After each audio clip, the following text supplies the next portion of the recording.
He was a legendary assassin in a virtual game, but when a goddess asks him to kill another god, he is transported to the real world, where his skills become deadly. Can he use his skills to rule the world from the shadows? Let's find out. In a world where people terrorize each other, now the best way to destroy your enemies is to kill. In the secret headquarters of the famous guild Knights of Glory, the woman at the desk reported that she received a report from a spy they sent out. It seems that they have set Assassin right into action. The woman is a member of the Knights of Glory, and her name is Master Divya. Another girl sitting at the desk in a helmet asked what was wrong with sending an assassin before the siege started. Master Divya pointed out that she could say whatever she wanted, but right now they were dealing with Assassin right.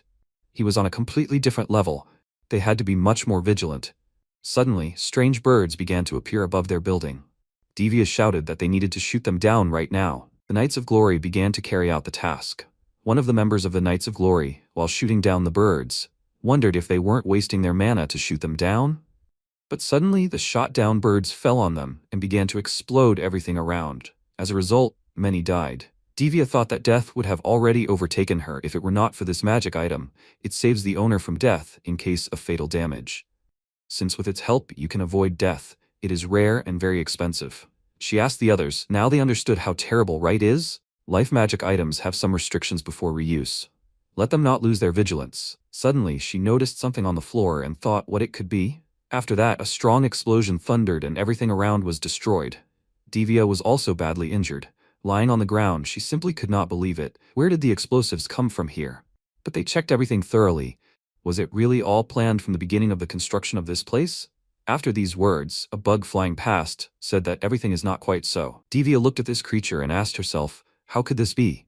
While thinking, the player right said that what he installed was not an explosive, but rather a magical energy injection device. At this time, his bird said that they had a new letter. The protagonist noted that the mission was completed in this world. Explosives buried underground can kill if they are 5 meters deep, but if the explosives are installed at a deeper level, their impact will be absorbed by the ground. Such an explosive force is not enough to kill a high-level player, unless of course just installing explosives. In any case, what he installed this time is a magical power injection device. When a substance is injected with a large amount of magical power, it explodes, grinds, and scatters dust around. No matter how good the killing method is, there will always be a countermeasure against it. It doesn't matter to him.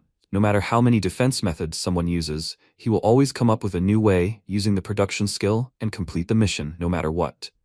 It will be like before. MC remarked that he wondered how long this method would last. He thought that the production ability could create many types of things. The protagonist, using this ability, became an assassin killer in VLO, a virtual reality game. Compared to other players in VLO, death is perceived much more offensively. When dying, the player loses one level of the current one, and as a punishment, cannot enter the game for 3 days. For high-level players, losing a level will be considered as 100 wasted hours of the game. Even though the punishment is already severe, there is a more severe punishment, which is the inability to log in. For example, if there is a war between guilds for territory, and the main forces of the guild fell during the war, then the only thing that awaits the guild is a bitter defeat. Even the most powerful guilds depend on their top players. If the strongest players die at the most inopportune moment, the guild may come to an end. As a rule, players in VLO do not die so easily.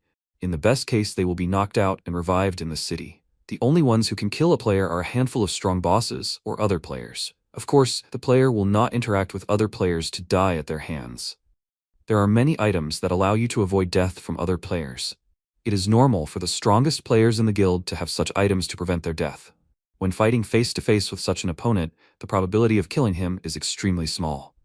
In this case, hired killers come into play. When a war between the best guilds begins, they hire dozens of them. It follows that battles between assassins are nothing special or out of the ordinary. But as an assassin, he can consider himself a bit of a special case. Typically, an assassin should have a combat job and abilities, such as an archer who excels in long-range combat, or a blade master who excels in dealing massive damage at close range. However, the protagonist has crafting abilities. He uses potions and explosives to kill his target. Of course, he is significantly inferior in combat compared to assassins, but despite his dislike for combat abilities, his assassination methods have no defense mechanisms. For example, an assassination order against a top-ranked guild would be considered excellent if he had a success rate of 15% or more. But as for his assassination rate, it is over 99.9%. In all, he has completed over 1,000 jobs but has only failed one. He thinks that his success rate should be the highest among assassins in the entire game. When the protagonist received a new letter, he noticed that it was very rare to receive a letter of this type. In the letter, the goddess Mises asked for the protagonist's help. MC wondered who it could be. Could this be some kind of joke? There are some characters in the game that cannot be used as a name. Among them is the word God. The reasons why they cannot be used are still a mystery of this game. In any case, a player named Goddess Mises cannot exist. He used the player search to find out who the Goddess Mises was. If a player with such a name really existed, it would help him contact her. That is, of course, if she really existed. Suddenly, a phone call rang. It was the Goddess Mises herself. She noticed that he read her letter. MC thoughtfully said, "Could a player with the word God in her name really exist? Maybe they lifted the name bans?" The goddess Mises stated that her name had the word God in it because she was indeed a goddess. She was the creator of this game, so there was no prohibition against her using her own name.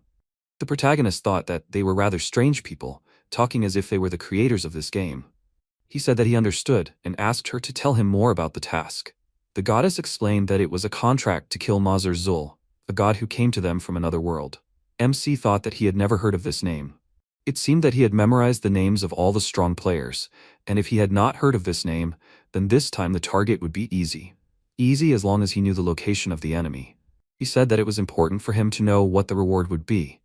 He asked to pay in gold.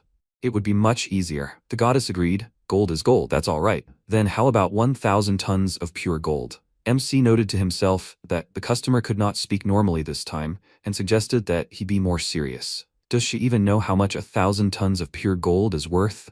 The goddess replied that she was completely serious. 1,000 tons of pure gold would be worth around 5 trillion yen. Of course, she would pay him in full, even if it was on the other side of the world. The protagonist wondered if it was really true on the other side of the world. How far could human delirium go? He turned to Mises and announced his agreement. The goddess exclaimed that she was grateful to him. If it weren't for him, she would have only been left to wait for her own death. The protagonist asked her if she had forgotten that this was just a game, that she was exaggerating too much. But the goddess said that it was not just a game. Suddenly, the protagonist looked at an object and asked if it was a teleportation stone. Suddenly, the thing started working. The protagonist noticed that the teleportation stone could not activate on its own. Mrs. clarified that she didn't have time to explain anything, so she just sent him on a mission. The protagonist loudly asked her to wait, because he was not even given time to prepare. He didn't have the fighting ability to fight with his own body. Let her give him the information about the targets, and he would prepare something against them right now. Mrs. apologized, but he wasn't allowed to take things from here. She laughed and said that in that case, he would have to do it on the other side.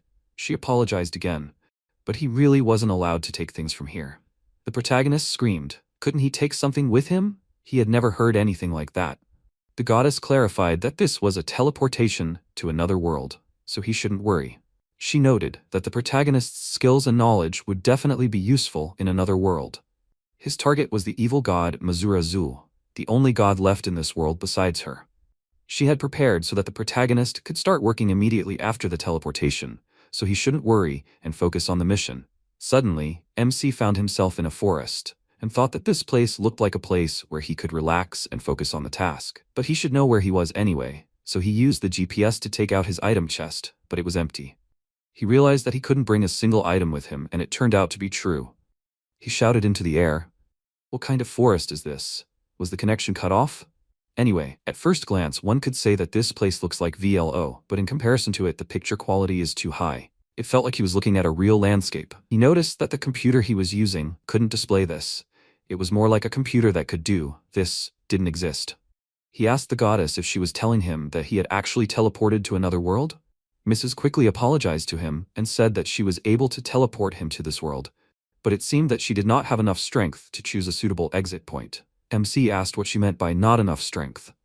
The goddess noted that if this was true, then due to the decrease in the number of her believers, she was unable to use her full power. MC asked if she received her power from her believers.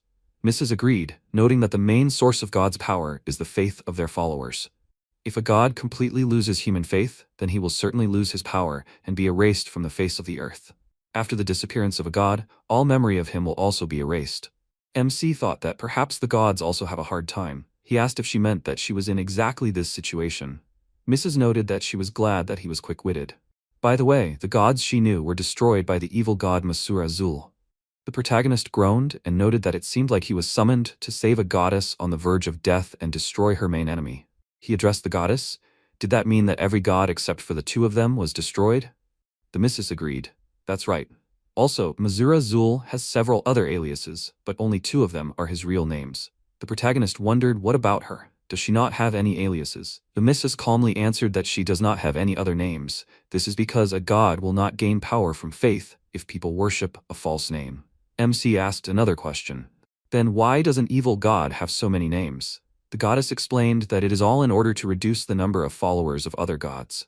Their goal is to create teachings in order to take away believers, and for this they are ready to do anything. They will kill or torture until the victims change the object of faith. MC thought, in order to destroy the god, he needs to kill all his followers or make them stop believing in him. He should definitely take this into account.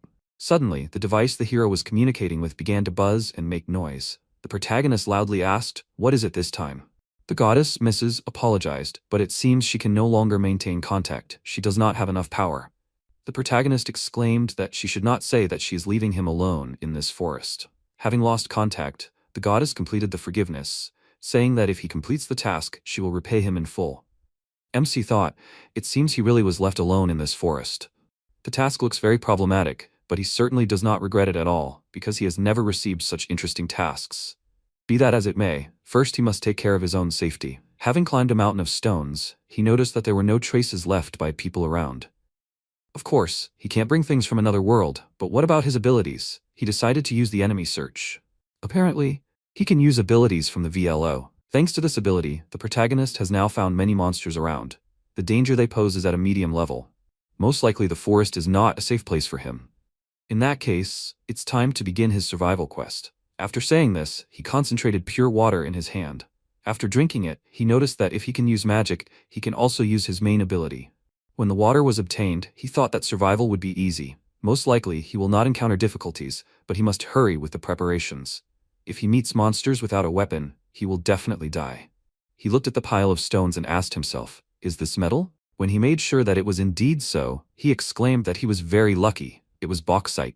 He noticed that he needed iron sand, but it seemed that there was little of it in the soil of this area. He would have to try another way. He concentrated mana in his hand and began extracting aluminum with magic. He made a cube and noted that it weighed about 500 grams. After that, he began the transformation. He noticed the amount of aluminum and focused on the necessary items, taking into account the magical power spent on extracting and processing the weapon that he can create in such a situation. This sting, as it turned out, has a weak physical attack, but there is a way to increase its damage.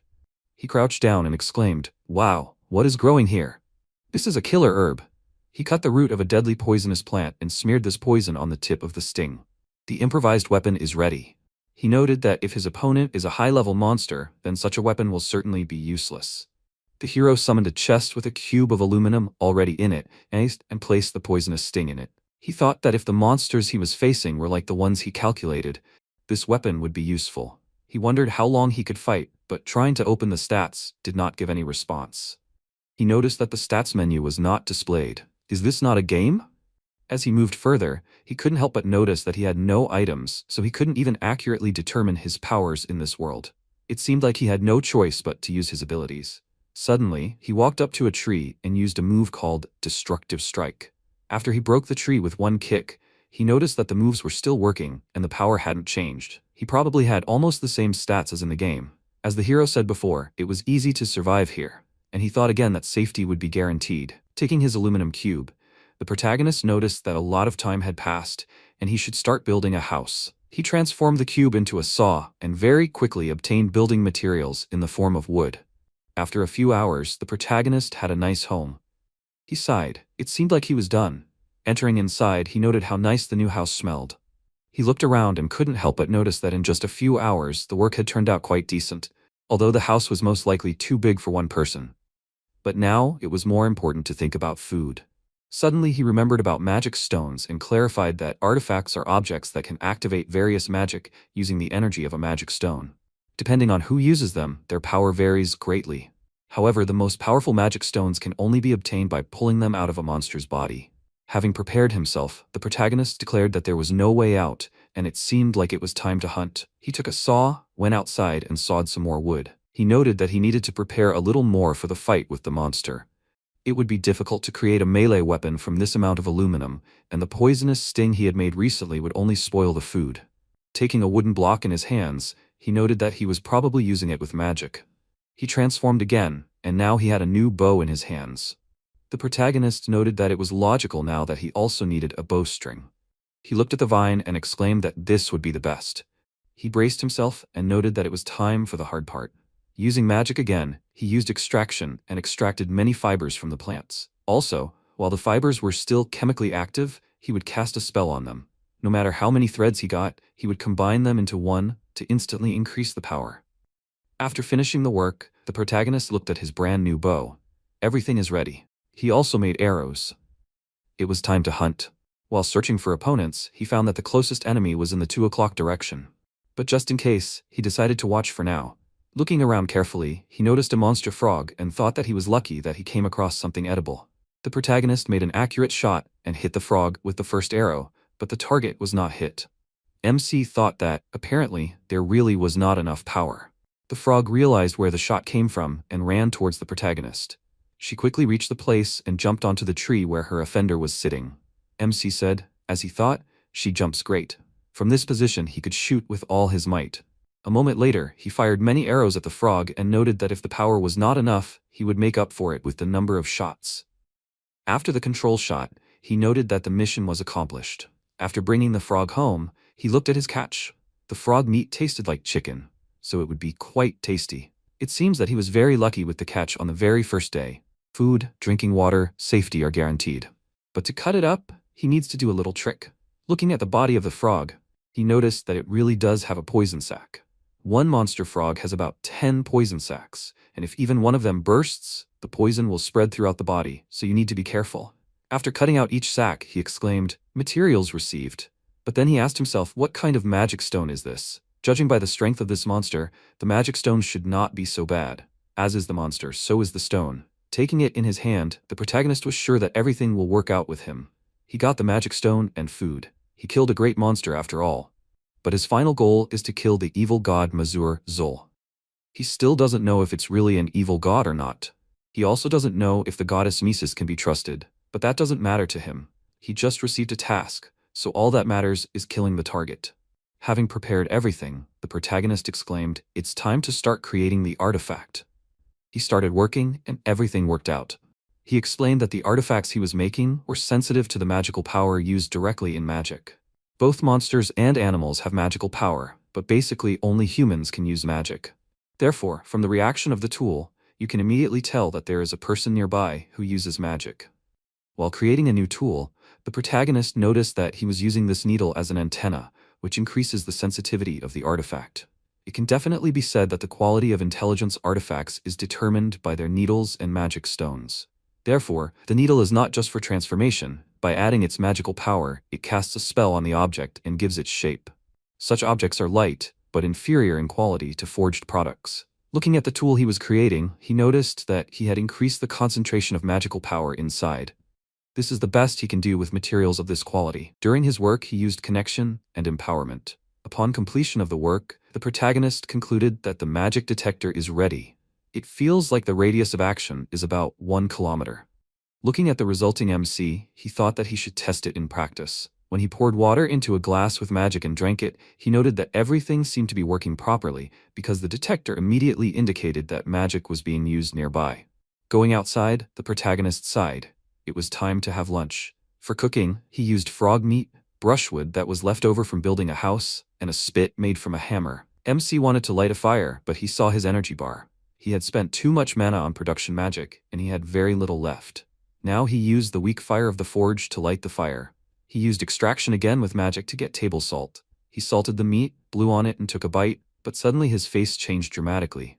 He thought that frog meat was very light, but it turned out to be more filling than he expected. However, the salt alone did not add any flavor to it. Nevertheless, he continued to eat, remembering that sometimes they say that hunger is the best seasoning. Looking at the remaining meat that he had not cooked, he wondered what to do with it now. Of course, he would like to save the food for later, but he does not have enough magic stones to make a refrigerator or a freezer, and he does not want to get involved in a battle with animals.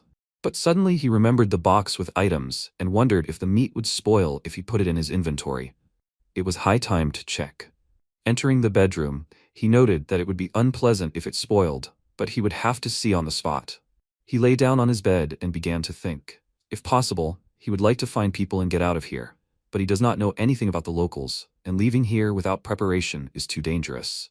First of all, he needs to do potions. Yesterday he already entered the battle without potions, and he does not want to repeat it again. In the morning, when he went outside, he noticed that after a night of sleeping on a bed without a mattress, he was sore all over. The next task is to make a mattress. He went into the forest and exclaimed that he found something. These are healing herbs for potions. There might be more nearby. It's a common healing plant called Maya. It's one of the least effective herbs, but with the help of magic, it can be used to create a second-level potion. The protagonist collected more of this herb and put it all in a pile. He shook himself off when he was already home. When he had everything ready, he noticed that it was time to start making potions. First, he needed to grind the plants with magic power. Now the resulting liquid needed to be mixed with water and put on the fire. Then, he needed some time to let it simmer. After waiting a little, the protagonist concluded that the second-level potion was ready. It's good that low-level potions don't require much effort. Top players use level 11 potions, which are 500 times more effective than level 2 potions. But it's better than being left without potions at all. Ideally, of course, it would be necessary to prepare at least level 4 potions, but this will have to be postponed for later. Having removed the bowl with the potion from the stove, MC noticed that there was nowhere to pour the potion, but he found a way out. Using transformation, he made several containers from wood, into which he later poured the potion. Looking at the finished work, the protagonist exclaimed that now he can calmly enter battles. Going outside, he asked himself, maybe he should try hunting monsters in the area? At the same time, he will look for materials for artifacts. He began searching for an enemy and said to himself, I wonder how many magic stones he will get. After that, the most interesting part began. The protagonist fought animals, caught fish, picked mushrooms, thereby obtaining magic stones. Returning home in the evening, the protagonist noticed that even from such simple materials, he could already make a lot of things. First of all, he needed flashbang grenades. Using his magic and the magic stones he had obtained, he began crushing and got to work. He thought that it was a pity to waste the material, but there was no other way to make a flashbang grenade. After many attempts at crushing, he got a pile of powder from magic stones. Then he used light magic, and then imbued the shards many times. He noticed that the shards of magic stones were imbued with magic, but the effect lasted only 1 second. The shards only lit up with a dim light for a second.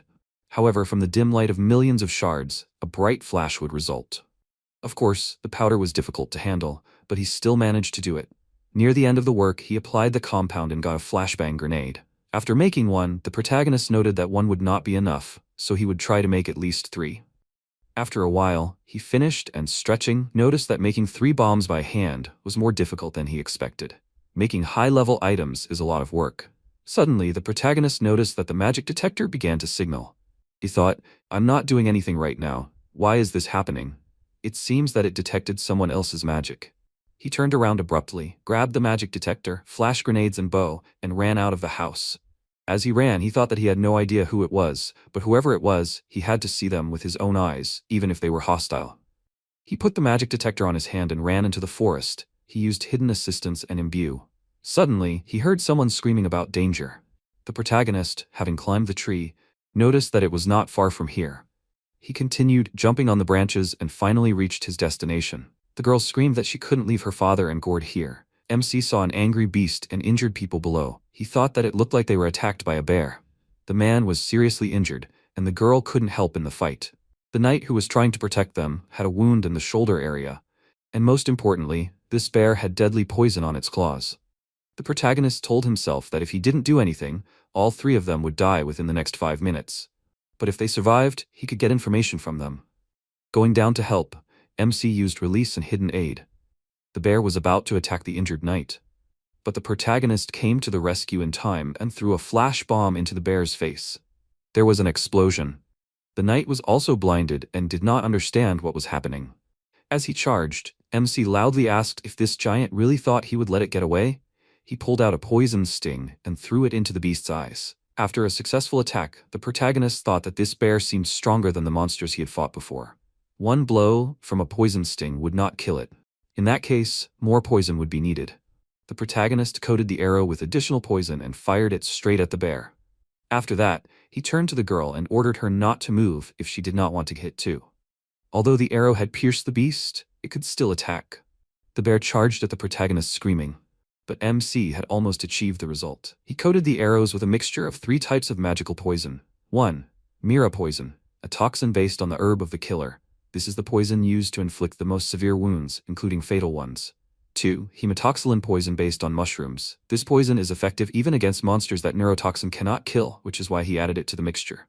3. Paralysis poison based on frog poison. This poison paralyzes the victim and gives time for other poisons to reach the key systems of the body. Due to the paralysis of the nervous system, the monster practically does not feel pain, due to which the enemy does not realize the danger of the poison until death. In the end, the protagonist killed the huge beast. The frightened wounded knight asked, "What was that?" First, the protagonist flooded his eyes with light, and then the monster was defeated. Could it be that he did all this? MC replied that he killed the bear. He thought that, judging by the fact that the knight can still move, the bear has a slow-acting poison. You could say that every cloud has a silver lining. However, the bear tore his chest with its claws and he will die from blood loss before the poison has time to work. If he doesn't get the medicine now, he's finished. Suddenly, a knight who could still stand on his feet stopped the protagonist and asked him to wait. Even though he saved their lives, he's still a stranger. MC looked at him and calmly replied that, whatever the case, he didn't mind staying away. But it looked like that dude would be finished if he did. The knight looked at the protagonist and muttered, "These aren't some commoners." He glared menacingly and continued, "Who did he call a dude? Does he even know who that is?" MC interrupted him and asked, "He couldn't just stand there and let him die, could he?" After thinking for a moment, the knight looked at him and asked if he could save him. MC noted that he couldn't say for sure, but promised to try. Holding out a flask of potion, he explained that it was medicine and that the knight should give it to the victim. The knight took the medicine suspiciously and began examining it, not trusting the first person he met. The protagonist held out another flask and noticed that there were 2 bottles to choose from. The one the knight chooses will be drunk by the protagonist, as he still seems to have doubts. The knight mixed the vials and gave one to the protagonist. The protagonist opened it and drank it, showing that everything was natural. The knight turned around and handed the vial to the girl. She approached her wounded father and said that she brought medicine. When she gave him the potion to drink, everyone was shocked, as the wounds began to heal very quickly. The knight could not believe it. Was this a high-level potion? The protagonist wondered why they were so surprised, since he only gave them a second-level potion. It seemed that they did not have a culture of using potions. The protagonist called out to the knight and handed him the vial, saying that he should also drink this potion. But the knight replied that he was just a knight on duty, and it was better to save this potion for those who needed it more. The protagonist shoved a bottle of potion into the knight's mouth and exclaimed that he should drink it quickly, since he already had enough potions. The knight drank it and noted that he would owe the protagonist. MC looked at him and reminded him not to forget that he had not helped them to the end yet. Something had to be done about the bear's poison, otherwise they would both be finished. The knight began to cough and loudly asked if he had a cure for the poison. The protagonist noted that he probably did and asked how he felt. Was there any effect from the poison? The knight looked at his hands and reported that his palms and feet were a little numb, but other than that, everything was fine. The protagonist thought that it seemed like paralysis. If nothing was done, it would reach the heart, and that would be the end of them. He replied that he could not make an antidote here, so he was returning home. He ordered the knight to bring that uncle there. The knight was again outraged that the protagonist called him an uncle. He calmed him down, saying that it would be better if he did what he said quickly, otherwise his noble uncle would die. He can carry him himself, if he can't. When they arrived at the house, the knight went inside and asked if the house really stood in the middle of the forest. The protagonist noted that it was nothing special, and that he would take care of the medicine, so he better wait here. The knight, suspecting something, asked, "Since he makes medicine, is he a doctor?" The protagonist replied that he's not a doctor. He doesn't have a medical education, but he knows how to make medicine. The knight was surprised. He doesn't have an education, but can he really make an antidote? The protagonist agreed that if the knight was so worried that he wanted to make them more poison instead of medicine, he could oversee the process himself. After that, the knight asked for some time, and they went to put the victim on the bed. But when the protagonist brought water for the wounded man, the knight abruptly began to drink it from the basin. Then the protagonist asked what was wrong with the poison. Had there been any new symptoms? The knight replied that there were. His whole arm was numb. He asked if he would have time to make an antidote. The protagonist noted that this was unconditional, since only the knight's arm was numb. It seemed that this poison acted very slowly. There was enough time to make an antidote. The quality, of course, was not the best, but if everything was mixed carefully, everything would be fine. It took a lot of work to make a potion from poor quality materials. For good materials, just one type of charm would be enough, but you'd have to work with what you had. At this time, while the protagonist was preparing the potion, the knight was watching him closely. Suddenly, he announced that everything was ready. The girl and the knight approached the bowls with the antidote with great interest. After that, the knight noted that he wanted to check if there was poison here. He needed to wait a little, after which he drank the antidote, and changes began to happen to him. The girl turned to the knight named Gord and asked if everything was okay with him. He exclaimed that the poison disappeared in a second. How is that possible? The protagonist noted that the antidote saves from the effects of the poison. There is nothing supernatural about it. But Gord suspected something again and asked if this potion was really an antidote. MC sighed and thought that it was time to give it to that guy too. There was more poison in his body. If they hesitated, all his efforts would be in vain. They gave the antidote to the guy and he began to shine. The protagonist noted that he would wake up when his wounds were completely healed, and the poison left his body. The protagonist turned to the girl and noted that if it seemed that something was wrong with him, she should give it to him, holding out a bottle of potion. The girl thanked him and took the bottle. Having finished, the protagonist noted that now they could finally talk. He immediately wanted to ask who they were and why they were here. The girl looked at the worried knight and offered to reveal who they were. She asked if they would tell the reason for their arrival after father came to his senses. Is he okay with that?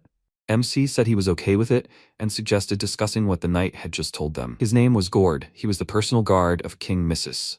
The protagonist wondered if they really had a royal family.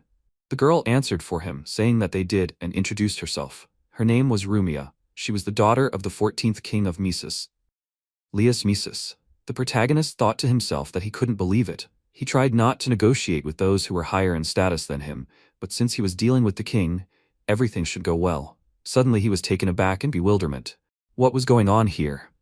There must be some special circumstances. 2 members of the royal family, one of whom is the king, and yet they only have 1 bodyguard. This is definitely suspicious. Rumia asked to keep this information a secret. The protagonist said that he understood everything, introduced himself as right, and said that it was nice to meet him. He said that first they needed to wait for the king to come to his senses, and then they could discuss the plan. The girl was amazed. Did he really say the word plan? So he was offering them his help? The protagonist wondered if they really needed his help. He offered to eat and talk. Then he took out the meat from the chest and couldn't help but notice that it was fresh. He thought that it seemed like the food in the chest with the items did not spoil. He began to cook. Rumia asked what it was. The protagonist clarified that it was fried frog meat, but what kind he did not know. Rumia asked him if it was safe to eat the meat of an unfamiliar monster species. The protagonist replied that he definitely wouldn't die from the poison, since he had already prepared an antidote potion. The girl noticed that he was brave, and sitting down next to him, she thought that, perhaps, this was folk wisdom. She had never encountered anything like this, but it was very interesting. The protagonist heard these words and thought that he had expected something completely different. He thought that the girl would start criticizing this beggarly food, but everything turned out differently.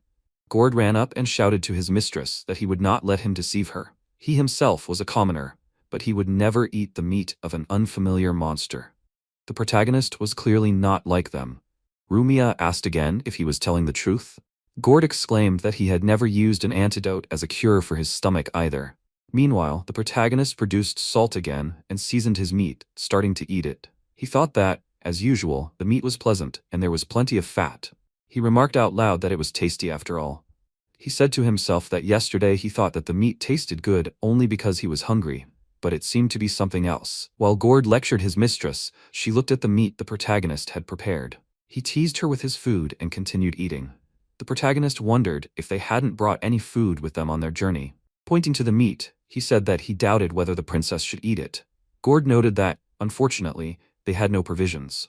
The protagonist clarified that he had gone on a campaign with the royal family, and they didn't even have food with them. The knight noted that the circumstances of their journey were quite unusual. After that, the protagonist suggested that in that case they join them and try it. Gord agreed and decided to try the meat. When he did, he noticed that it was very tasty. While in the capital, he had tried many delicacies, but he had never eaten such delicious meat. After that, he loudly asked, What kind of meat was this? The protagonist calmly answered that it was the meat of an unknown species of frog. Gord exclaimed that they must find out the name of this type of monster, and in the capital, they must try this meat. The protagonist, after these words, asked the lady, "So this is what he really is?" Rumia noted that Gord really likes delicious food, and sometimes at royal receptions, he runs straight to the table without greeting anyone. MC wondered if he was a gourmet. The princess turned to Gord and asked if she could try it. The knight exclaimed that of course she could. Everything was fine. The meat was safe to eat. She took the meat and began to eat it, but first asked if they had a plate. The protagonist, without a word, used transformation to create a table and cutlery. The princess clapped her hands and asked where the table with the plate came from. When Gord began to look closely at the table, the protagonist asked if he had done something wrong. The knight replied that everything was fine. As the princess continued to eat, the brightest memories came flooding back. She noted that it was very delicious. Gord thought that the meat was really delicious. The protagonist asked Gord if he would have more. Gord replied that he was just a knight on duty and would try to minimize the waste of provisions on his part. But MC gave him more portions and said that there was still plenty of meat. Let him eat as much as he wanted. If the meat ran out, the protagonist promised to get more. Gord was very happy and exclaimed that he would owe after eating. Everyone was happy. The knight said that even at royal receptions they do not serve such delicious meat. The girl turned to the protagonist and asked. He said that it was frog meat, but she had no idea that such tasty frogs existed. Was it really a galleon frog? The knight turned to the princess and said that galleon frogs are very difficult to cook. Such meat cannot be cooked in the forest. Rumia noted that, speaking from past experience, they tasted very similar. The protagonist thought that this was the first time he had heard of galleon frogs, and wondered if these frogs were really that difficult to cook. Gord explained that the king had once ordered their meat to be served. The palace cooks were given about 100 frogs, but only one of them was served. The protagonist asked him what was so difficult about them.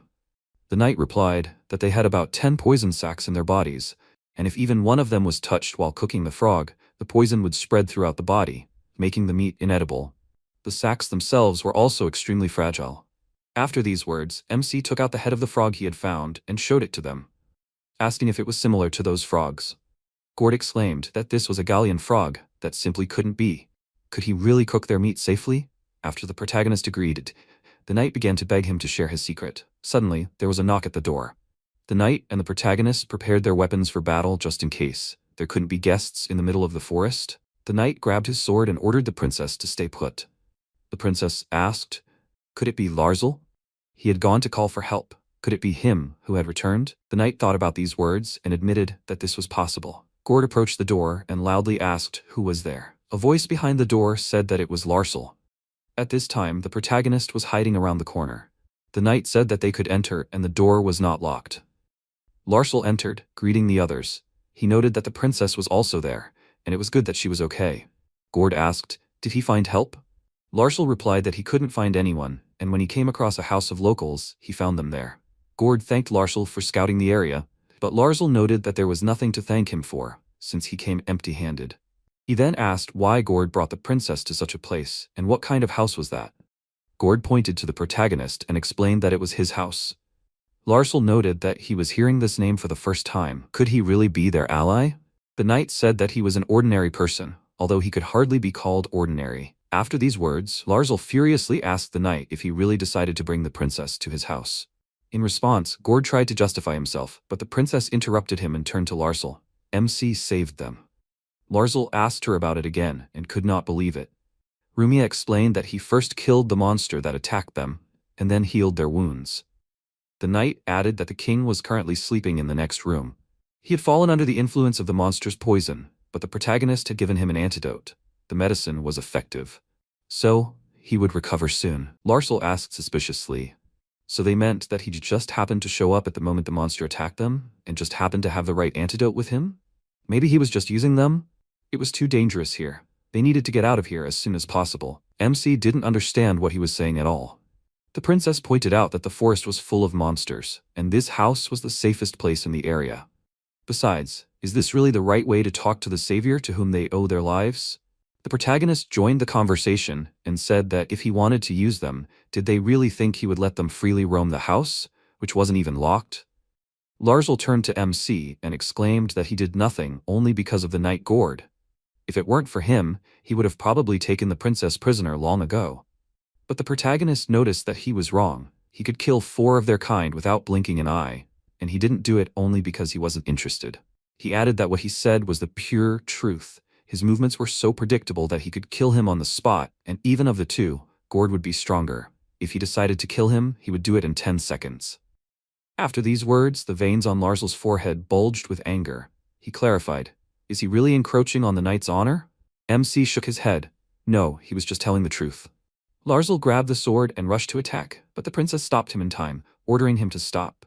Larzel tried to convince her, but the princess clarified that this was an order. She called out to the knight, "Gord, if Larzel refuses to obey her order again, let him cut off his head for treason." Gord replied that he listened and obeyed, putting the blade to Larzel's neck. He said that he deeply asks for forgiveness and begs for mercy. The protagonist, seeing all this, thought, knowing is still scary. She always behaved like an ordinary girl, but now she is behaving cruelly with him. Larzel may look repentant, but he sees that he still does not believe him. Should he put it off for later? MC called out to the princess and asked her for something. How about a duel without rules, like on a real battlefield? To which the princess agreed. Before the start, Larzel asked the protagonist. He said that he could kill 4 of them like him without blinking an eye. He would be happy to shatter his illusions. MC thought that an open battle with a knight was not the best situation for him, but no matter what world he was in, he was still an assassin. Time for a sneaky and cunning battle. Before this, when the protagonist called out to the princess, he explained that he wanted to duel Larzel, but he did not intend to kill him. But he was not going to kill him. It would be a pretend duel. Most likely he would be able to learn a lot about him after one battle. He thought that in such a situation, killing the princess's bodyguard was more expensive for him. He needed to do it without bloodshed. The princess asked if he was sure about that. Gord asked her to explain what she meant. Rumia explained that the royal family was responsible for the education of knights, because she did not want to cause him trouble. The protagonist noted that he would prefer to clear up the misunderstanding. The princess added that Larzel was very strong at heart. He was far from a true knight, but he was certainly very capable. Gord added that the princess was right. He was one of the 3 strongest elite bodyguards of the royal family. He should not be underestimated. When the warriors arrived on the battlefield, Larzel asked if it was true that there would be no holds-barred fights. MC replied that he understood everything correctly. No restrictions on weapons and techniques. The main thing is to fight to the death. The protagonist took out a bottle and added that he had this. Larzel asked what it was. The princess explained that it was a potion. It looked like it was level 1. Larzel was surprised. Is this really true? A level 1 potion? He is an ordinary commoner. Gord noted that he thought so too at first. Most likely, the protagonist is far from an ordinary person. A commoner could live his whole life carefree, selling the medicines that he made himself. Larzel clarified, so he is a doctor? The knight noted that it is so. After all, he made them an antidote. Judging by his potions, one can assume that he served as a personal doctor somewhere abroad. Larzel noted that no country would let a doctor go who could have first-level potions. The protagonist listened to these conversations and asked himself a question. Are potions really so highly valued in this world? It seems that people who make potions are called doctors here. In the game, he was called an alchemist, but most likely, it is the same thing judging by their words. A small percentage of doctors can make first-level potions. An alchemist needs about level 10 of skill to make a first-level potion. Gord pointed out that it was true. Even a personal doctor would not take level 1 potions out of the country, and he lives deep in the mountains. Perhaps he escaped from somewhere. Larzel agreed. It was possible. MC wondered if they really thought he was a doctor on the run.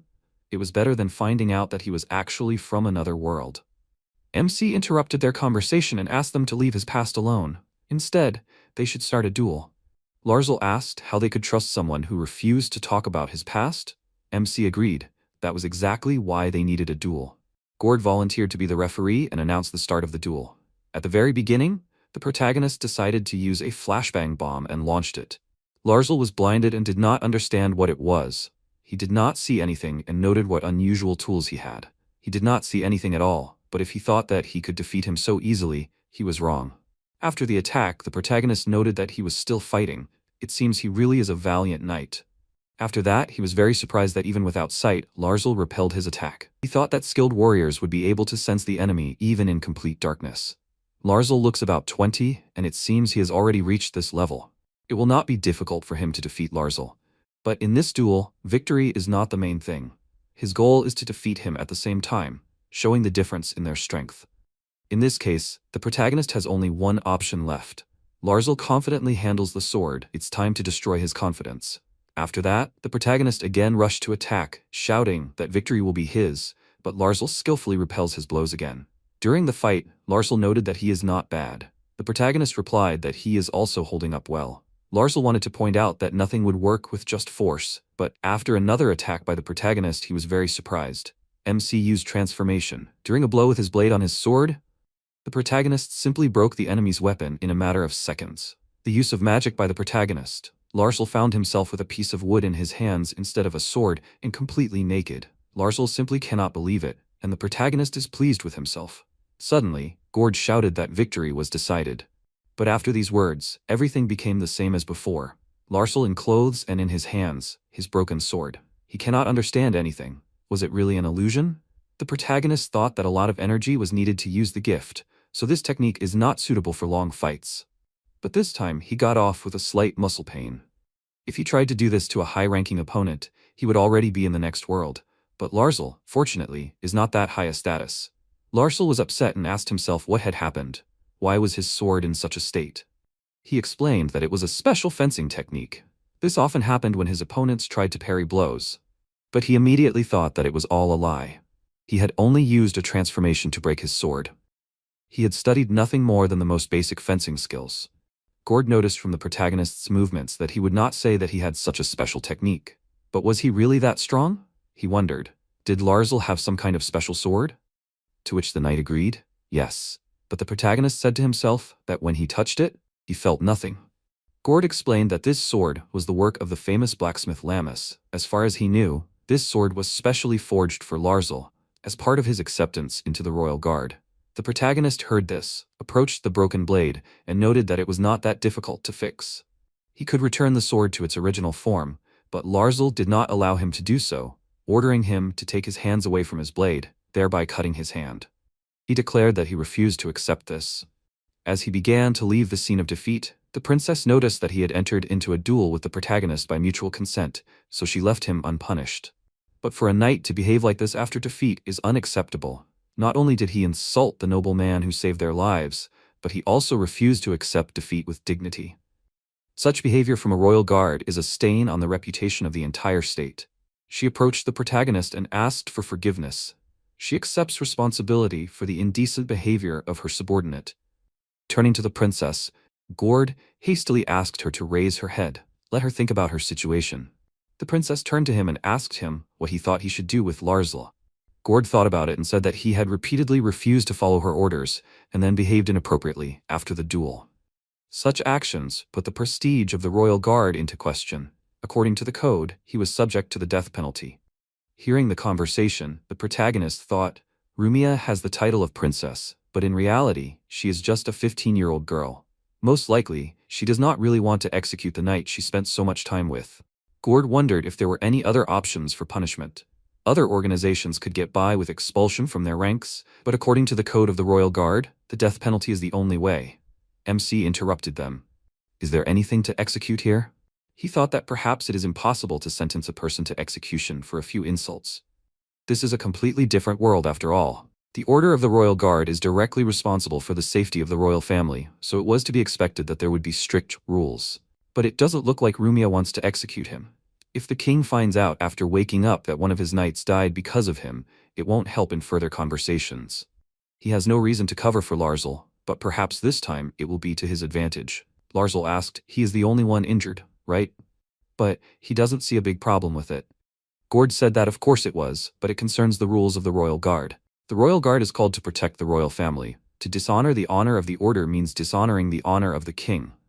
That's why the code of the royal guard is so cruel. The protagonist realized, it turns out that the problem is in honor. He noted that Rumia and he are the only witnesses. If they hide the truth, then no one will know about anything, right? He is not going to tell anyone about what happened. Rumia won't either, right? The princess agreed. Gord thought for a moment and stepped back. If the protagonist agrees to this, then they will take Larzl under responsibility. The princess asked to clarify what take under responsibility means. Gord explained that there is an article in the Code of the Royal Guard, according to which, in special cases, the execution of the guilty party's sentence can be postponed if he is needed in service. The protagonist thought, Does this mean that Larzal will be exempt from punishment until the end of his service? And asked, does this mean that if Larzal continues to serve, he can postpone his punishment indefinitely? Gord noted that this is exactly so. For this, the consent of the victim and the responsible person is required. Gord pointed his finger at himself and said that he would be the one in charge. And after declaring that they had fulfilled all the conditions, he added that he would determine Larzal's punishment himself, looking at him. Larzal trembled and sweated. He did not know what to say, but finally bowed to Gord, thanking him for it. Gord seriously warned that next time he would execute Larzal immediately without questions if he did anything else. He also added that he counted on Larzal to do everything to clear his honor. Larzal, continuing to bow, said that he would do so, and Gord, turning his attention to MC, told him to speak up if he suddenly changed his mind, explaining that in that case he would carry out the sentence. That was Right's right, and MC closed his eyes and said that he understood everything, and then looked over Larzal, who sighed, straightened up, and, frowning slightly, looked back at Right. Almost immediately, he clenched his jaw tighter and frowned more deeply, after which he turned around and began to leave. Rumia wanted to do something, but Right extended his hand to the side, blocking her way, and looking after the leaving Larzal, he realized that now his life was in MC's hands. He did not understand how it came to this, since he simply wanted to show him his strength in a duel. Some time passed, and Right picked up a small container filled with water, placing it on the table. He announced that it was clean water, and Rumia, who was sitting next to Lias, thanked Right for the water, noting that he helped them a lot. MC replied that there was no need for gratitude for this, since there were not enough hands here. At the same time, outside, Larzal and Gord were chopping wood together. Not knowing what to talk about next, Right stopped and watched for a while, as Rumia soaked a soft cloth in clean water and began to wipe Lias's face with it. She did it quite carefully, and sometimes even with unnecessarily rough movements. However, Right still did not say anything about this, but simply came closer to the bed, pressed his fingers on the mattress several times, and thoughtfully asked if Rumia thought the bed was a bit hard. Rumia, who was sitting on the edge of the bed, also put her palm on the mattress and asked if MC was really talking about it being a bit hard. She seemed genuinely surprised, and Right, moving back a little, thought about how he had collected furniture for this house, but he had made the bed, or more accurately the mattress, from what was at hand. At the same time, Rumia suddenly smiled and admitted that she thought the furniture in this house was of the highest quality. Right froze in amazement, and then, closing his eyes, admitted that he was thinking about looking for better materials and making a new bed, while simultaneously summoning a chest and starting to look at the possible materials that were available. Rumia, surprised by MC's words, asked what he meant by better materials. Right suddenly, having found the item he needed, exclaimed that it was excellent, and took out a fragment of Larzal's sword, remembering that he took it from Larzal as punishment for what happened. Larzal's face was terribly sad, but he did not dare to refuse Rumia's order and gave the fragment to Right. At the moment, having stopped thinking about it, Right left the room and Rumia followed him, asking if he really wanted to make something out of this shard. Right announced that he would make a mattress out of it, and Rumia froze, asking if MC knew that torture was forbidden. Right, stopping, sharply turned his head towards Rumia, but did not say anything, and Rumia, after a short silence, noted that with permission from the royal family, everything would be fine.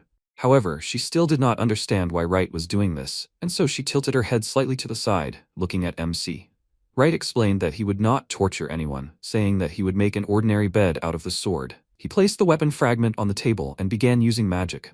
But before he began making the mattress, he closed his eyes, assuming that Rumia imagined a bed with blades sticking out of it, and noting that this was an unusual imagination for a young girl. Using transformation, Right began to make springs from the metal that the sword was made of, and Rumia, taking one of these, began to examine the spring in surprise, squeezing it in her palms, and asked what it was. MC explained that it was a spring that could be used to make a good mattress. He had manufacturing skills and was confident in his abilities, but first and foremost, he was an assassin, so he had no experience in making beds. That is why Right realized that he would have to rely on his own memories, and began to arrange the resulting springs into a frame for the mattress. He finally figured out what the mattress was made of, and opening the chest, looked at the remaining sword fragment, realizing that there wouldn't be enough materials, and decided to make up for the shortage with iron sand. At that moment, Larzal passed by the window of the room where Right was making the mattress, and froze when he noticed that MC was holding a fragment of Larzal's sword in his hands. However, he couldn't grieve for long about what had happened to his sword, as Gord called out to Larzal and ordered him to carry it closer to the tree. Right, ignoring the screams from outside, activated the chest again, taking out knitwear, a straw mat, cotton, and felt. He began to lay all of this in layers on the resulting frame of springs, connecting them with threads so that everything would hold tightly. Wright especially carefully stitched the sides of the mattress so that the parts would not move, and covered the edges with pieces of fabric on top so that everything would look prettier and also be even softer. Finally, after laying all the layers of fabric, MC again fastened everything along the edge with threads and used a connection to make the resulting mattress stronger. Finally, everything was ready, and Wright laid the mattress on the wooden frame, looking at the resulting bed. He ran his palm over his forehead and then sat on the bed, noting that it would be much better this way. Rumia, who, pressing her finger to her chin, came closer and asked if Wright really made this out of a sword. She poked her finger at the mattress, and MC, getting up, confirmed this, asking if Rumia would try it. Rumia was surprised when she heard Wright's proposal, and then carefully sat on the mattress but could not hold on and, slipping, fell on it. She, frightened, closed her eyes but slightly jumped away from the mattress thanks to the springs that make up the frame of this. Rumia sat up and was silent for a while, touching the mattress with her hands, and Wright, seeing that she couldn't say anything, asked, "How is it, Rumia?" Rumia, her eyes wide in amazement, exclaimed that it was incredible, and admitted that she had never seen such a soft bed before, even though she was a princess. MC realized that Rumia liked this, and Rumia began to enthusiastically talk about how Wright not only knew how to make medicine, but also made such a beautiful bed. She thought that Wright was great, and MC, hearing these words, put his hand on his chin, suggesting that he could start mass production and make a lot of money. Or do something like that. Distracted from his thoughts, Wright turned his gaze to Rumia, who continued to sit on the mattress, still looking at it with amazement and delight. Wright was silent for a while, and then, heading towards the exit of the room, he announced that he would remake all the beds in the house in the same style. Rumia asked if MC was sure about this. Wright confirmed this, warning that he had enough time, and left the room, heading to the next bed. Rumia, approaching the door, made sure that Wright had left, and carefully closing the door behind her, took off her shoes, and running up, jumped onto the bed, smiling happily. From the fact that she landed too hard on the mattress, the button on her blouse came undone, but Rumia did not pay attention to this and continued jumping on the mattress, closing her eyes in pleasure. Stretching her arms up, she spun around the mattress a few times, and then rolled in the other direction, but in a slightly different way. In this way, she continued to have fun until she got tired and fell exhausted onto the bed. She tried to catch her breath, but despite being very tired, she was still happy. And at that moment, MC suddenly looked into the room. Rumia, noticing him, became embarrassed, and covering her unbuttoned shirt, looked a little to the side, trying to somehow hide her embarrassment, and fixed her hair. Wright did not say anything, but simply threw a pillow that he had brought with him towards Rumia. Rumia leaned back a little in surprise and closed her eyes, but opened her eyes wide in surprise when she grabbed the soft pillow with her hands. She buried her face in it, and clutched the pillow tighter in her hands. And Wright, seeing how Rumia was acting, waved his hand goodbye and left the room. Rumia sat for a while, not moving, and then began to hug the pillow and laugh, rolling around the bed. Very soon she got tired again and just lay down, smiling relaxedly. Some time passed, and MC, opening the door, entered the room, placing a ladder against the wall. Rumia by this time had more or less calmed down and was sitting on the edge of the bed, combing her hair and tidying up her appearance. And suddenly, taking the pillow in her hands, she hugged it and buried her nose in the pillow, not knowing how to say what she wanted to say. Wright, noticing Rumia's hesitation, looked at her and asked what happened. Rumia awkwardly admitted that she had one request, and Wright guessed that it was a request that she did not want to ask. Rumia finally gathered her courage and asked if she could take the bed back to the palace. Placing her palm on the mattress, she promised that she would pay, and MC froze for a moment, guessing what was going on. He could make a large number of these beds if he had the materials, and he agreed to Rumia's request, saying that she could take the bed with her when she could return to the castle. Rumia was very happy to hear this, and hugged the pillow to herself, thanking Wright for allowing her to do so. She lay down on the bed, and Wright, watching this, realized that the new bed had turned out to be a great success.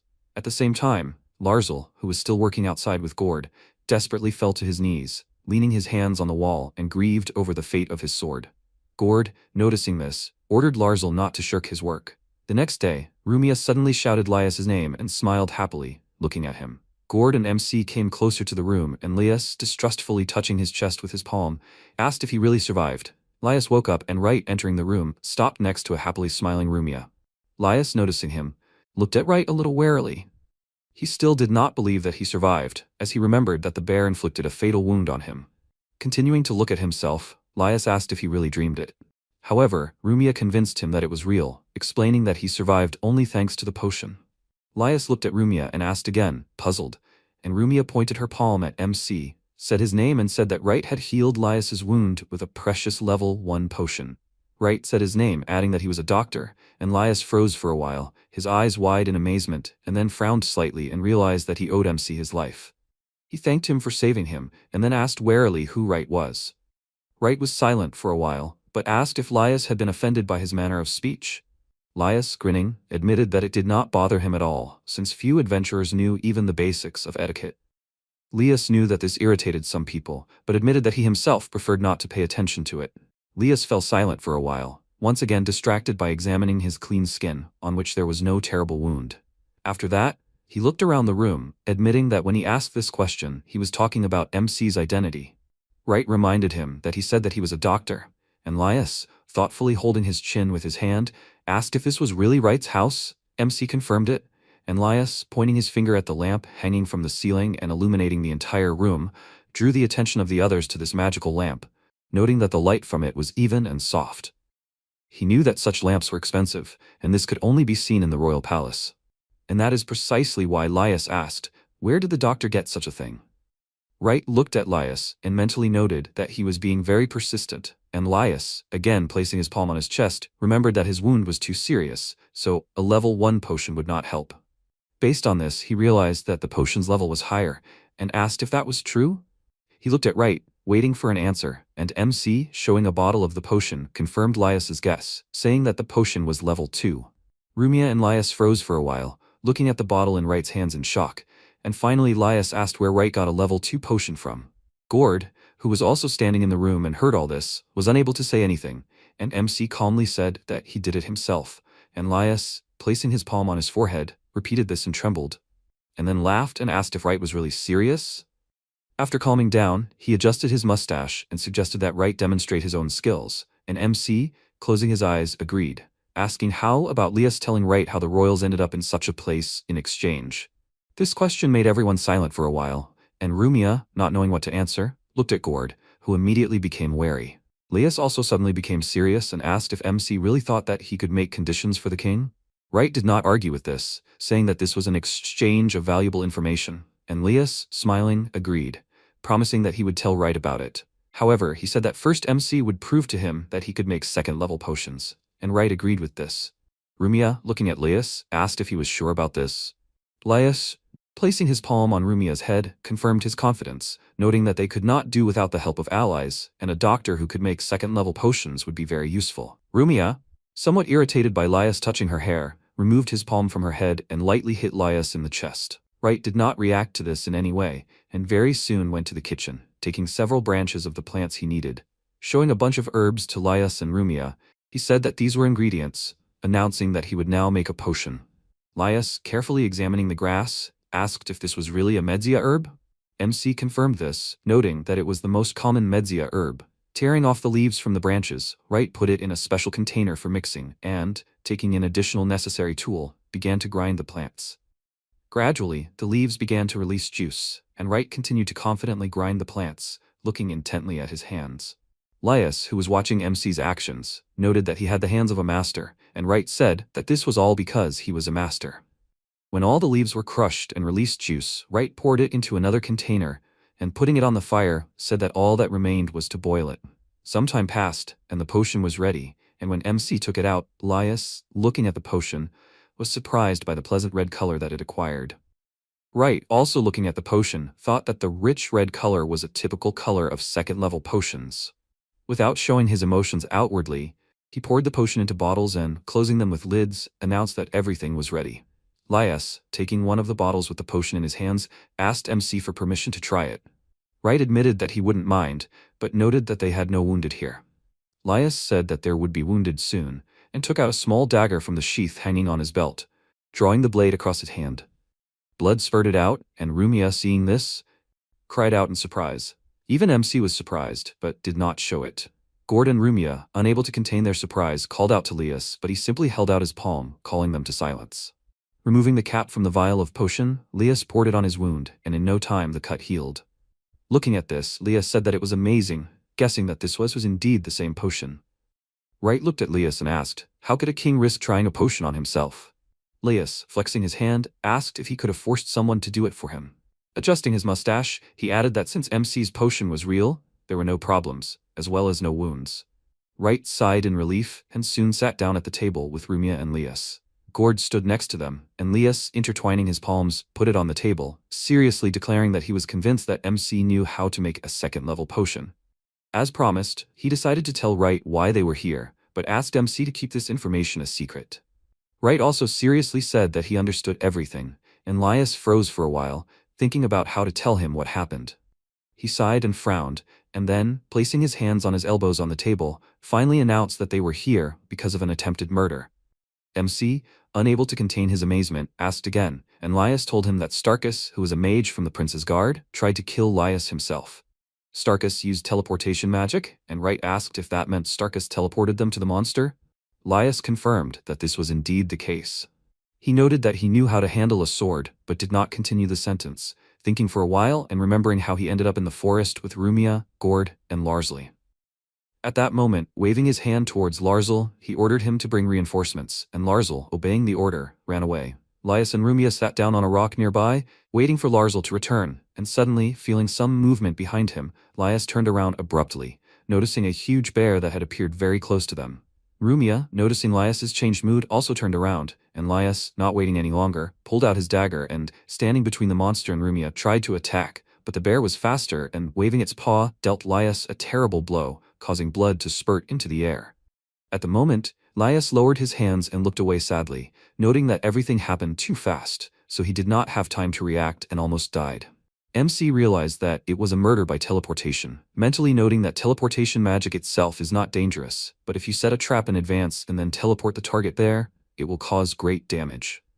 Wright tried this too, and thus killed high-level players who he could not harm otherwise. And suddenly MC was distracted from his thoughts, hearing a blow that came from the fact that Gord abruptly fell to one knee and, bowing, asked Lias for forgiveness, since he was sure that he should have protected Lias and the others at the cost of his own life. However, Lias, placing his hand on Gord's shoulder, ordered him to stand up and declared that no knight would have time to protect him. In addition, Lias noted that it was Gord who killed the monster and protected Lias, and asked if that was not the case. Gord, although he stood up, admitted that he was not the one who killed the monster. Lias froze in amazement, frowning, and, holding his chin with his hand, suggested that in that case it was Larsel who did it. However, Gord said that this assumption was also wrong, and, pointing his hand towards Wright, said that it was him. MC simply raised his palm, confirming the fact that he did it, and Lias, not understanding what this meant, asked if Wright was not a doctor. Rumia, amused by Lias's bewilderment, laughed, turning away a little and covering her mouth with her hand, and MC, taking out a small vial filled with liquid, explained that he killed the monster, but did it with poison. Lias looked at the small vial and asked again, and, again taking his chin in his hand, asked if Wright had really made this himself. MC said that he had made it from simple ingredients, noting that he had simply mixed everything in the right proportions. Lias understood how things really were, realizing that Wright also understood poisons. He leaned forward a little to get a better look at the small vial, and Gord, repeating Lias's pose, said that MC was a doctor, but also strong in combat, since he had defeated Larsel in a duel. This made Lias turn sharply towards Gord and ask again what he had heard. Lias knew that Larsel was still a child in many ways, but noted that he was a master with a sword.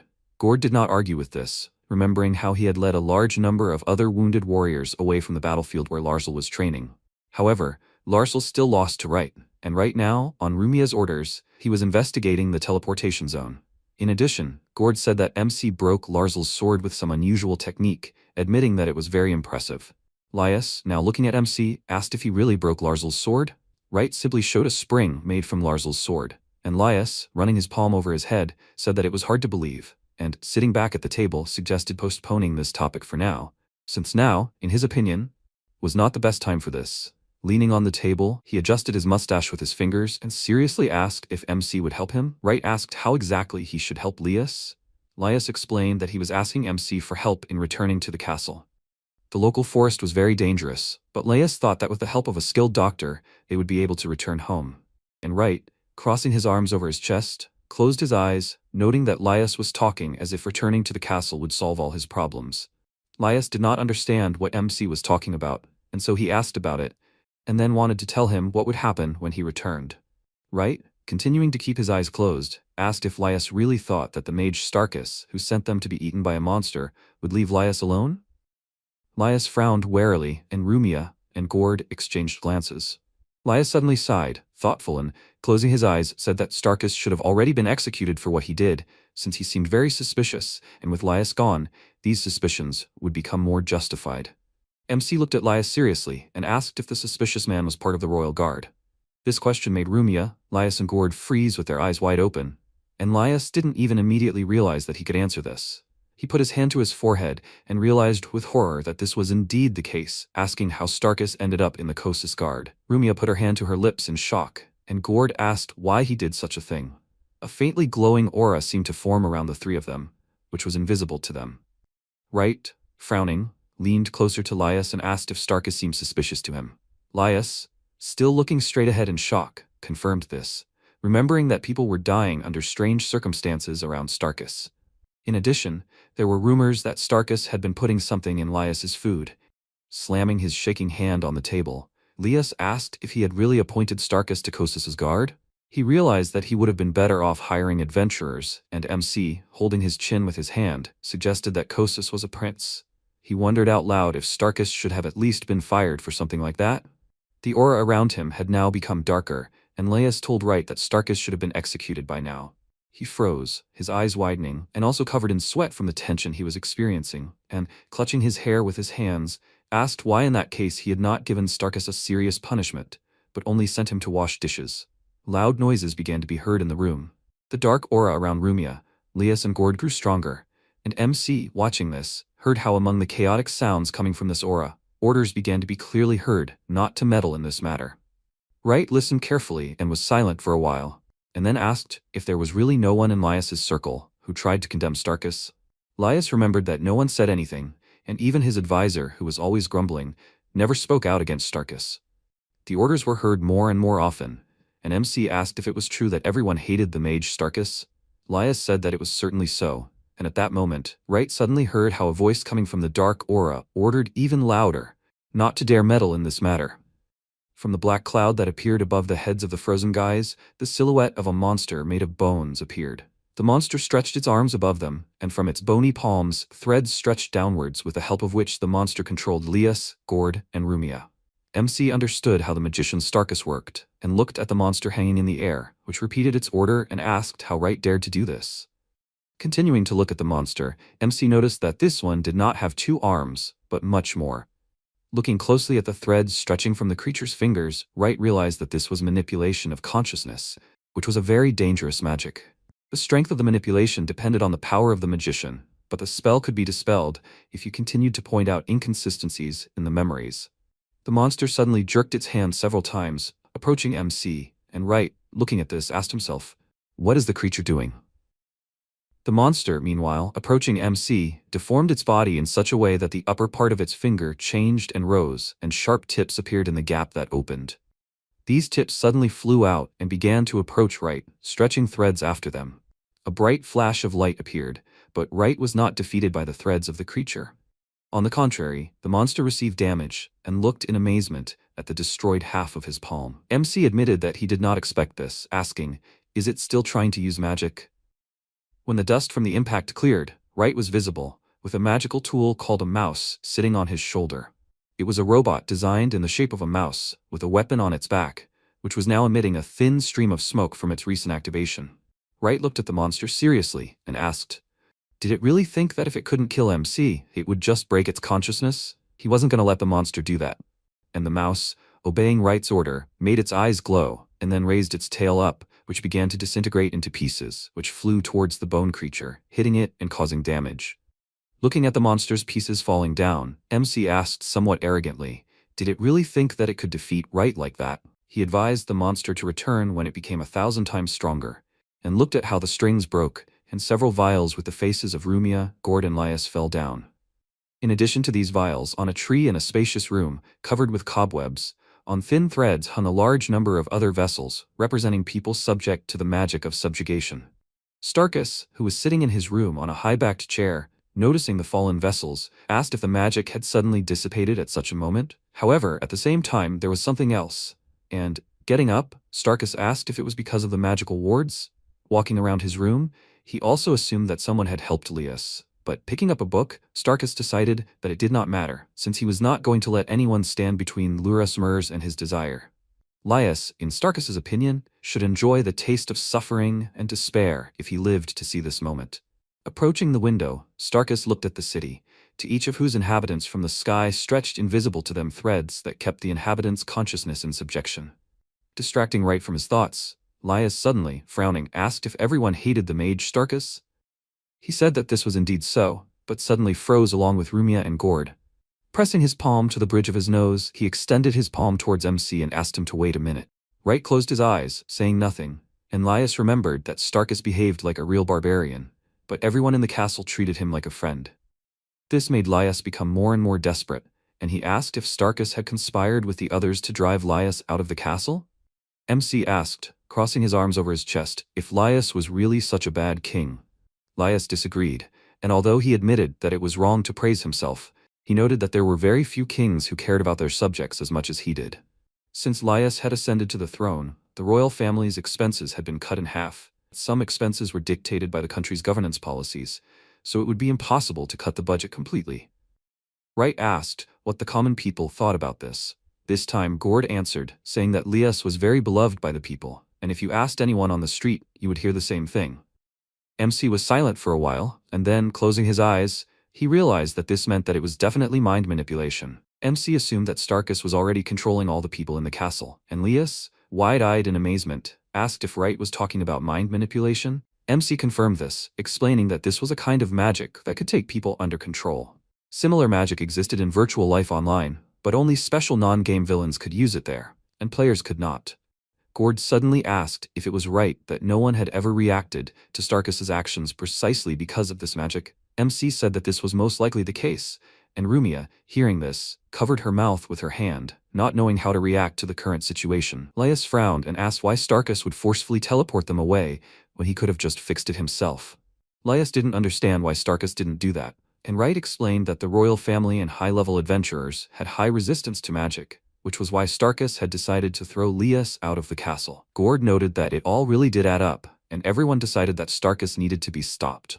Lias stood up, leaned his palms on the table and seriously declared that if what Wright said about mind manipulation was true, then Starkus could take over Lias's entire kingdom. However, Lias didn't know what to do, which made him feel helpless. MC, getting Lias's attention, announced that this magic was very easy to dispel, and Lias, amazed, asked again, and Wright, confirming this, said that the magic would subside if the caster was killed. He extended 2 fingers and sharply drew them near his throat, showing this gesture of murder, and summed up by saying that if Starkus was killed, the problem would be solved. Lias sat for a while, looking at MC, and then, closing his eyes, lowered his head, resting his palm on his forehead. He assumed that Wright as a doctor would not understand this, but exclaimed that Starkus was not so easy to kill. MC asked if it was impossible to find another way if there was no easy way to kill. Lias warned that his palace was well guarded, so it was almost impossible to get past the guards. Wright noted that these guards let in a mage who knew how to manipulate consciousness, and admitted that he was sure that everything was actually not that difficult. Lias, hearing these words, became angry and, looking seriously at MC, asked what the doctor could know about such a thing. He shouted that only a real assassin could handle this, who was able to sneak into the castle unnoticed and kill the enemy, but Lias could not contact such an assassin while everyone was in his castle. The room suddenly became darker, and Gord, alert, grabbed the hilt of his sword with his hand. Rumia and Lias froze, surprised, and Wright seriously asked what to do if he had a person in mind. These words made Lias amazed and exclaimed that this could not be. He, wide-eyed in amazement, asked if MC really knew any assassins. Wright asked if it was so surprising that he had such acquaintances. He reminded that he knew how to make a second-level potion and asked if the others had forgotten about it. Lias admitted that, if you look at it that way, it was true, but he objected, noting that usually a mercenary wouldn't be able to kill Starkus that easily, since Lias's castle was an impregnable fortress, through the walls of which many assassins and other riffraff had tried to penetrate without success. MC froze for a while and then asked if that really meant that it was an impregnable fortress. He named the spell an unbreakable barrier, a magic destruction barrier. and also a space explosion barrier, and holding up 3 fingers, asked if that was all the protection. He mentally added that he gave examples of some of the strongest barriers from virtual life online, since these spells combined together were a powerful obstacle in the path of anyone. For a while, no one said anything, and finally Laius announced that these were all barriers from legends, admitting that they simply did not have anything like that. Their castle was surrounded by defensive wall-class magic, and Wright, hearing this, imagined a scale in his mind, in which the spell power rating was vertically arranged from the lowest to the highest, starting from the bottom up. The 3 barriers that MC gave as an example were at the very top of this rating, and the defensive powers fell almost to the lowest mark. Wright asked out loud what other defensive structures were in the castle.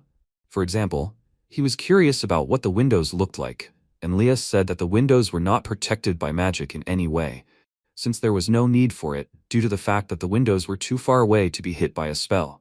MC did not even remember the last time he had such a simple order, and announced that his friend would handle it, although he warned that his participation depended on the reward. Laius asked if Wright was even listening to him. He reminded them that they needed to kill a powerful sorcerer who was sitting in a protected castle, but MC said that someone who couldn't handle such a task simply couldn't be called a killer. King sighed. If he really knows someone who can help him, then he agrees to everything. He can really kill Starkus. The protagonist replied that he will definitely do it and will receive a reward only in case of success. The king couldn't believe it and asked if it was true. The protagonist noted that it was. He was ready to vouch for his success with his life. The king agreed. He was ready to offer any reward and asked to introduce him to this killer. MC asked, "How about doing it right now?" After that, with a snap of his fingers, the protagonist explained that he was not only a doctor, but also a hired killer. At this time, the support artifact, the mouse, climbed onto the table and began to serve the heroes. The protagonist repeated, his familiar killer is himself, and now they need to discuss the reward. The king was very surprised and asked, "He is a doctor, right?" MC noted, "From a doctor to a killer is one step. From simple things you can, for example, brew a deadly poison." The king noted, "Starkus is definitely prepared for this." The protagonist agreed, "Most likely so, but what if something gets into his body that he cannot recognize as poison?" The king asked how he would poison him. MC explained, he knows a lot about it, including making a poison that can be sprayed over a field where they grow food for the castle kitchen. He can send a flying artifact into the clouds so that the poison mixes with the precipitation. Starkus will not suspect anything. The king asked, "Is that possible?" He thinks that making such an artifact would be very difficult. After that, the protagonist took out his invention and put it on the table. Launching it, it instantly smashed the cups that were in the hands of the assistant's artifacts with its cannon. Having demonstrated this, MC noted, "That's how it works. Finding a way to kill him will not be difficult." MC always knew. The key to successful negotiations is to conduct a convincing demonstration for the customer and surprise him. He took an advantageous position, and now it is necessary to discuss the reward. The shards of the cup fell to the floor. Looking at them, the king noted, if he really can kill Starkus, he will not stint on the reward. But what does he want? The protagonist answered, land for a personal workshop, confidentiality, and cooperation.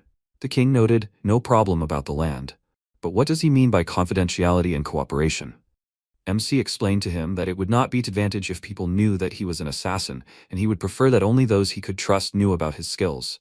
And cooperation is cooperation, where both parties are equal. One can ask the other for help, but the other can always refuse. The king noted, he has a serious request to be on equal terms with an entire state. The protagonist wondered, is there anything bad in this offer? Under such conditions, he cannot force him to do anything. The king exclaimed, he agrees to his terms, and the protagonist noted that he accepts the order. They shook hands.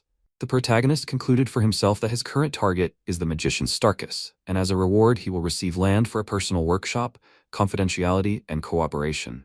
The king asked how many days it would take.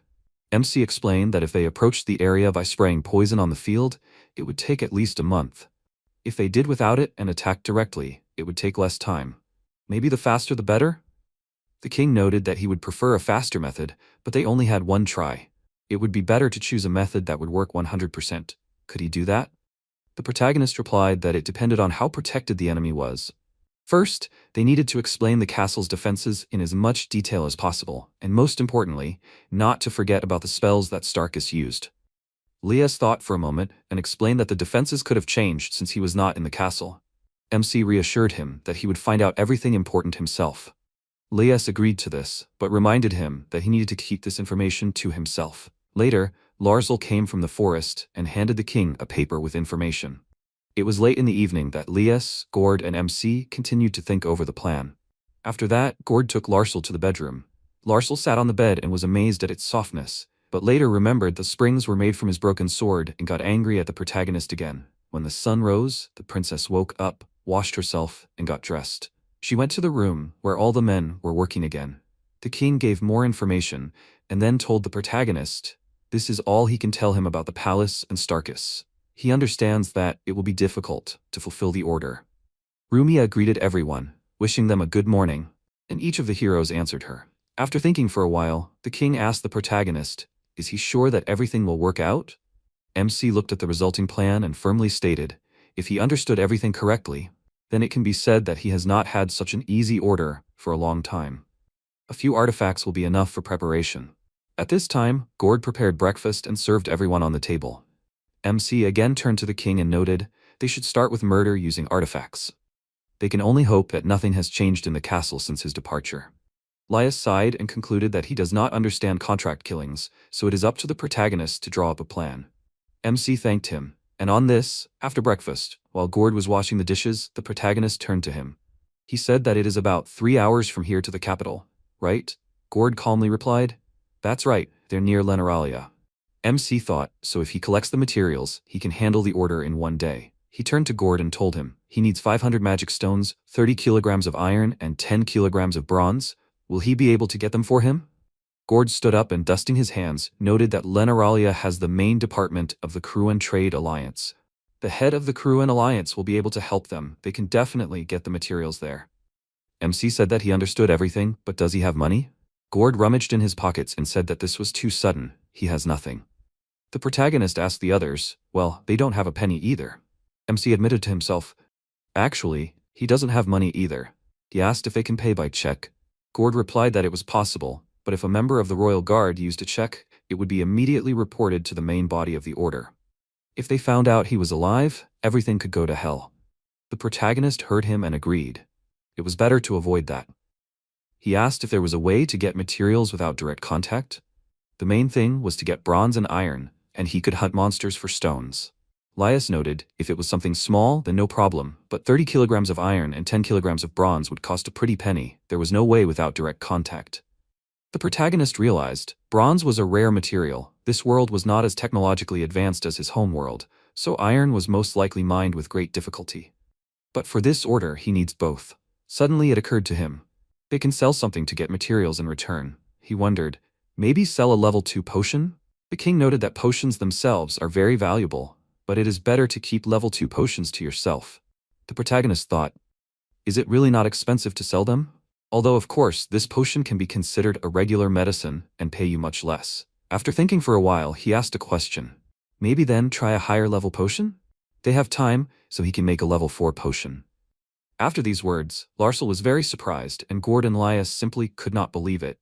Gord noted that he probably really knows how to make them. The king noted that potions higher than level 2 are so valuable that they will immediately attract the attention of many. The protagonist was surprised. Are they really that valuable? Lias explained, all potions above level 2 must be passed down through the royal family. Such potions are very rare. Only one is produced in 3 years, and not always. For comparison, several bottles of level 1 potions are produced per year. MC thought, 1 potion in 3 years is very little. They are considered that not at all. He would never have thought that it was such a treasure. The protagonist wondered, then what about level 0 potions? The king noted that they were great, but not so rare as to consider them suspicious. MC was happy, and it was time to get down to business. He took bottles of level 2 potions and began to mix them with water. Looking at this, everyone else was completely shocked. The protagonist saw how surprised everyone was, and asked, did they not know that if potions are diluted with water, their level decreases? Lias asked in amazement. They know, but does he himself understand what he did? The protagonist calmly replied that he added water to the potion and got a level 0 potion. Lias exclaimed, did he not listen to him? They get such a potion once every 3 years, and he diluted it with water and made a level 0 potion out of it. MC calmly noted, it takes him 2 minutes to make such a potion. Let no one worry about it. He thinks the fate of the state is more important here. The king noted, this is of course true, but he has never known anyone who can make these potions so easily, so he is still in a little shock. The protagonist calmed him down and said that they will soon get used to it. After a little while, the level 0 potions were ready. MC turned to Gord and asked, "Is he sure he will be able to sell them?"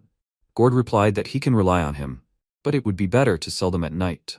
MC asked, "Why do they have to wait so long?" Gord explained that if he went out now, there was a chance that he would run into one of the royal guards. They could not be sure who was a friend and who was an enemy, so it was better to avoid that. MC noted that this was logical, but he could help. He handed Gord a magic stone and offered to take it with him. Gord asked what it was. The protagonist explained it was a magic tool for disguise. Gord took the stone and turned into a different person. Lias noted, indeed, he did not look like Gord at all. Larzl also noted that his face was completely different. While Gord was examining his new appearance, the protagonist handed him a mirror. Gord looked into it and simply could not believe it. Could he really do such a thing? Everyone else noticed that his voice had not changed. When they started to see Gord off on his way, the protagonist asked, maybe he should take him to the city? It would be hard for him to carry 500 magic stones alone. Gord noted that Larzl, who had also changed his appearance, would carry the things. They knew how to avoid monsters, so there was no need to worry about them. MC said that he understood and reminded him that his appearance had changed, but his voice had not. Let him try not to run into his acquaintances. Gord agreed it would be better if he could negotiate with his face, but how would he change back then? MC explained, you need to whisper stop, and he would return to his real face. To return the disguise, you need to say start. They checked this and left, saying that they would be back soon. MC wished them to be careful. After that, they returned to the house, and the protagonist thought, this house is not at all suitable for creating magical tools, it needs to be remade. He went to get the remaining materials, but then the king called him and explained that he wanted to consult with him about something else. He wants to ask about that artifact. With it, you can take on the appearance of a certain person, right? The protagonist looked at him and noted to himself, he is cunning. He replied, it will take a little work, but yes, it is possible. Surely he has some ideas? Lias noted that he had no ideas right now, but the thing was useful. He asked if it would be possible to order these artifacts from him when he finished the task. MC replied that it was possible but for a certain fee. Suddenly, Rumia opened the window and exclaimed for her father to see. The protagonist's little assistant, Maki, tidied up his clothes. They were now like new. But then she asked, did she probably disturb them? Lias replied that they had already finished talking. He turned to the protagonist and noted that they would then talk about it after the order. When Lias entered the house, his daughter asked what they had discussed. Lias replied that he had asked him for something. At this time, MC approached the materials and noted that it was time to build a simple workshop. Using magic, the protagonist began to build. He thought, killing Starkus was not his main goal. He is here to kill Master Zul, the god of this world, and the assassination order and cooperation with the king are just transit points. And yet his goal is unknown, and the god of the kingdom's support will not hurt him if the power of the god depends on the faith of people in the whole country. He will definitely find a use. He should build a good relationship with them. While thinking about this, he was already finishing the construction of a new workshop. Suddenly, Gord and Larzl appeared. Gord turned to the king and noted that they returned. Lias noted that this is an excellent job, but were they not followed? MC calculated to himself. It turns out that the two of them carried 140 kilograms of luggage. He opened the box with the luggage and asked, did they really carry all this together? He is definitely impressed. Gord noted that they are in excellent physical shape, lifting 3 iron plates. The protagonists noted to themselves that the quality of the iron, of course, is not the best, but it will be enough. Gord noticed this and turned to the protagonist, who himself was in good shape, because these objects weighed 30 kilograms in his hand. After that, MC took some plant and asked what it was. Gord explained that Larzl had picked up medicinal herbs on the way, saying that they could come in handy. MC took the materials to the workshop and noticed that the materials were there. It was time to get to work. Larzl did not expect, really so soon? MC told Gord that he would seal the doors and windows with magic. If something happened, let them call him from outside. Coming closer, Gord asked, is it all quiet because the methods of creating murder tools are a closely guarded secret?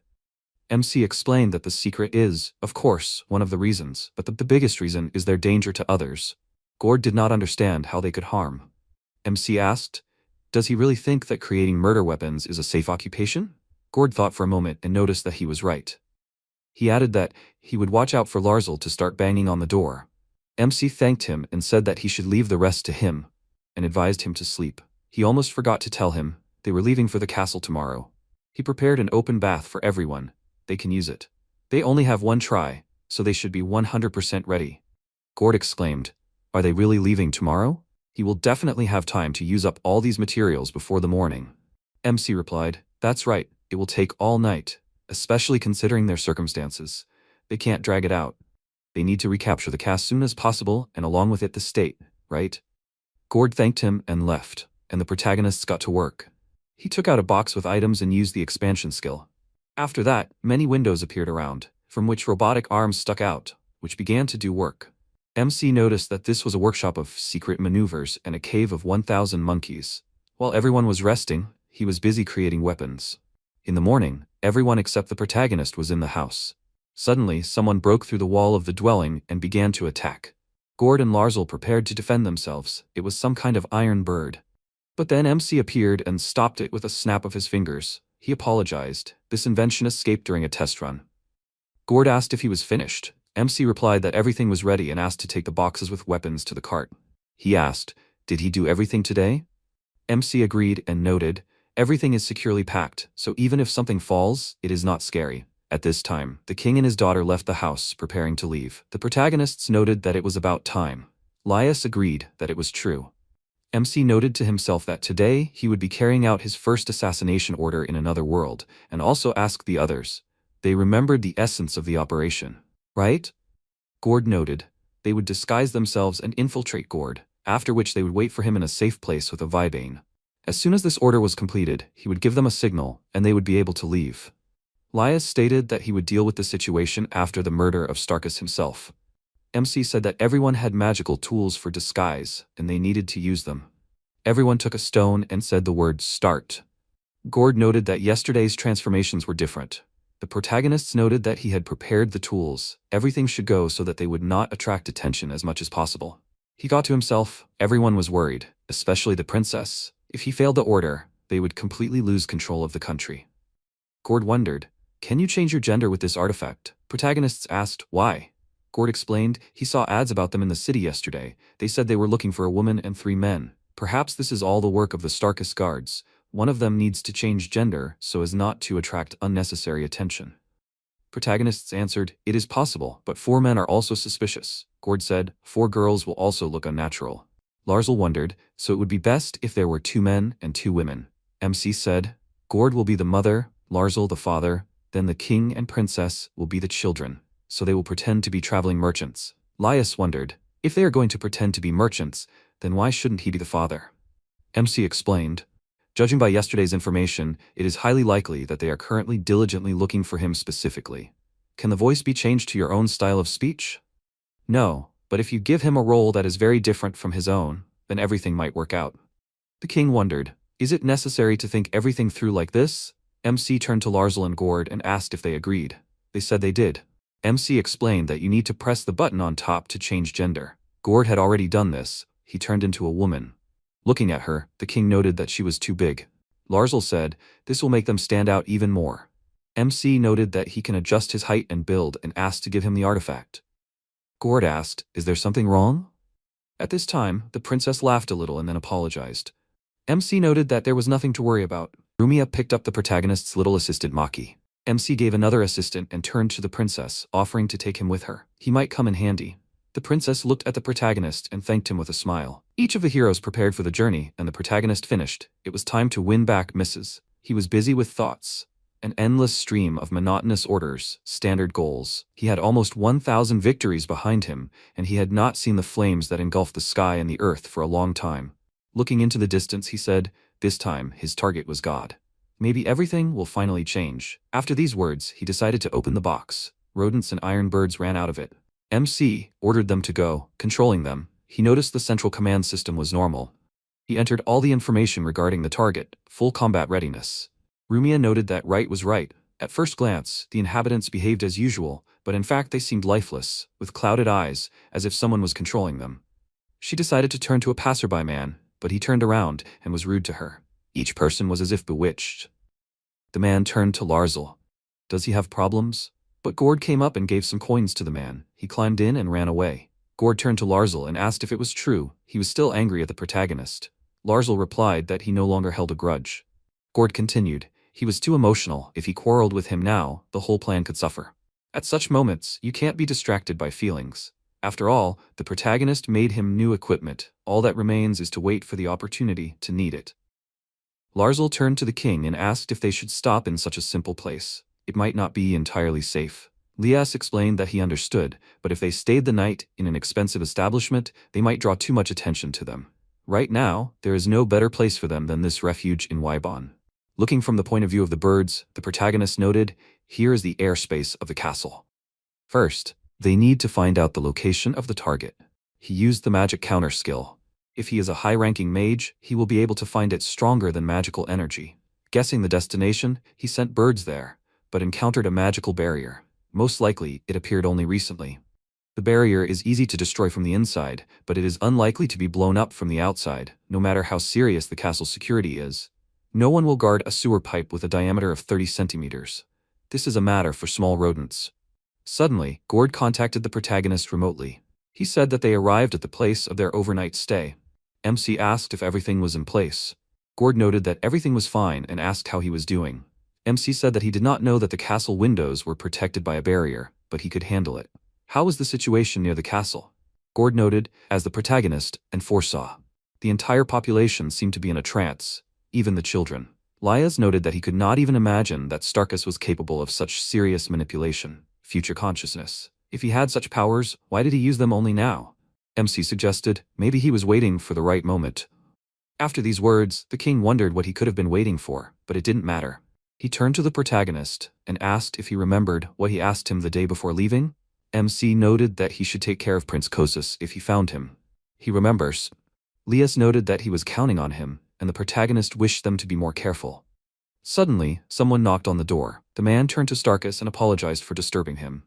At that moment, the protagonist realized that this was his chance, but he almost revealed himself because of the protective magic on the door. In this case, he will have to try ranged combat, but unfortunately, Starkus is not visible from there. MC thought, this room is much more prepared for an assassination attempt than it might seem at first glance. The man continued and asked how his mission of religious conversion is going. They have sent missionaries to 10 cities who are actively educating the people about their religion. Yesterday alone, they managed to bring 246 new believers to them. Starkus noted that 246 is not enough. MC wondered what kind of religious conversion, so he wants to change the object of faith? Did he really take control of estates first, and now this? The man said that their missionaries are trying their best, but it is quite difficult to convince people to abandon the gods they have believed in for so many years, so things are slow. Starkus noted that his mind manipulation does not work here, and the result is still unsatisfactory. He ordered them to try harder, otherwise, they will not be able to save the country from destruction. In Starkus's opinion, only their god Luras Mars could save them. The men simultaneously agreed with Starkus's order, and MC mentally repeated the god's name, asking himself if there were other gods in this world besides Midzas and the evil god Mazura. Starkus, looking at the men, ordered them to hurry, asking if they remembered what to do with those who disagreed. The men, who were also under Starkus's influence, declared that those who disagreed must be convinced with a whip and a fist. For this purpose, they created a squad of inquisitors, which was to begin work from the next day. Starkus noted that this was wonderful, advising the men to be firm in their faith. The men again simultaneously expressed their agreement with Starkus's words, and Wright realized how things really were. It was a false name for the foundation of a new religion, and he remembered that Midzas had said that Mazura resorted to such methods. It seemed more like coercion through torture than persuasion, and so, addressing the device that was supposed to help MC talk to Rumia and the others, Wright asked if Gord was there. Gord confirmed that he was, and MC announced that he had something to ask, and asked if Gord had heard of the god Luras Mars. Gord sat down on the couch next to the device and said that he had heard of it. He explained that it was a young religion that had been practiced for about 30 years. Since there was real benefit to the faith, it had recently gained a large following. Wright especially noted the word benefit, and asked again, and Gord explained that the people of this faith gave out free bread to the faithful when they went to church, and did something similar.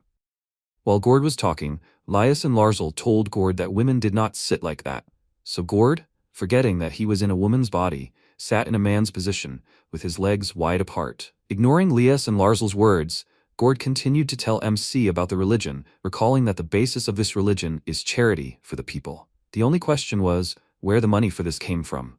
And although this religion was popular among the people, there were many dark rumors about it. Right, thoughtfully holding his chin with his hand, realized that the believers were luring people with handouts, but the source of this money was unknown. This was really suspicious, and suddenly MC heard Gord add that they also had a goddess, Midsis. Most of the residents over 30, including Gord, professed faith in Midsis, and Luris Mars was mainly believed by the youth. At this time, the men who came to Starkus's office had already gone out into the corridor and began to leave, and Gord asked Wright why he was even asking about this. MC replied that he was just curious and returned to watching his animal assistants. At that moment, a dark aura began to emerge from under the door of the office where Starkus was sitting, and Starkus, who had activated the magic, put his palms opposite each other and offered to greet the guests. He grinned and called Sting and Bat. And Wright, watching the magic that had gone beyond the castle, asked where such power came from. He immediately contacted Gord and the others with the device and warned them that they were in danger since they had been exposed. Lias, Larzal, Rumia, and Gord froze in alarm, and the next moment, someone's attack suddenly flew into the room where they were, breaking through the wall. Gord and Rumia were affected by this, and Lias and Larzal, noticing this, frowned, desperately shouting their names. They took off their disguises and took up fighting positions, holding their weapons out in front of them and holding them ready to fight off the flying rocks. Larzal, standing in front of Lias, asked who was there. There was no immediate answer, but instead something flew past, hitting the front door. There was an explosion, and Larzal and Lias looked in that direction, noticing two young guys standing in the gradually settling dust. One of them, smiling, asked who they had here. He recognized their teacher, Lias, among them, and asked if he was not dead. The other guy, laughing, turned to Starkus, shouted that it was great, and admitted that he was overwhelmed with energy. Lias, looking warily at Sting and Bat, noted that they had an impeccable plan, and asked how they found them. Without waiting for Sting and Bada to respond, Larzal stood in front of Lias and announced that they were members of the Royal Guard, admitting that he was sure that Starkus was controlling them. One of the guys, placing his palm on his chest, asked that they not be compared to the puppets from the castle, declaring that they were completely free.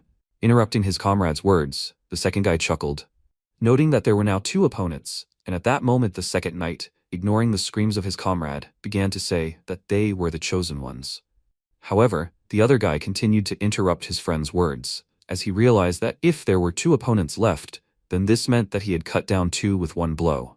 He was amazed at the power of his blow, and at that moment Bada, having hit Sting, ordered him to shut up. Sting flew back a little from this blow, but did not do anything in response. At that moment, Larzal suddenly appeared behind Bada and tried to attack him, but Bada stopped the stump of the sword Larzal was fighting with, asking where he was rushing to.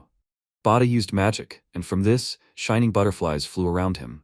Bada, continuing to hold the blade, asked if they were not curious. How did they know that Lias and the others were here? He suggested looking at the magic mark of the old man from Kuruin, and Lias, hearing this, asked again.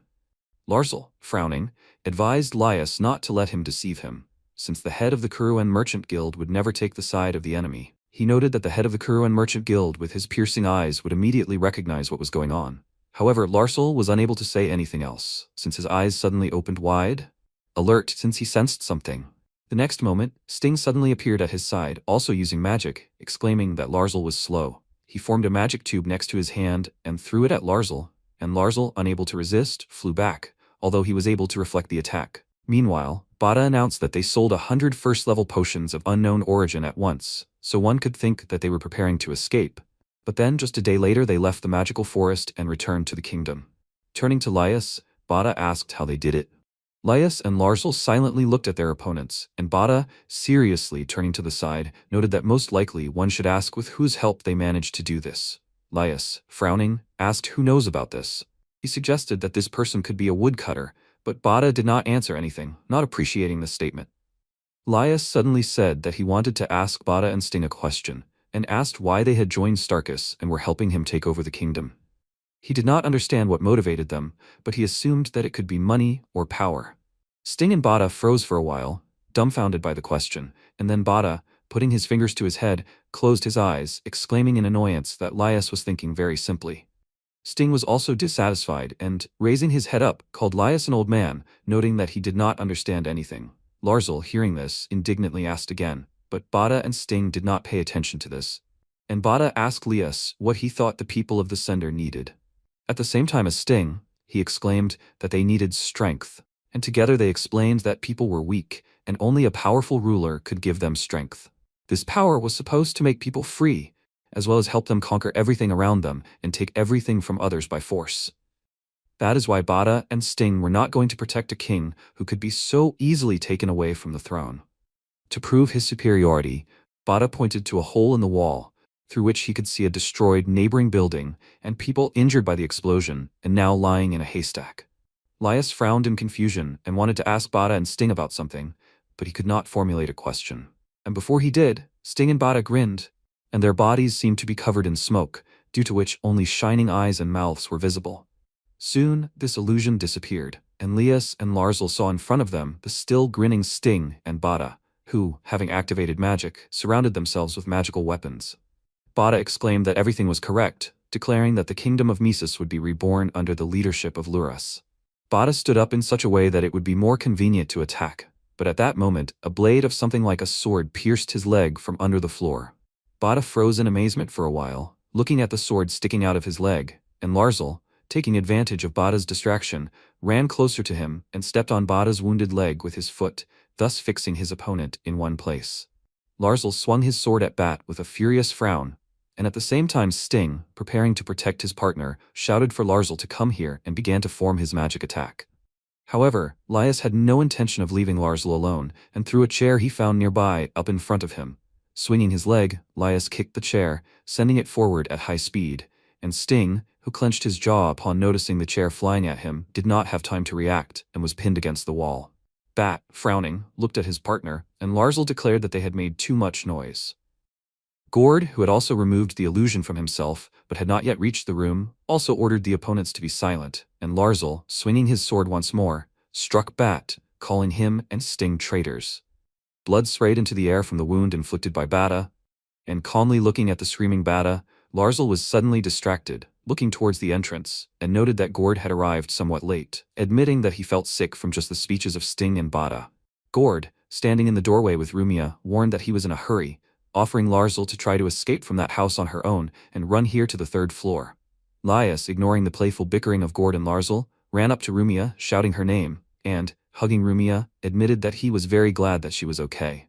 Tears appeared in Rumia's eyes, but he did not have time to rejoice at the reunion for long, since Bada, trying to get up, shouted that he was in great pain and furiously asked how Larzl did it.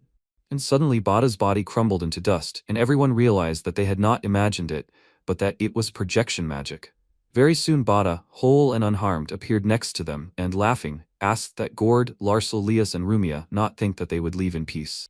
He promised to skin them and hang 2 of them on the gate for all to see, and he would make a rug out of Laius's skin and a bag out of Rumia's. Smiling madly, Bada asked if this was a good idea. When Laius frowned, leaning forward to begin the attack, he was asked to step back. Larzl and Gord stood in front of Rumia and Laius, resolutely looking at their opponents and, having more conveniently gripped their weapons with their palms, swung them, getting into fighting stances. They promised to show Bada and Sting, whom they called scoundrels, what the confidants of King Laius were capable of. Even before they had time to do anything, a powerful air attack flew towards them, created by Sting, who had already freed himself from the chair. But Gord and Larzl not only stood firm, but also ran forward, repelling the attack. Once again swinging his sword, Larzl broke through the last line of attack and ran faster, approaching Bada. Larzl, swinging his sword, made shining stars appear in the air, activating a secret technique of the royal palace of Mises, which was called a clot of flashes of double stars. Stars appeared throughout the entire area of the room and repelled small attacks that Bada directed towards Larzl. However, some of these attacks still reached Larzl, but he, frowning seriously, dodged it. Realizing that Bada was using butterflies, he cursed, as the magic of the butterfly wings was dangerous. However, the knight, who relied on magic in everything, was not scary for Larzl, and Bada, realizing this, asked if this is really what he was thinking. He put his hand in front of him, on which he wore a large ring, and looked at the silhouette of a butterfly formed above this ring. Bada called Larzl the talent of the royal guard, but announced that Starkus gave them new strength and, rising into the air, shouted that they are no longer the weak guys that Larzl remembers them. Phantom butterfly wings appeared behind Bada, and he activated the storm of wings. Wings consisting of magical butterflies began to move towards Larzl, who, however, despite the danger, continued to run forward.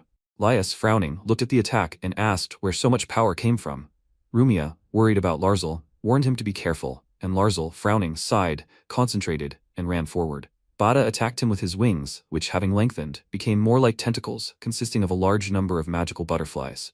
However, Larzal dodged each attack, occasionally using his own magic, and as he approached Bada, Bada, smirking, asked if Larzal had survived. He thought it was amazing, but Bada warned that they had only just begun. Still smiling, he called out to Sting, who, laughing, jumped out from behind Bada, preparing another magical attack. Streams of air swirled around his palm, and Sting, raising his hand, announced that Larzal had managed to dodge, but warned that his luck had ended there. Sting suddenly extended his hand towards Larzal and activated the nail gun, sending a funnel of powerful air currents towards Larzal with the pointed end. Larzal's eyes widened, frowning as he was slightly scared of the attack coming towards him. He remembered how some time before he stood there, looking in shock at Gord, who was handing something to MC. Gord announced that he remembered something and said that it was for Right.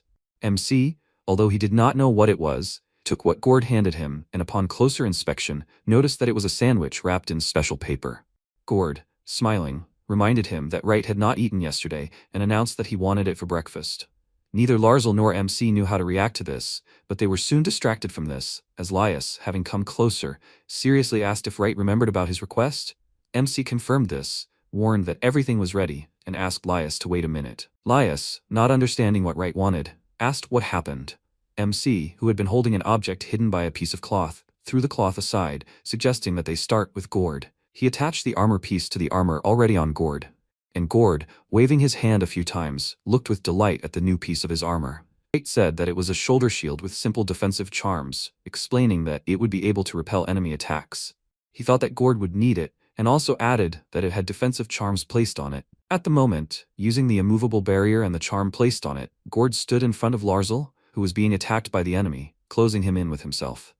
Looking at the defense that was instantly built, Gord smiled, remembering how, when he first received the shield, he asked if an immovable barrier was, according to MC, simple magic.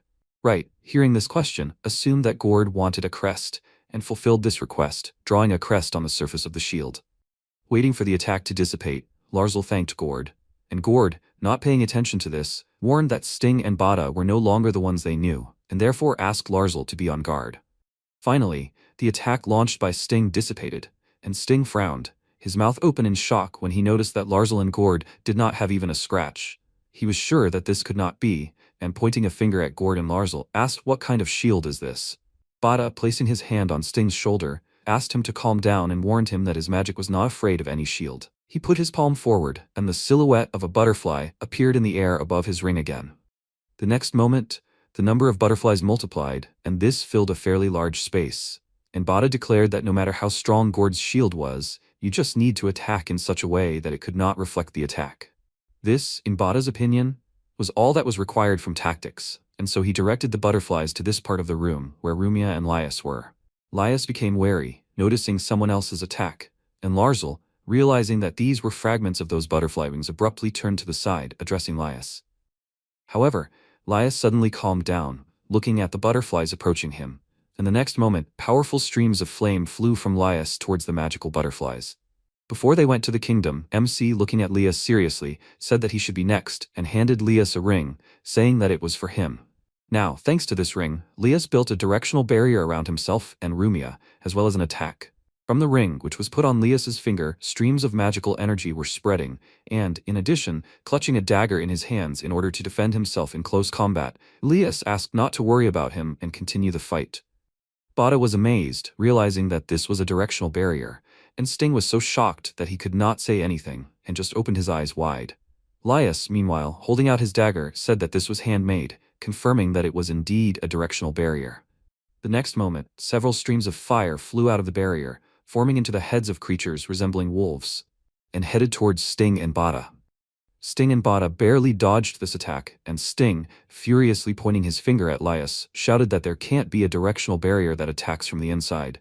He was sure that Lias was hiding something else, but Lias calmly said that no one knew about it, and suddenly Bada warned Sting that something had appeared from behind, and Sting, turning around, noticed Larzal, who, having jumped up, had already swung his sword. Gritting his teeth in anger, Sting frowned and made a new attack begin to form near his hand. He managed to react and sent a powerful stream of wind towards Larzal, ordering him not to underestimate him. However, Lias, who was holding a long weapon that looked more like a stick, dispelled Sting's attack, swinging it, and quickly approaching Sting, who froze in shock, asking what was that. Flying past Sting, Larzul struck him in the neck, and Sting, whose mouth spurted blood from the blow, fell to the floor. Larzul, in contrast, calmly landed on his feet, sighed, and remembered how he had previously held an object hidden in a piece of cloth. At that moment, he looked at it in bewilderment, asking if this was really the enchanted sword flame ceremony. Wright said that among everything he gave out, this was the only equipment for attack, and warning that they did not plan to engage in battle, explained that he chose items that would ensure safety. However, the sword that MC handed to Larzul was made of the wood of the flaming tree, and was strong but not durable, and so Wright warned Larzul to be careful, as he would only be able to use the sword once. He advised Larzul to wait for a chance and use the sword wisely. And now Larzul stood up, raising his hand in which he was clutching a long wooden pole, which was the flaming sword. Gord, Rumia and Lias froze, watching in shock, and Larzul suddenly, calling an invisible interlocutor, forcefully threw the wooden sword to the ground.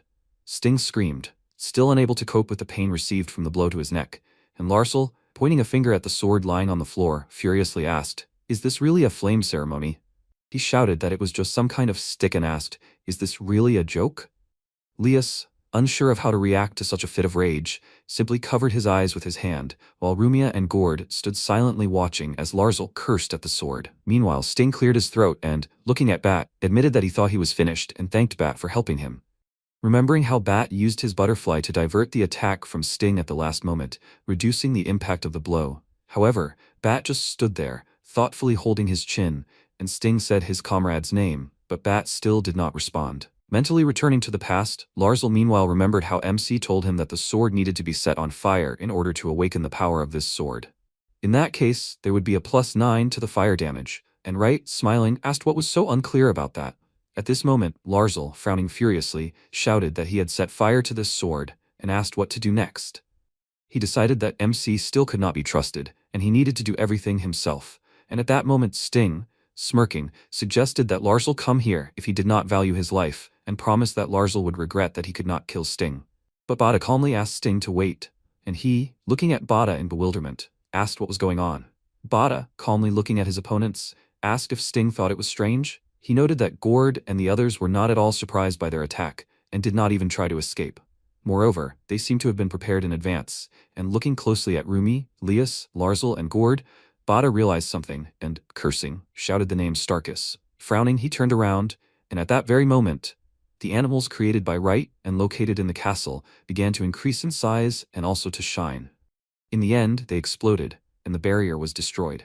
Immediately after that, the birds joined the attack, and the inhabitants of the city began to run to the sides, dodging the debris flying down. One of the girls suddenly stumbled, fell, and would have been injured by a flying fragment, but one of the MC animals ran closer in time, and having built a shield, protected the girl from falling, while looking at the even rows of birds, already preparing a new attack. So far, almost nothing was visible behind the huge clouds of dust that had risen, but Wright, having connected to the vision of his birds, continued to peer at the destroyed part of the castle.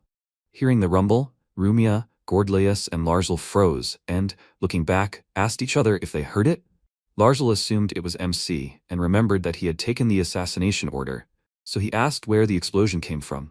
Bada cursed, realizing it was a trap, and desperately shouted that they needed to get back to the castle quickly.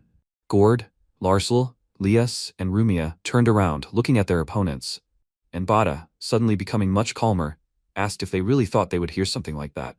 He was sure that Starkus did not need their protection, and at that moment, Starkus, who was surrounded by an additional shield, calmly took a sip from his cup of tea, admitting that he did not know who decided to attack or where from, but noted that if this person thought that this would kill Starkus, he would soon realize that everything was actually just one big mistake.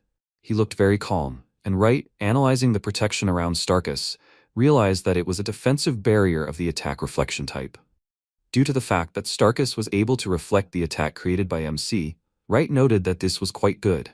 However, he knew that this barrier lasted for a maximum of 2 seconds, and he realized that if the first attack was repelled, the second attack would destroy the barrier. Therefore, MC, twirling the needle with which he controlled his artifacts in his fingers, activated magic and sent the birds down, asking how Starkus planned to repel the next attack. During the flight, the birds gradually transformed and, opening their mouths, divided their bodies into 2 parts. From the resulting cracks, firearms moved forward, from which, lining up, the birds sent a large number of smaller projectiles towards Starkus.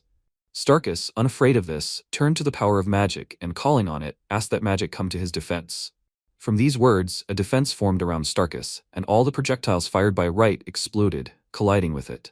The explosion destroyed the rest of the castle, and a dense column of smoke rose into the air. The people of the city on the other side froze upon hearing the loud sound, but the shield erected by Starkus did not waver or even crack, and Starkus calmly continued drinking his tea. MC, thoughtfully placing his hand to his chin, realized that a magic song was used, and admitted that this was a tough opponent. Laius, hearing another explosion, looked towards the castle in bewilderment and asked, "Did Right fail?" Bada and Sting grinned and then laughed, and Gord, Lias, Rumia and Larzal, frowning, looked at their opponents, who simultaneously shouted that nothing could compare to Starkus's strength. They were surrounded by a shining aura of magic, which made their silhouettes seem dark. In addition, they were sure that they also could not be dealt with so easily, and, using the bloom of magic, they prepared for a new attack. Sting ran forward and used a nail gun and a pellet shot, causing a large number of magical attacks to appear in the air above him in a spiral. Gord used his shield to block the others from these attacks, but clenched his jaw from the effort, warning that the attacks had become stronger. Suddenly, he frowned and noticed that a crack had appeared on the shield, and Sting, who also realized this, laughed and asked if Gord could even imagine such a thing. He declared that this was his power, warning that it was all thanks to Starkus. He also added that he was no longer the rookie Gord had beaten during training. Gord admitted that this could be true, but shouted that Sting was still as inattentive as before. Sting, hearing this, froze in bewilderment, and the next moment his hand, on the end of which the magical attack was created, was thrust into the floor. Sting cursed, and Larzal jumped up and tried to attack him, but he frowned warily, noticing something else. At the last moment, he dodged a large number of magical butterflies sent at him by Bada, who smiled and suggested that he stop ignoring him. Still looking slyly at Larzal, he asked if he really thought that a knight who relied on magic was not fit to hold a candle to Larzal. After flying a little into the air, Bada waved the edges of his cloak resembling butterfly wings and activated Butterfly Dance and Death Rhapsody, causing more of the room to be filled with butterflies created by Bada. However, Larzal was not going to give up, and, frowning, ran forward, dodging someone else's attack. He quickly made his way to Bada and, finding himself at a distance that could be covered quite quickly, jumped, reducing the last meters, but Bada created a new batch of butterflies, which threw Larzal back. Larzal defended himself in time with his own magic, but because of this, he was thrown back some distance and was forced to make his way to Bada again, dodging attacks from butterflies. Bada, laughing, declared that this was excellent, advising Larzal to fight and suffer, and also to meet face-to-face with the sword art of the royal court. And suddenly, the next second, Bada felt something hit his cheek, and noticing that a thin cut had appeared in that place, from which blood had flowed, he asked if Larzal had really hurt him. Bada was sure that this could not be and asked when Larzal had managed to do this. However, he remembered that this had already happened when Larzal had attacked Bada at the very beginning of the battle, and because of this, Bada had a major question, and he asked how Larzal had been able to withstand his attacks with a piece of junk, which Bada called the stump of the sword Larzal had fought with. Larzal, meanwhile, frowned in concentration, waved his hand several times, and a powerful magical attack began to form behind his back. The stars that Larzal used as his magic formed a tunnel through which he was able to reach Bada without hindrance. Looking at the sword in Larzal's hands, which seemed to be extended, not by metal, but by magical energy, Bada asked if it was really a magical sword. Bada was sure that it couldn't be, since Larzal didn't know how to use combat magic. Continuing to look, Bada, frowning in bewilderment, asked if Larzal had really charged the sword with energy. In order to catch his breath and rest, Larzal stopped and asked if Bada was really saying that Larzal wouldn't be afraid of a knight who relied on magic. Frowning confidently, he shouted that it was so, and ran to the attack again, reminding them that they weren't training, and promised that he would give it his all. Bada called Larzal an impudent man as he barely dodged an attack that Larzal launched at him. Larzal continued to run forward, defending himself, as Bada sent another swarm of magical butterflies at him, and Bada cursed as he realized that Larzal had memorized his attacks and knew that he was no match for him. Larzal weakened his barrier and ran forward, but the next moment, another attack of butterflies appeared in the air right above him. Feeling a powerful energy behind him, Larzal turned around, and Bada, smiling, declared that it was all a joke, and launched his butterfly attack at Larzal. However, these attacks did not reach Larzal, as he was surrounded by a barrier. Bada, frowning in confusion, asked, "What was that?" Laius, who had managed to reach Larzal in time and protect him with his own artifact, warned Larzal not to get ahead of everyone, and Larzal apologized to Laius for his behavior. Laius, Straightening up, held out his dagger and advised Larzal to retreat and rest for a while. He warned that they had underestimated the enemy and explained that if they did not attack with concentration, they would have a hard time. However, they had MC's weapons with them, which meant that they had a chance to win. Lias looked at Gord, who was successfully repelling Sting's attacks, and also noticed Rumia, who was reaching out her hands to the fire sword that Maki, who served right, had brought closer. Larzal was silent for a while, thinking about Lias's words, but after asking for forgiveness for his rudeness, he noted that if they simply defended themselves, they would lose their chance to win. Despite Lias's recent warning, he stepped forward, decisively clenching his hands into fists. Larzal wasn't going to let Sting and Bada defile the name of the Mises kingdom any longer, and swung his sword and ran forward, passing through Lias's barrier. Bada smiled and said that it would be better if Larzal listened to Lias, and Lias frowned, becoming wary of these words. Bada pointed behind Lias and Larzal and asked them to look, and they saw a new attack of butterflies form right above Gord. Frowning desperately, Larzal and Lias warned Gord that there was an attack behind him, but cursed in their minds when they realized that Gord couldn't hear them. Activating a defense around him, Lias ran forward, and Larzal also moved, trying to get to Gord to save him. At the same time, Bada extended his hand forward and sent a squad of butterflies after him, but Larzal suddenly accelerated and ran forward, dodging the attack and overtaking even Lias, who started running first. Bada, noticing this, laughed, amazed at the speed, but asked if Larzal would make it in time. Larzal, clenching his jaw, ran forward, thinking about how he let everyone down when they were teleported to the forest. Without stopping, he pulled his hand back to increase the swing and power of his blow, also remembering the moment when he lost to MC. Following the movements of Larzal's hand, shimmering magical stars appeared, and Larzal also remembered that he was currently under a magical mark.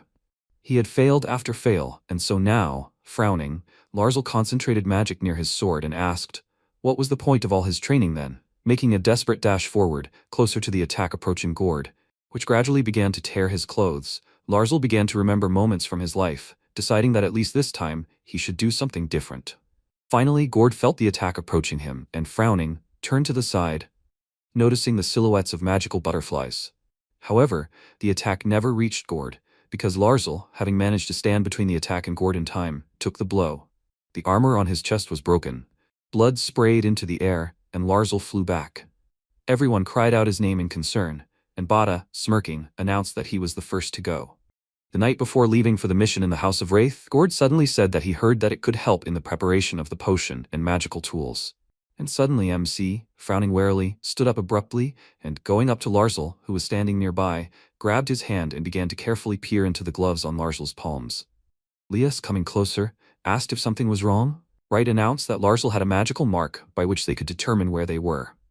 Larzal, asking for an appeal in front of everyone, promised that he would get rid of it right away and began to take off his glove, but Lias, holding out his palm forward, told Larzal to stop and suggested leaving it in place. He understood that Starkus would most likely be protected by his loyal assistants Bada and Starkus, and they could interfere with them. Turning to Larzal, Lias waited for him to react and show that he was listening, and then announced that when MC finished preparing, they would leave the capital and would act as bait, luring Starkus's assistants away from the castle with this mark. Gord, kneeling down, warned Lias that it was too dangerous, and Larzal, who had taken the same pose, said that Lias did not need to go with him, saying that he would go alone. However, Lias did not agree with this and, crossing his arms over his chest, seriously reminded him that he was the king of Mises and therefore he could not allow someone else to risk their life for him. Looking at Rumia, he said that she would stay here with Gord, but Rumia said that she would go with them. Lias became angry and asked if she did not understand how dangerous it was.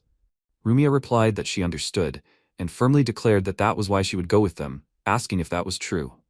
Rumia and Lias stood there for a while, exchanging glances, but eventually Lias closed his eyes and did not argue, and walked closer to Gord and told him to take Rumia with him and retreat if anything went wrong. Gord expressed his agreement with the order, and Rumia bowed and thanked Lias for his understanding. She looked at her palms and pressed them to her lips, and Wright looked at Lias and asked if they would all go together.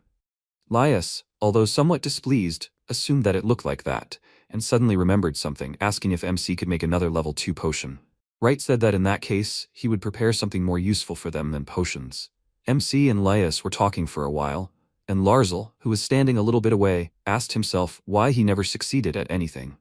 He didn't understand what all his training was for, and thought about what he wanted to do at least this once.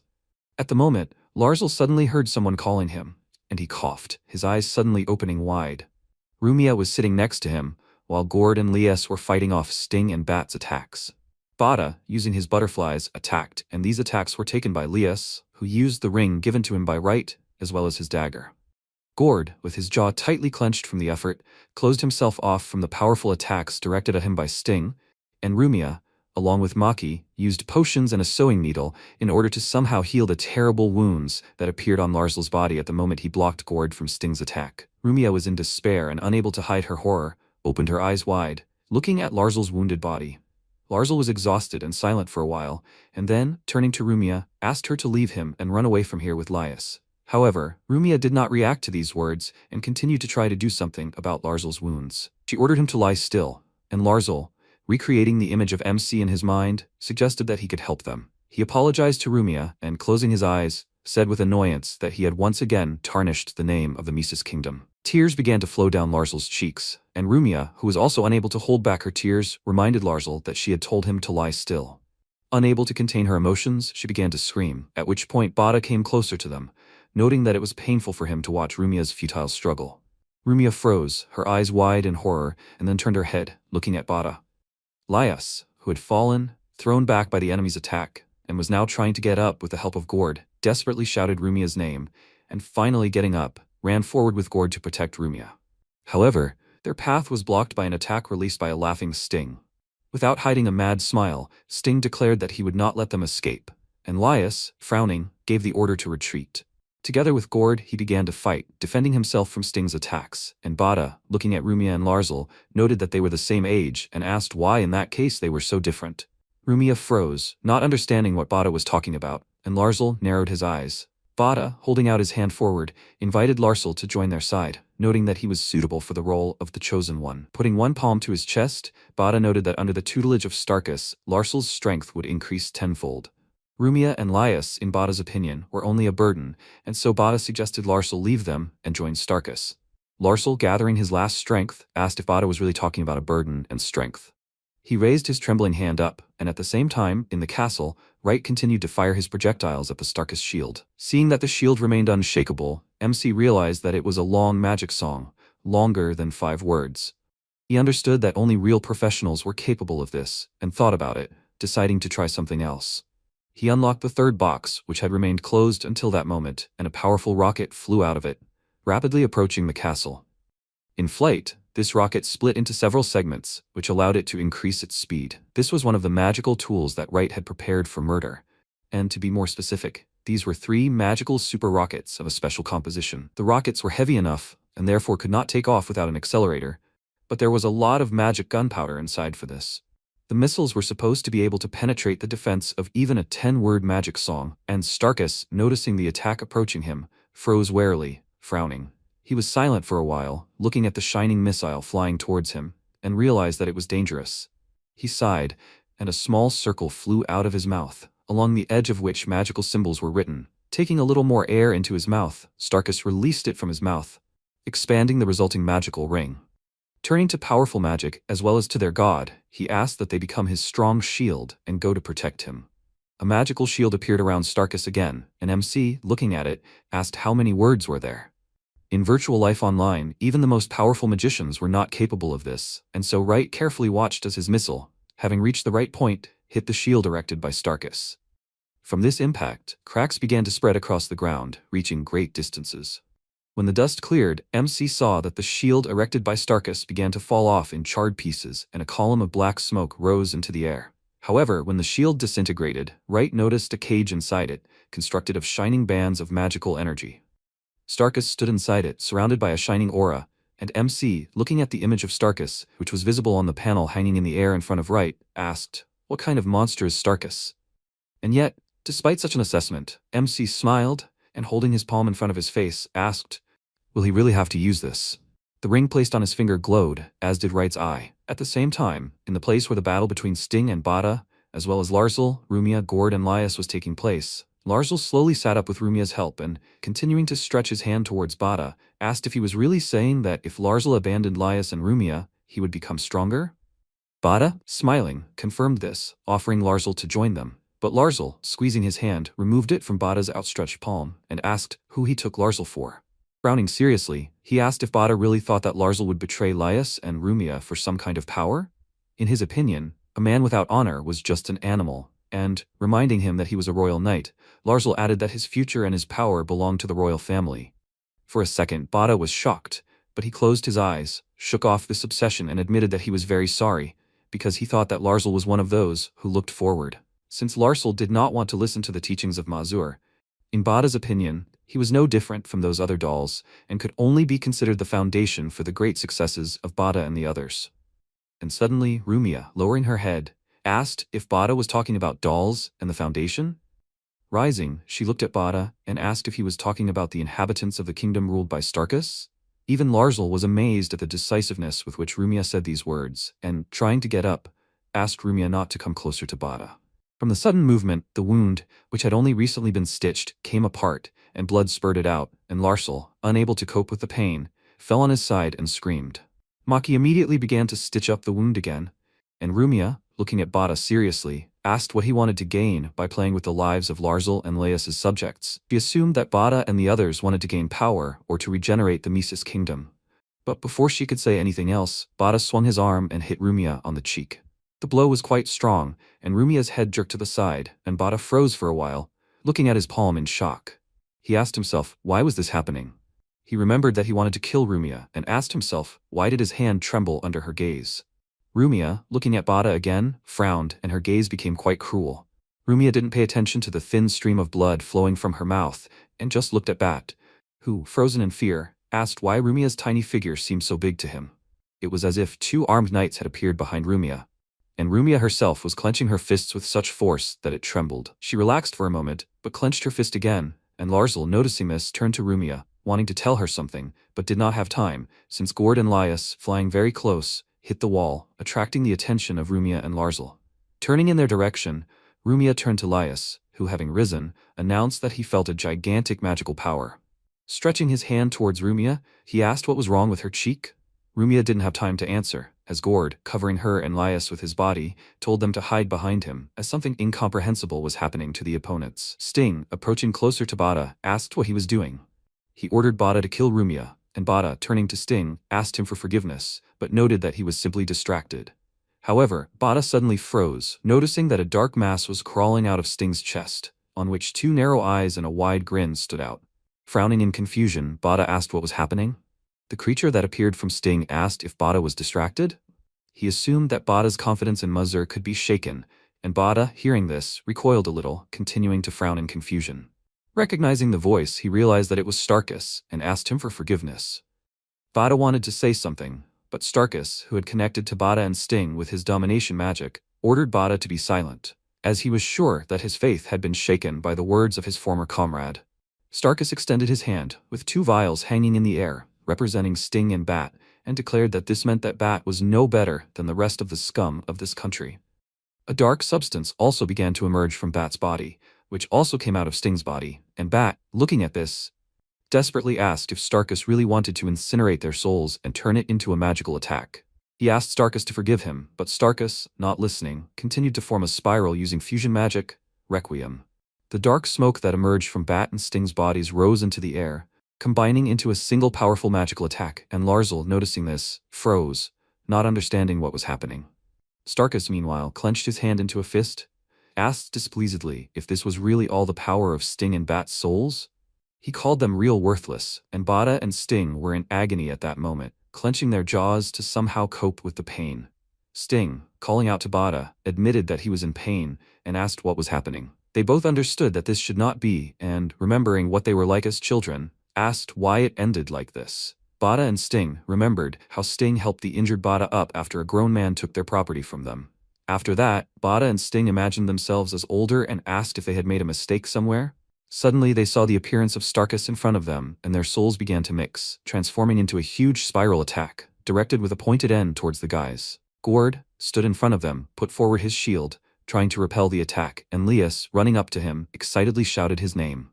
Gord advised everyone to run, warning that he would not be able to hold out for long, and clenched his teeth hard, putting much more effort in trying to hold out longer. Laius, who also activated his shield, asked if Gord really thought that he would abandon him.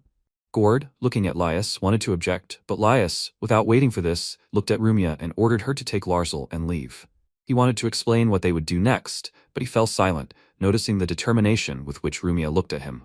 Gord, who also noticed this, frowned in annoyance, noting that this ran in the family between Laius and Rumia. Laius, covering his eyes with his hand, agreed with this, and Rumia, looking away a little awkwardly, did not deny it either. Gord thanked them for everything, admitting that it was a great honor for him to become their protector. Laius, shouting Gord's name, declared that it was too early to give up, and Rumia, smiling at Maki sitting on her chest, declared that everything was fine, promising that she would protect everyone. Bat and Sting continued to pour out magical energy, strengthening the attack, and Laius, looking at this, realized that for Starkus, even his knights were just pawns. He understood that they could not be saved, since a little more time would pass and they would die, feeding Starkus's magical power. Around the same moment, Gord suddenly noticed that his shield began to be covered with deep cracks, and said that they must kill Bat and Sting before that happens. Laius asked how they could do it. He assumed that they needed to shoot something bigger at Sting and Bat, but he didn't understand what they could do that with. Suddenly, Gord noticed a fiery sword piercing the shield next to him, and puzzled, froze, looked at Larsel who had risen, wanting to tell him something. Laius, also noticing Larsel's actions, reminded him that Larsel had just been healed and advised him not to get back into the fight. But Larsel stubbornly said that they were in danger now because of him, and admitted that he would only be glad if he could save everyone else by sacrificing his life. However, Larsel was not going to die until he killed Bat and Sting first. He remembered how MC told him that the flame ceremony was an unusual artifact, since in order for it to start, it needs to be lit. Now, with a determined frown, Larsel decided to believe right, and while still holding the sword in Laius's fire shield, he commanded it to ignite. A bright flash appeared in the air, dispersing Bat and Sting's attack. The shining sphere that appeared from the sword igniting illuminated everyone nearby, and made even Gord, Rumia, and Laius freeze. Everyone looked at Larsel in shock, in whose hands, instead of a wooden pole, a silhouette of a sword engulfed in flames was visible. In addition, fire appeared in the air around Larsel, and trying to catch his breath, Larsel froze for a while, holding the sword in front of him. Knowledge of how to use this sword began to emerge in his mind, and realizing this, Larsel asked himself, who is MC? However, despite this question, Larsel did not get distracted and realized that with this sword, he could win. A tall column of fire rose into the air from it, and Larsel looked at Bada and Sting, who separated from each other and jumped into the air, preparing to attack. From the force with which they jumped into the air, the rest of the room that Larsel, Gord, Laius, and Rumia were in, cracked and shook, and everyone exclaimed that this could not be happening. Rumia and Laius, unable to stay on their feet, almost fell, and Gord and Larsel, noticing this, excitedly shouted their names.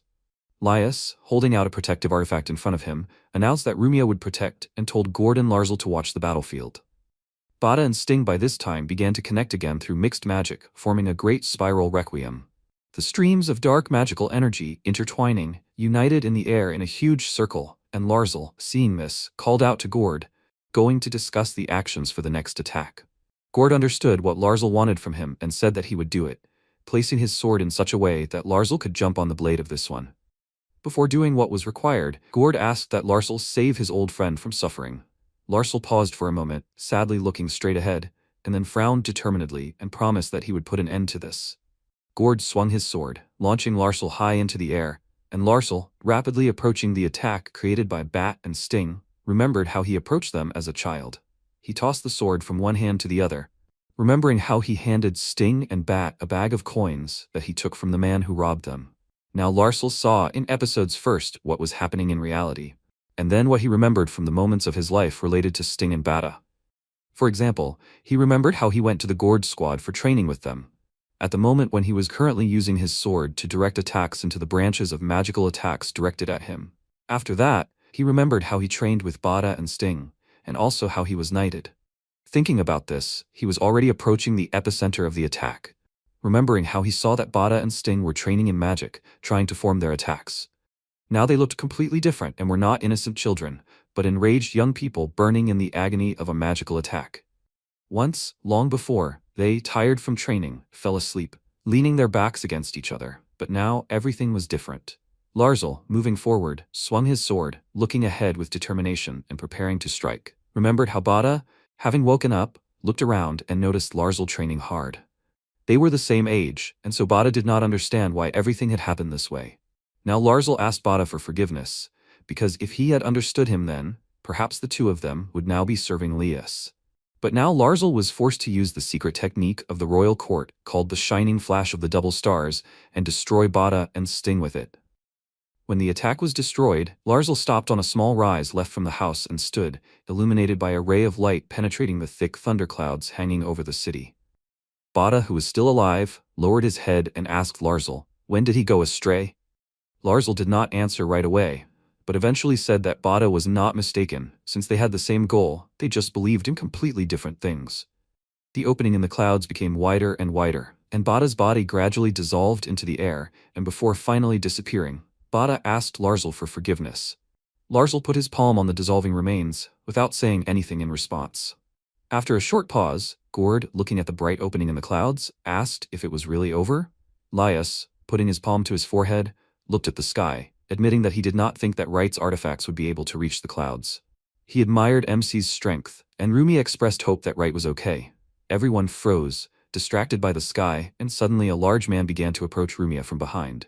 Gord, noticing this, warned Rumia, but it was too late, and at the moment when Rumia turned around to look at the possible threat, the man, swinging his hand, plunged a sharp shard of a bottle into Rumia's chest. Rumia's eyes widened as she looked at the shard that was heading towards her, and Rumia, Gord, and Larzal started running towards her from all sides, shouting Rumia's name. However, a weapon that the mice created by MC were wearing suddenly popped out of Rumia's body, and it sent the bottle shard flying back. Larzal, Gord, and Lias froze, not understanding what was happening, and the gun that appeared fired several times, sending the man even further away. The artifacts popped out from under Rumia's clothes, asking Rumia not to forget about them. They fired several more projectiles towards the man, destroying him completely, and when that was done, they calmed down, giving each other a thumbs up. Rumia stood there, shaking violently from fear, and Lias ran up to her, hugging Rumia, excitedly shouting her name. Gord was also nearby soon after. Lias, kneeling down, asked if Rumia was okay. Gord, noticing that part of Rumia's chest was exposed, turned away, covering his eyes with his hand, and Rumia said that she was okay, noting that it was all thanks to Maki. The bottle that the man was using as a weapon pierced the box with the items, and the contents turned out to be an armed mouse. Lias did not quite understand how it worked, but said nothing, and Larzal, happy, sighed in relief, and suddenly noticed that the sword he was holding in his hands was gradually beginning to crumble. Looking at the stump of the pole remaining in his hands, Larzal asked if time was up. Closing his eyes, he imagined Right's appearance and admitted that he was very grateful to him. However, the image of MC in Larzal's mind suddenly smiled, which made Larzal frown and get angry, and he shouted that Right should not even think that this meant that Larzal acknowledged him. Gord, hearing Larzal's screams, turned to him and asked him in confusion, what was Larzal doing? He told Larzal to come here, and Larzal, obeying, jumped off the dais he was on, landing on the ground next to Rumia, Gord, and Lias. Lias, looking at the dead man, sadly noted that Starkus was treating his people like this.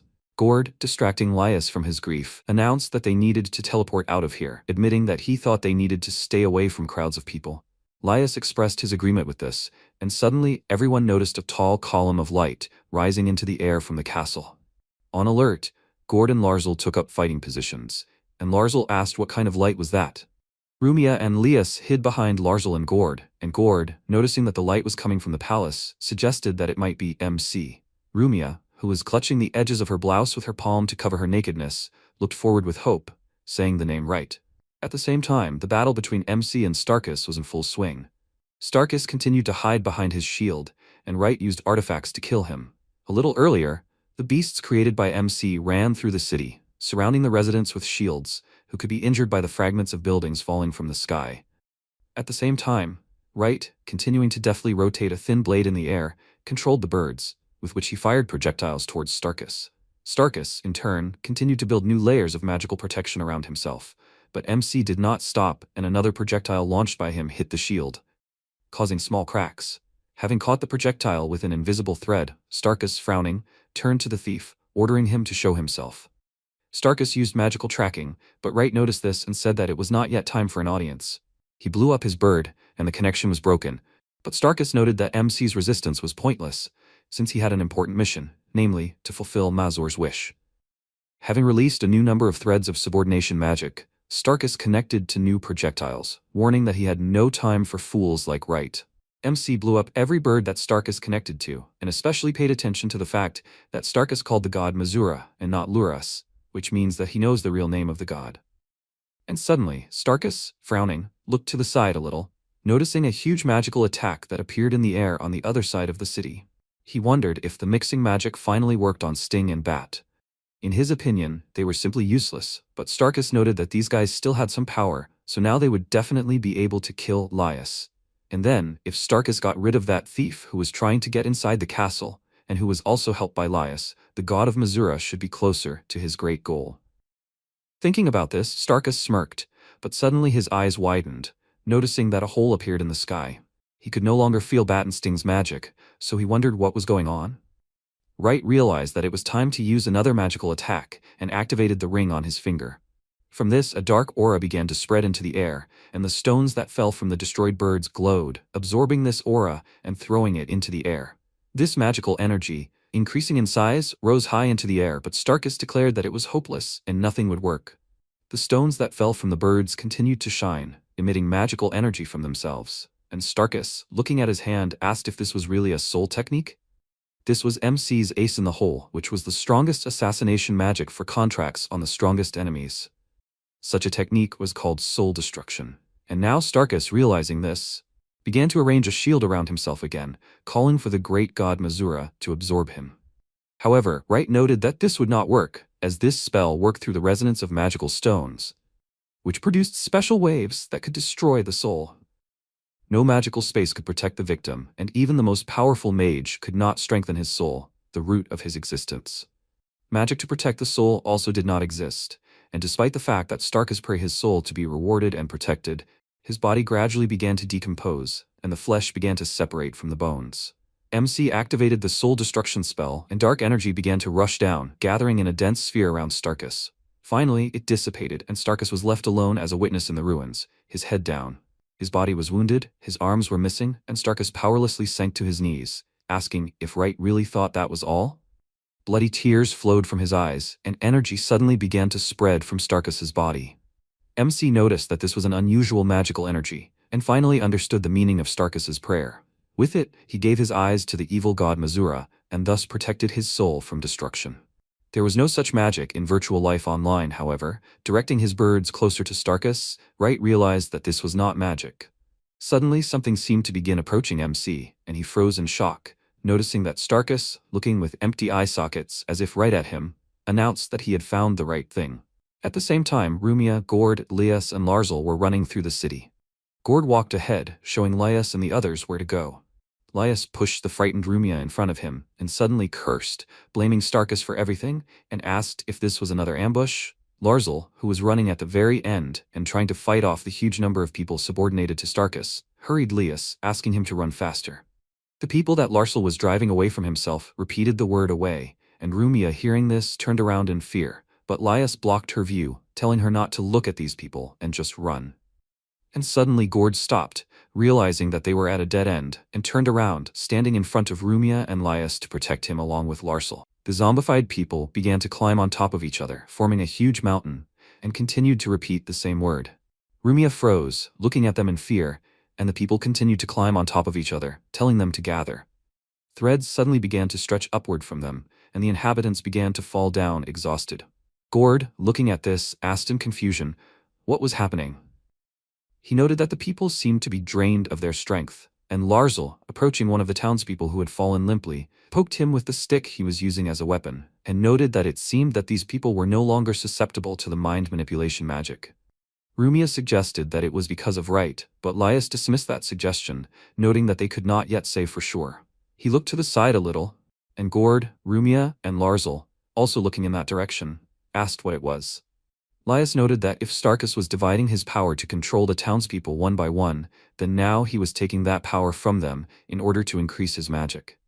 Everyone noticed how a huge cloud of magic appeared in the air above the destroyed castle, from which claws, sharpened at the ends, crawled out in different directions.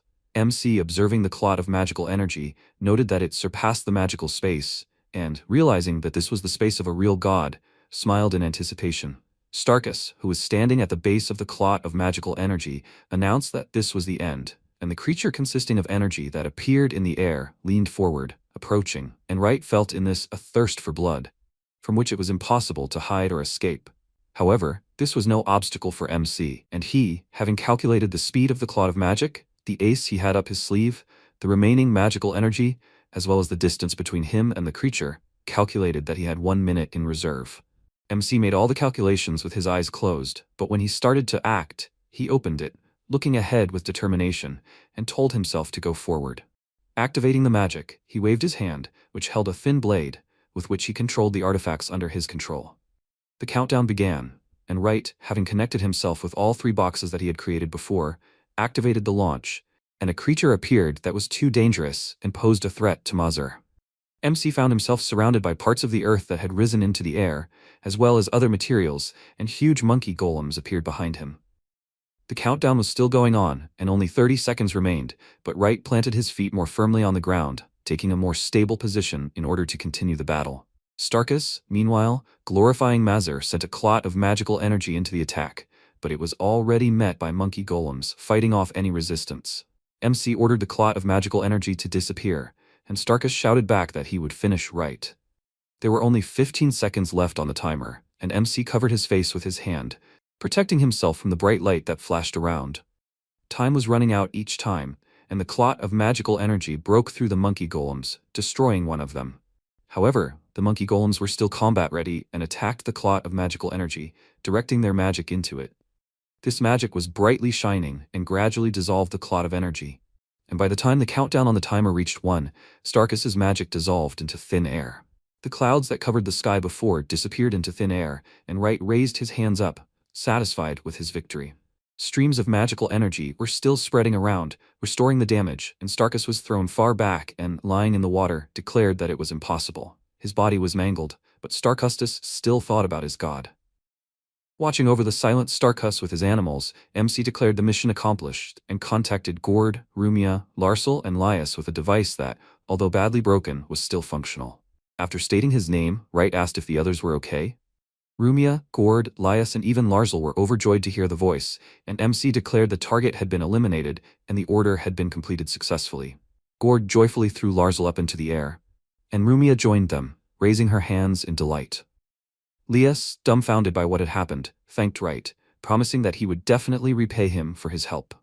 MC asked if it was okay to leave the rest in Lias's hands. He looked at the people who, freed from Starkus's domination magic, were looking around in amazement, not understanding what had happened. Lias said that he could leave the rest to him, noting that it would be easier for them because Right had caused so much chaos. Right declared that this was excellent, and told Lias to contact him when things calmed down.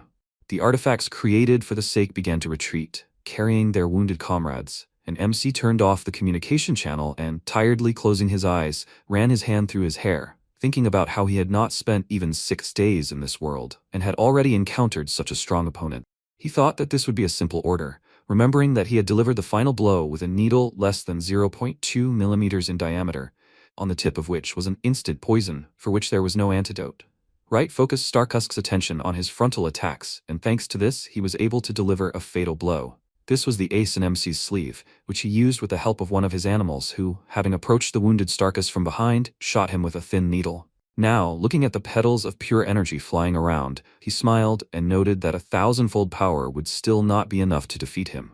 MC had been through a lot since the day he received the order for the evil god Mazur from the goddess Midzes, and for the first time carried out the order in this world. Lias and the others returned, and the night guards, seeing Lias, knelt down, bowing to him. Rumia, running to her familiar maids, hugged them, laughing happily, and very soon all the inhabitants of the city began to rebuild. Right admitted that Starkus was a strong enemy, remembering that he used long magic songs. In the world of virtual life online, there was no opponent who could resist the destruction of the soul. While MC was thinking about this, Maki approached Rumia and waved his paw goodbye, showing that he had to go home. Rumia was sad about this, and she, taking Maki in her palms, burst into tears.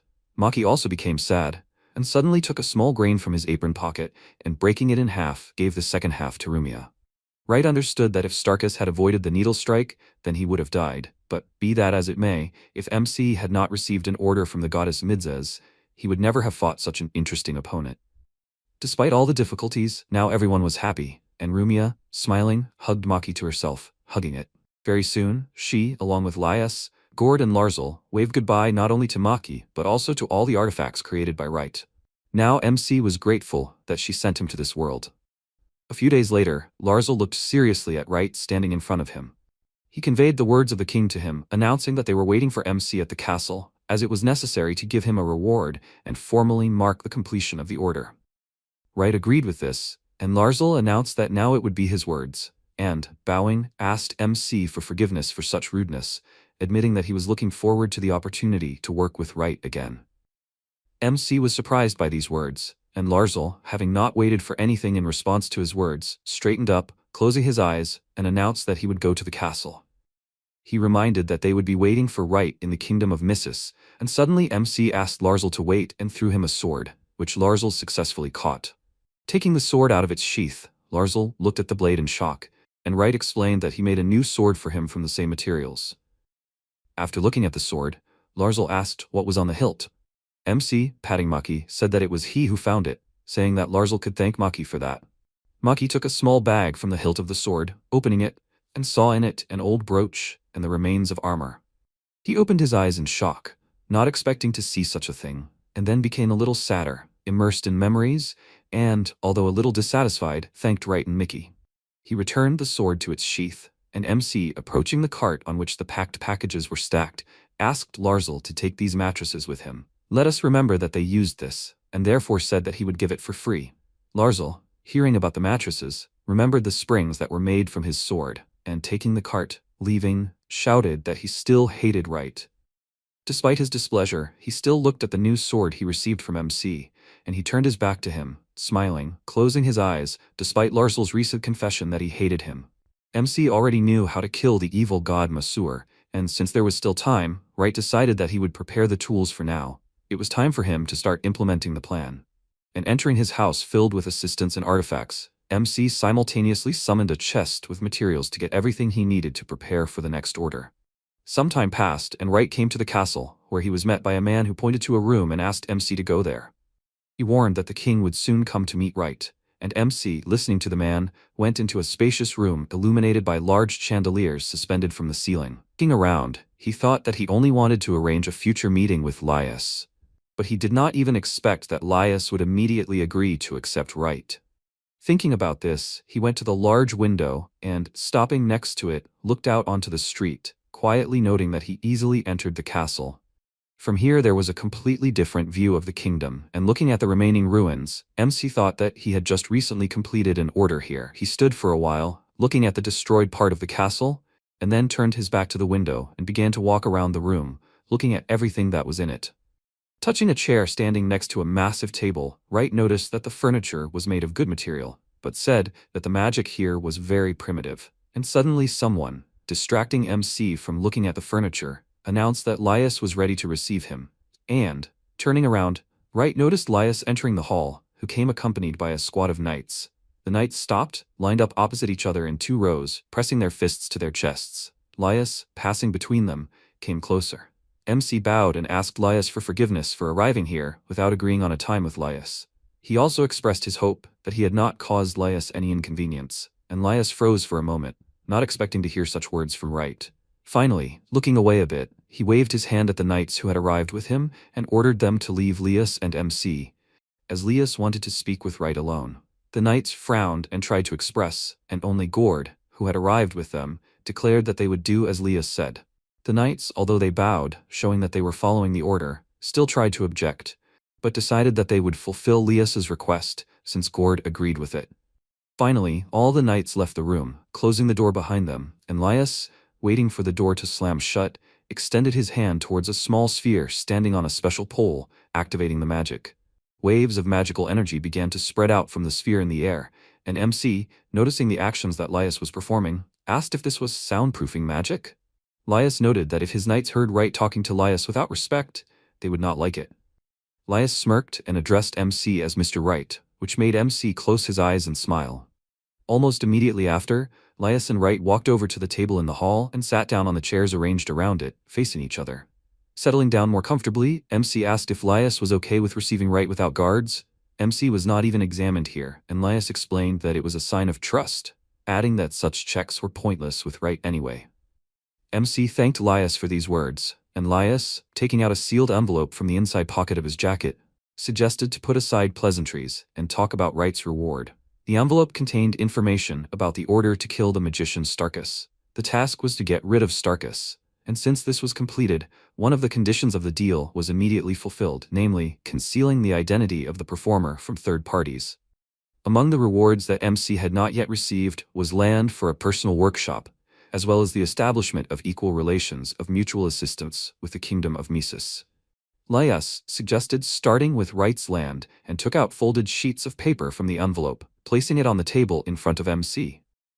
He announced that a few days ago they had a free plot of land with an estate, and Wright, having studied the sheets of paper, read that it was a plot of 1,650 square meters, located near the main street, and also had a house with 13 rooms. Continuing to read the information given in the documents given to Laius, MC asked if the owner had been executed. He pointed his finger at the image of a man that had been crossed out, and Laius, realizing what Wright meant, confirmed that it was indeed true. That man was Viscount Guala. That man and his family were the scum that had allowed Starkus to enter the royal castle and had also built the estate with Starkus's money. Guala was too clever with money, but while Laius was under Starkus' control, he hadn't even noticed. Now, speaking of which, Laius introduced the titles of the kingdom, which included Duke, Marquis, Margrave, Earl, Viscount, Baron, Baronet, and Chevalier, whose wealth varied greatly depending on their status. Thanks to Starkus, Guala, who was a viscount, had quite a large amount of money, which was almost equal to the amount of money possessed by the Duke, who was higher in rank. Continuing to study all the data on the new plot of land, MC mentally noted that it seemed like Laius got rid of Starkus's henchmen on his own.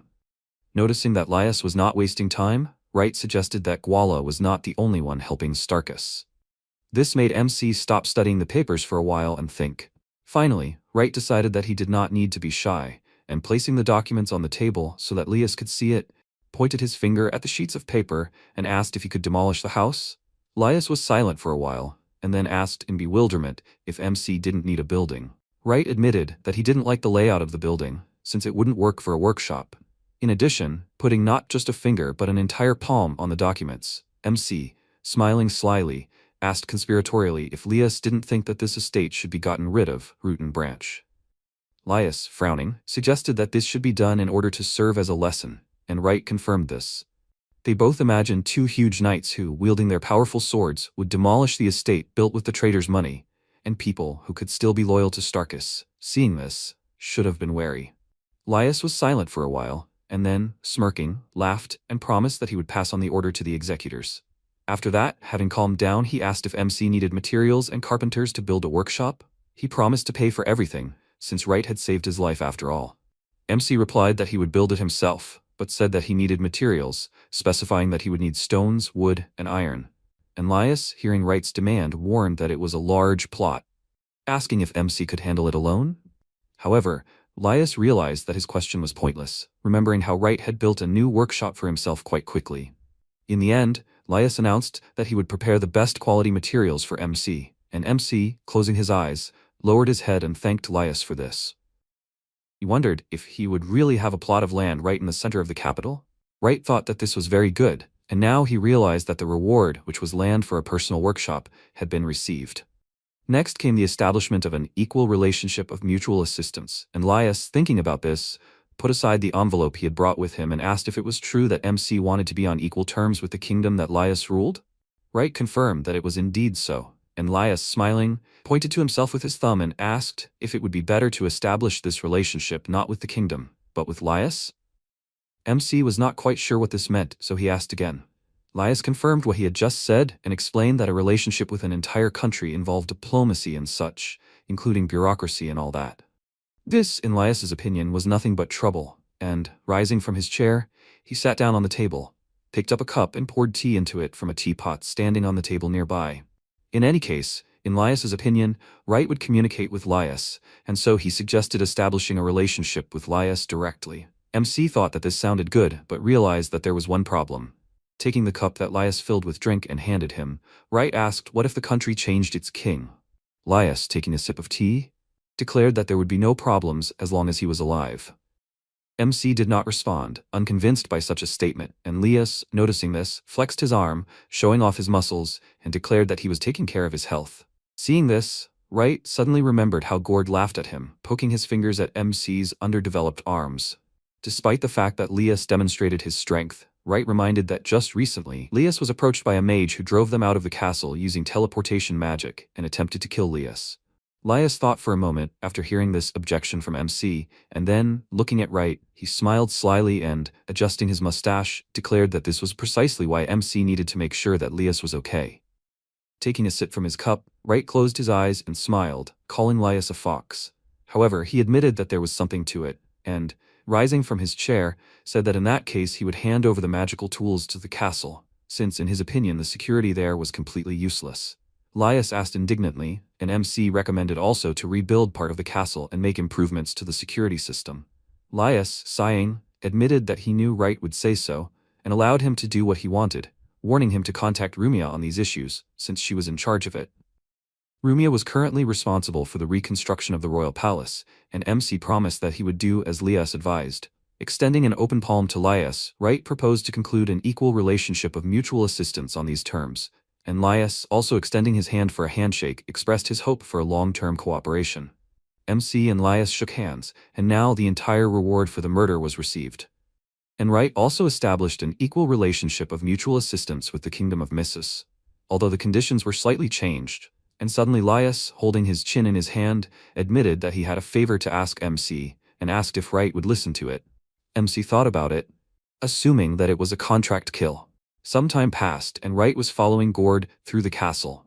Turning around to look at MC, who was walking behind him, Gord announced that he had heard that Wright would be helping them with the reconstruction of the castle. He thanked MC for this, noting that Rumia was worried that this matter was not progressing.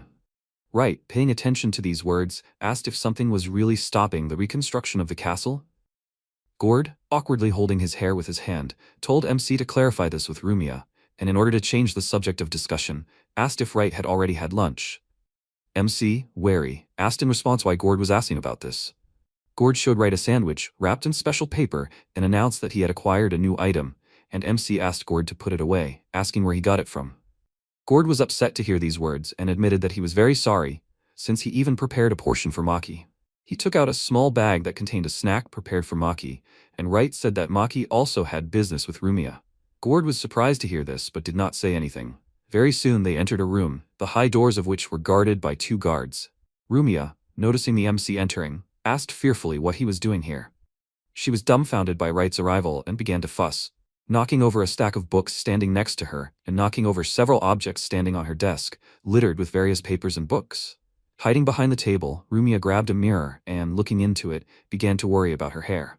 MC, coming closer to the table, silently waited for Rumia to calm down, and Rumia, looking at Wright, smiled excitedly, holding her hand to her neck. Finally she sat down at the table, and MC announced that he came about the reconstruction of the castle. Rumia, stumbling at the beginning, asked again, and holding her hand to her neck, lowered her head, sadly looking down. She took off her glasses that she had been wearing before, and Wright, noticing Rumia's mood, asked if something was wrong. Rumia explained that she had spoken with representatives of the nobility about improving the security system of the royal palace, and some of these representatives were convinced, but many were still against it. Putting the glasses on the table, Rumia explained that she was currently preparing documents, with plans for the upcoming official meeting. MC, pushing aside Rumia's glasses that were covering one of the documents lying on the table, looked closely at what was written on the piece of paper, and admitted to himself that he had never imagined that it could be so difficult. He realized that the nobility was not taking Rumia seriously and assumed that he needed help. Wright, taking a few more papers and looking at it, asked if he could go with Rumia. Rumia allowed MC to do so and asked what he wanted to do. Wright, smiling, declared that it would depend on the situation, and sometime later, together with Rumia, entered a spacious hall where aristocrats were sitting on both sides of the long hall. Finally, Rumia announced that the presentation of the updated plan was over and asked if anyone had any questions or suggestions. One of the people in the room raised their hand, saying they had a question. Rumia said she was listening to Margrave Lilguman. Lilguman looked at the notebook he was holding and said that the new plan was devised by Wright. He did not immediately remember the MC's name, so Rumia prompted Lilguman with it. Putting his finger to his forehead, Lilguman agreed with this, but mispronounced Wright's name, reading it as Gate. Rumia corrected Lilguman, who, without further ado, also said that the MC was appointed by King Lias. He noticed that it was written that with the new plan, they would be able to create a security system that could repel an attack, similar to what they had recently experienced with the mage Starkus. However, Lilguman felt that this was too good to be true, and assumed that it was just an excuse to bring something dangerous into the castle. Looking at Rumia seriously, he asked what she thought about this. Rumia asked if Lilguman was saying that Wright was going to betray them. Lilguman adjusted his thick mustache and said that he was only saying that it was possible, and pointed his finger at MC, asking to be allowed to rephrase his words, and noted that they knew nothing about Wright. Turning to Rumia, he asked how she could trust MC so much. Rumia seriously stated that she trusted Wright because he could kill them all at any moment, no matter how much they improved the castle's security. Lilguman looked at Rumia, frowned, and asked what she meant. Rumia said that she meant it literally, because if MC wanted to, he would have killed them all long ago, including Rumia herself, as well as Lias. That was why, in Rumia's opinion, there was no point in trying to protect the castle from Wright. These words made Lilguman freeze in fear. MC, having thought about Rumia's words, looked at her, surprised by such a speech. Lilguman was finally able to speak after overcoming the shock, and without further arguing that it was true, he suggested that Wright was here to gather information about the castle. If MC left bugging artifacts in the walls, he would be able to eavesdrop on state secrets and sell them to others. Rumia replied that her answer would not change, and continued to talk to Lilguman. Wright, distracted from this conversation, mentally noted that he did not suspect that Rumia trusted him so much. However, trying to convince the nobles who were shaking in fear was a waste of time, and so MC suggested that they should try to convince them by force. Finally, he announced out loud that he understood what was bothering the nobles, and noted that in such difficult times, it was hard to trust others. He asked for permission to convince them not with words, but with actions. Rumia, looking at Wright in confusion, asked what he was trying to say. All the nobles in the hall froze in fear, and MC, looking at them seriously, asked them to tighten the security of their estates as much as possible, promising that if they did, he would prove to them by the next meeting that he could kill any of them. The nobles, asking again about the murder, asked what Wright was saying. MC, putting his palm forward, calmed the nobles, asking them not to worry, and warned that this was just an experiment, declaring that he did not plan to kill anyone. Earl Laser, narrowing his eyes, asked if, despite the fact that this was an experiment, Wright was saying that he alone could kill them all. He wasn't sure if MC would do it in one evening, and Wright, while admitting it would be a busy evening, noted that it was entirely possible. Everyone froze, unsure of how to react to this, and Lilguman frowned, wondering what MC was planning. He thought it was all madness, and he didn't understand what Wright was trying to achieve. Even if MC was such a skilled assassin, Lilguman didn't think he could kill a man locked within 4 walls. Lilguman was planning to lock himself in a room with food and water, forbidding even the maids to enter, and return from the castle in a special, fully protected carriage, changing trains only within the manor. In his mind, it was the perfect plan, and so, mentally turning to Wright, Lilguman asked him to show him what he could do.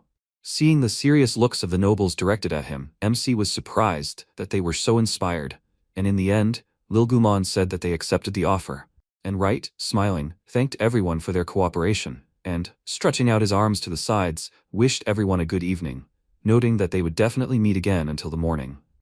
The next day, all the nobles were sitting at the table and were no longer as confident as they were when they first heard MC's offer to prove his strength. Lilguman, squeezing a narrow sheet of paper in his trembling palm, asked why this happened. He had not taken off his shoes even once that evening, and therefore did not understand when Wright had managed to do so. He remembered, frowning furiously, how he had felt something in his shoe that morning when he got into the carriage, and when he took it off, he noticed a piece of paper in his shoe that said something about a needle with poison on it. Leaning back in his chair, Lilguman sighed, admitting that MC had won. Everyone else was also annoyed, and especially sad was Lizer, who, having laid his head on the table, grabbed his hair with his hands and told himself to stop, since it made no difference to him how Wright did it. When he woke up, he saw his secret account book on the table, on which was written a note saying that this book was very interesting. In addition, when Lizer went to brush his teeth, he noticed a piece of paper on the tube of toothpaste saying that there was poison inside. The book that MC found had records of all the bribes, so Lizer knew that if this information came out, it would be the end for him and his family. He cursed, thinking that he shouldn't have agreed to Wright's plan, and he clenched his teeth and trembled. Rumia, coming closer, leaned towards him and noted that he looked very pale today, asking if everything was okay. Lizer, hearing Rumia's voice, forced himself to smile and exclaimed that everything was fine, and that everything was in perfect order. Rumia was surprised by such a reaction, but still said that she was glad to hear that Lizor was doing well.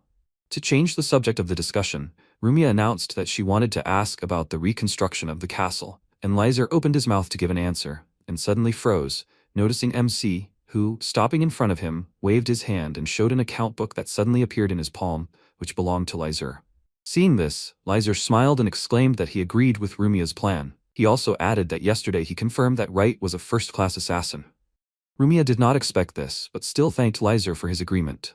MC waved his hand, causing the book to disappear, and Lizor leaned to the side, breathing heavily to calm down.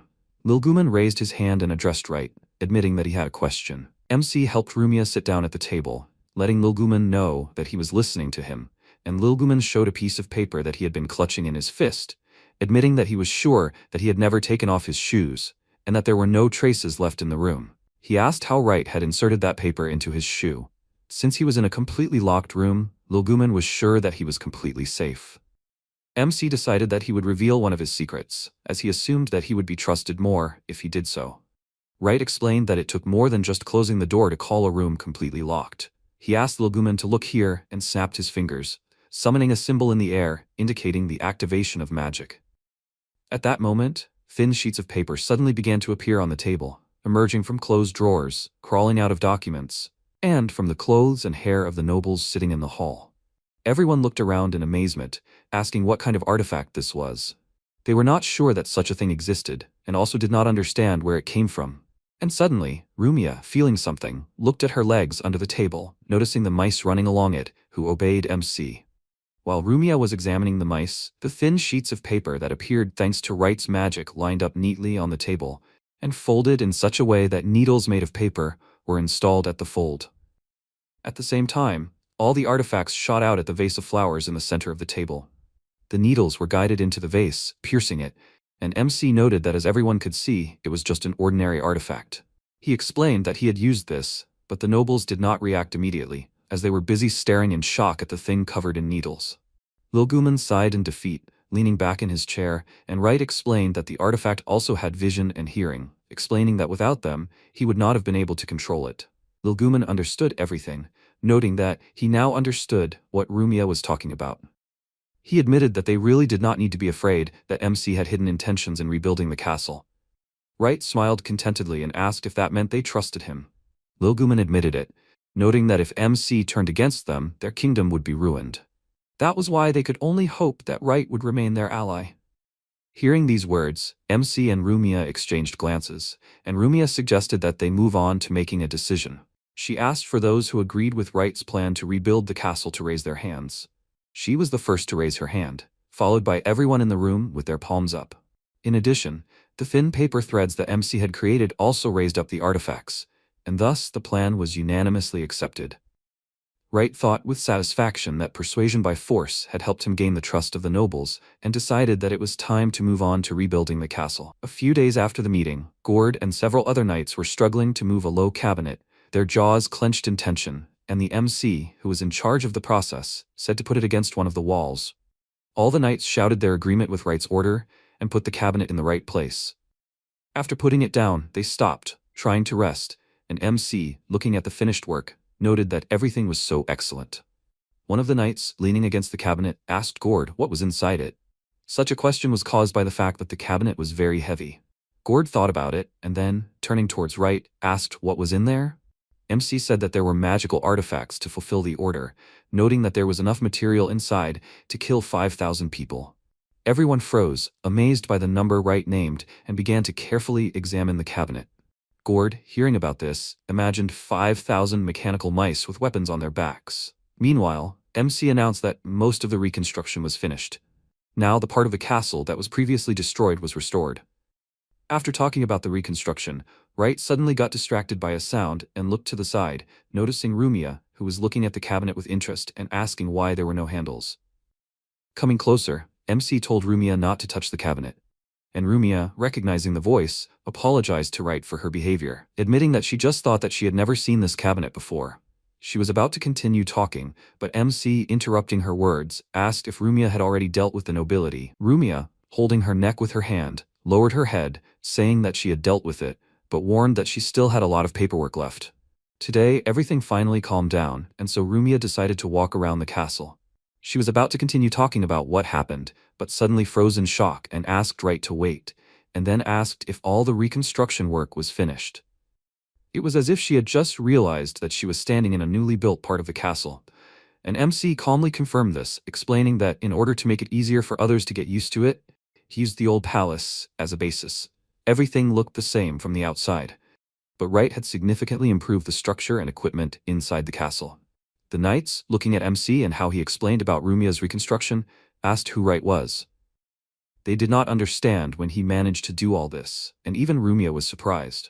MC, looking at several sheets of paper on which the necessary drawings were drawn, admitted that there was still room for improvement, but noted that this would be enough for now. He immediately added that it would be nice to add a garage. Rumia, having listened to Wright, smiled, remembering that she was told that the reconstruction would take at least a year. She recreated in her imagination the image of the royal architect Karl, who, smiling, guaranteed the work would be completed in a year. And MC, turning his back to Rumia, said that even the enemies would not wait, explaining that this was precisely why he tried to finish as quickly as possible. Rumia, looking after the departing Wright, noted that only he could remake the castle in less than a week. Gord, coming closer, said that Karl had also said the same yesterday, until he fainted. MC no longer paid attention to these words, thinking that only the final touches remained. Abruptly turning towards Rumia, he asked if she would like to check what the reconstruction included.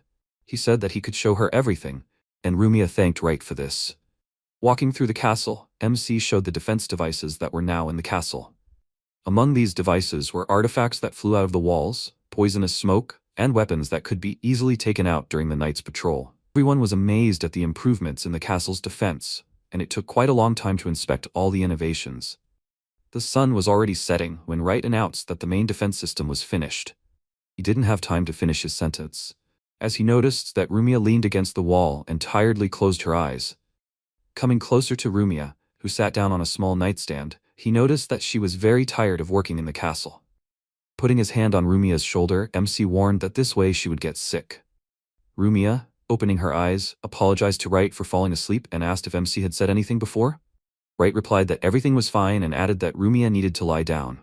He announced that that was all for today and began to leave, but Rumia, grabbing MC by the clothes, asked him to wait. Rumia was silent for a while, not knowing what to say, and then bringing Wright to her room, she admitted that she wanted to talk to him. MC sat on the bed and Rumia went to the door. While waiting for Rumia to continue speaking, Wright looked around, noticing a plush toy on the nightstand next to the bed, as well as the accessories a girl needed to maintain her beauty. Rumia inserted the key into the door's keyhole, closed the door, and turned towards MC, asking if he felt anything. Wright was silent for a while, looking at Rumia, and then asked in confusion what she was talking about. Rumia did not answer right away, and then suddenly, abruptly approaching MC, pushed him onto the bed, and hanging on top, looked at him, asking if he felt anything now. Wright still did not say anything, and simply looked at Rumia hanging over him, a drop of sweat falling from her chin. Following the falling drop with his gaze, MC suddenly raised his hand and leaned it against Rumia's neck. Rumia closed her eyes, then suddenly opened them wider, noticing that her neck was fine, although it had been sore all morning. Rumia leaned to the side a little, and Wright was able to sit up, breathing a sigh of relief. Moving to the floor, he lifted the sheet covering the bed and told her that he had injected some anesthetic and muscle relaxant, noting that it had solved the problem. However, he warned Rumia to try not to make any sudden movements for now. Rumia watched in amazement at what MC was doing, and Wright asked if Rumia wanted him to check her bed. He asked her to say so from the start, warning that otherwise there might be misunderstandings. Rumia, putting a finger to her cheek, tilted her head slightly to the side and asked if MC was talking about misunderstandings. She suddenly remembered how she was hanging over Wright, and because of this, she became embarrassed, asking if she hadn't explained the situation when they entered the room. She remembered how she told MC that her mattress was broken and asked if he could check it out. She asked Wright to try sitting on the mattress, noting that he would then understand what was wrong. MC, putting his hand under the mattress, tried to figure out what was wrong, thinking that Rumia had pulled her neck. He himself thought that Rumia had been holding herself a little strangely for the past few days, as she had been touching her neck a lot.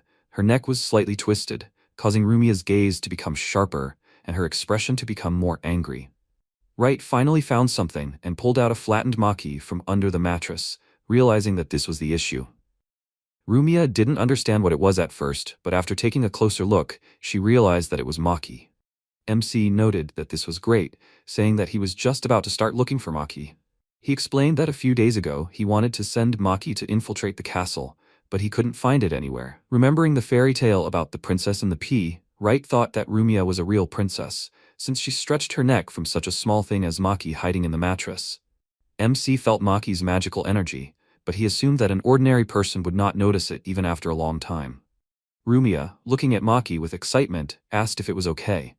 When she didn't wait for an answer, she asked Wright if everything would be okay with Maki. MC said that everything would be fine, promising that he would fix everything now. He waved his hand, activating his magic, and Maki returned to his previous form. Rumia was happy and smiled, holding it out to Maki, but Maki suddenly became scared and turned towards Wright, seeking protection. Rumia almost cried because of this and asked what happened. She reminded him of who she was, suggesting that Maki had simply forgotten her. Looking at Maki, MC suggested that it was still bad, and said that he would now directly look at the recordings of it.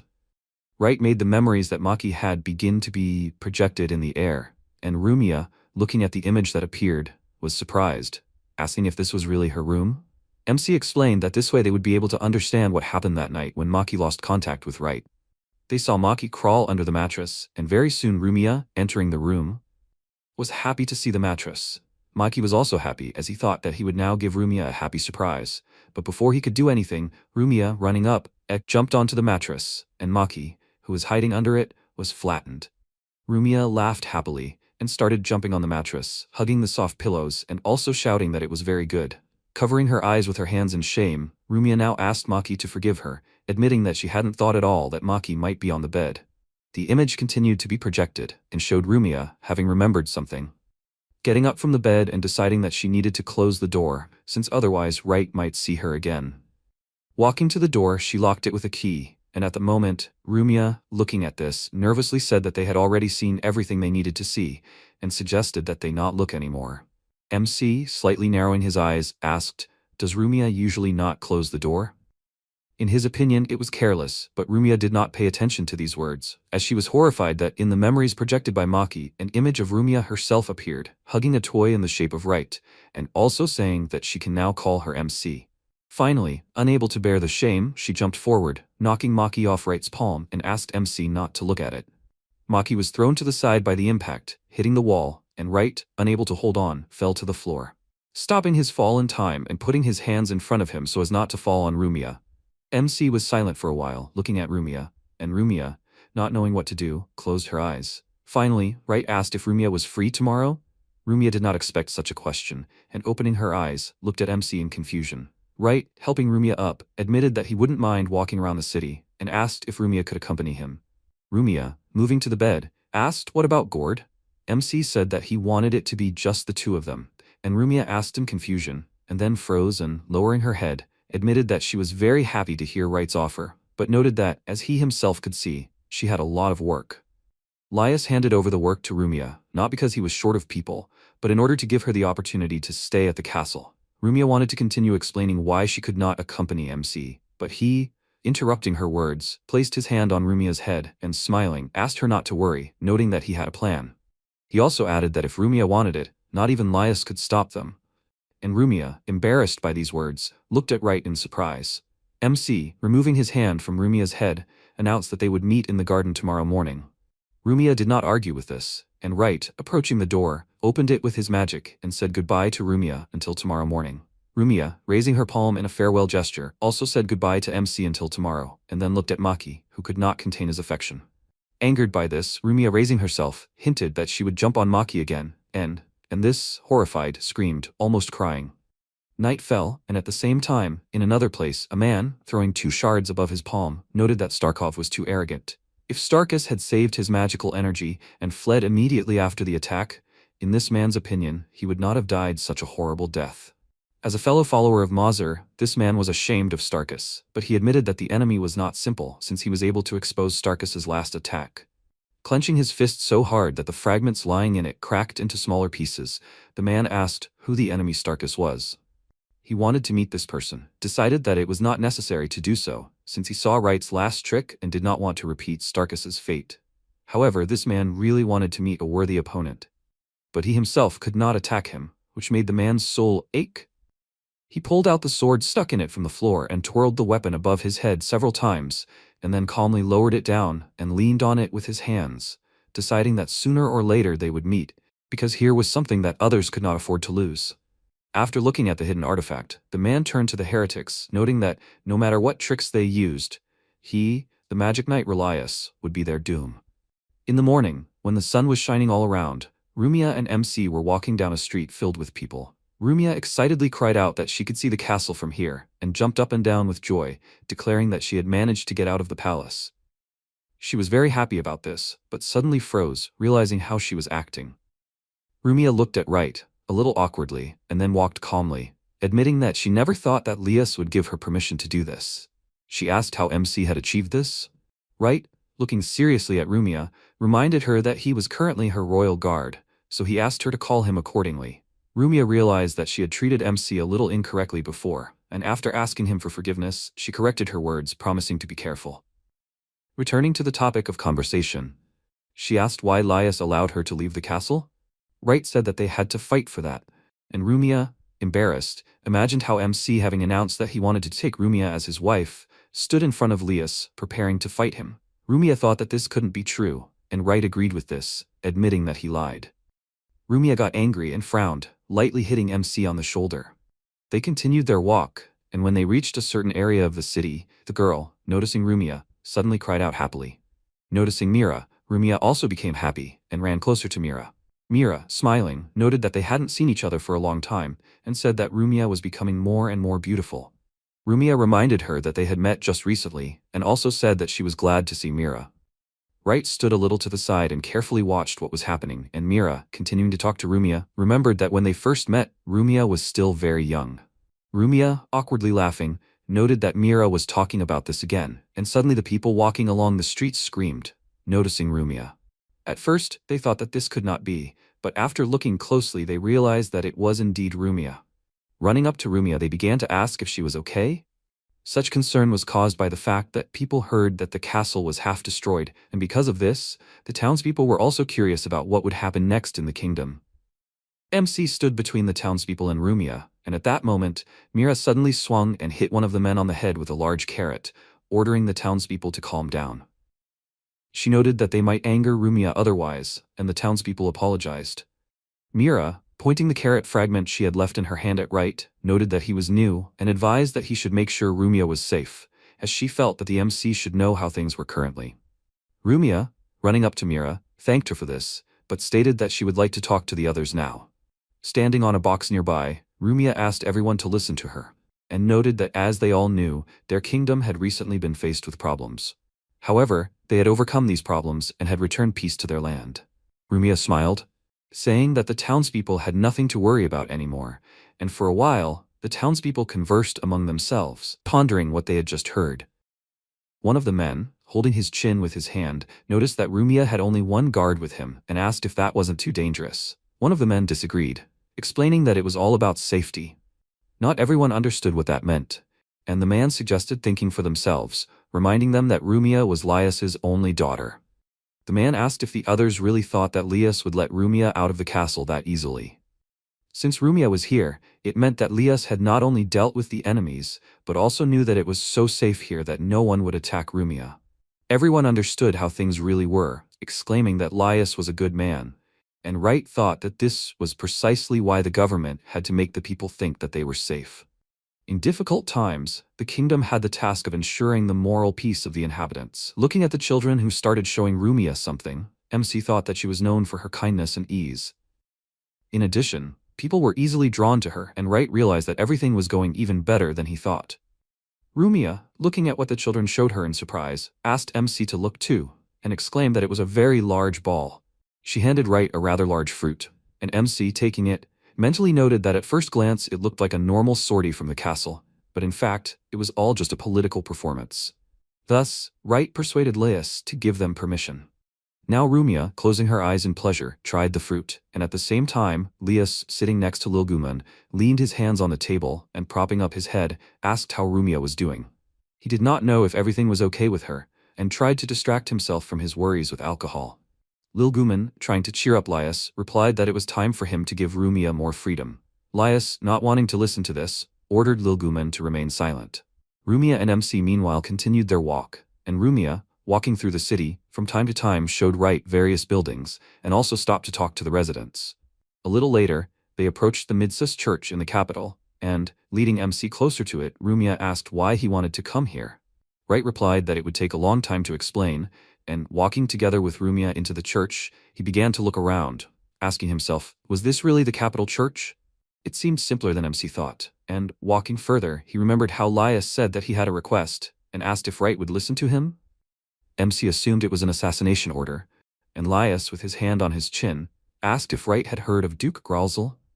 MC admitted that he had heard of the name before, and upon hearing that Gralzel was a duke, assumed that meant he was a member of the royal family.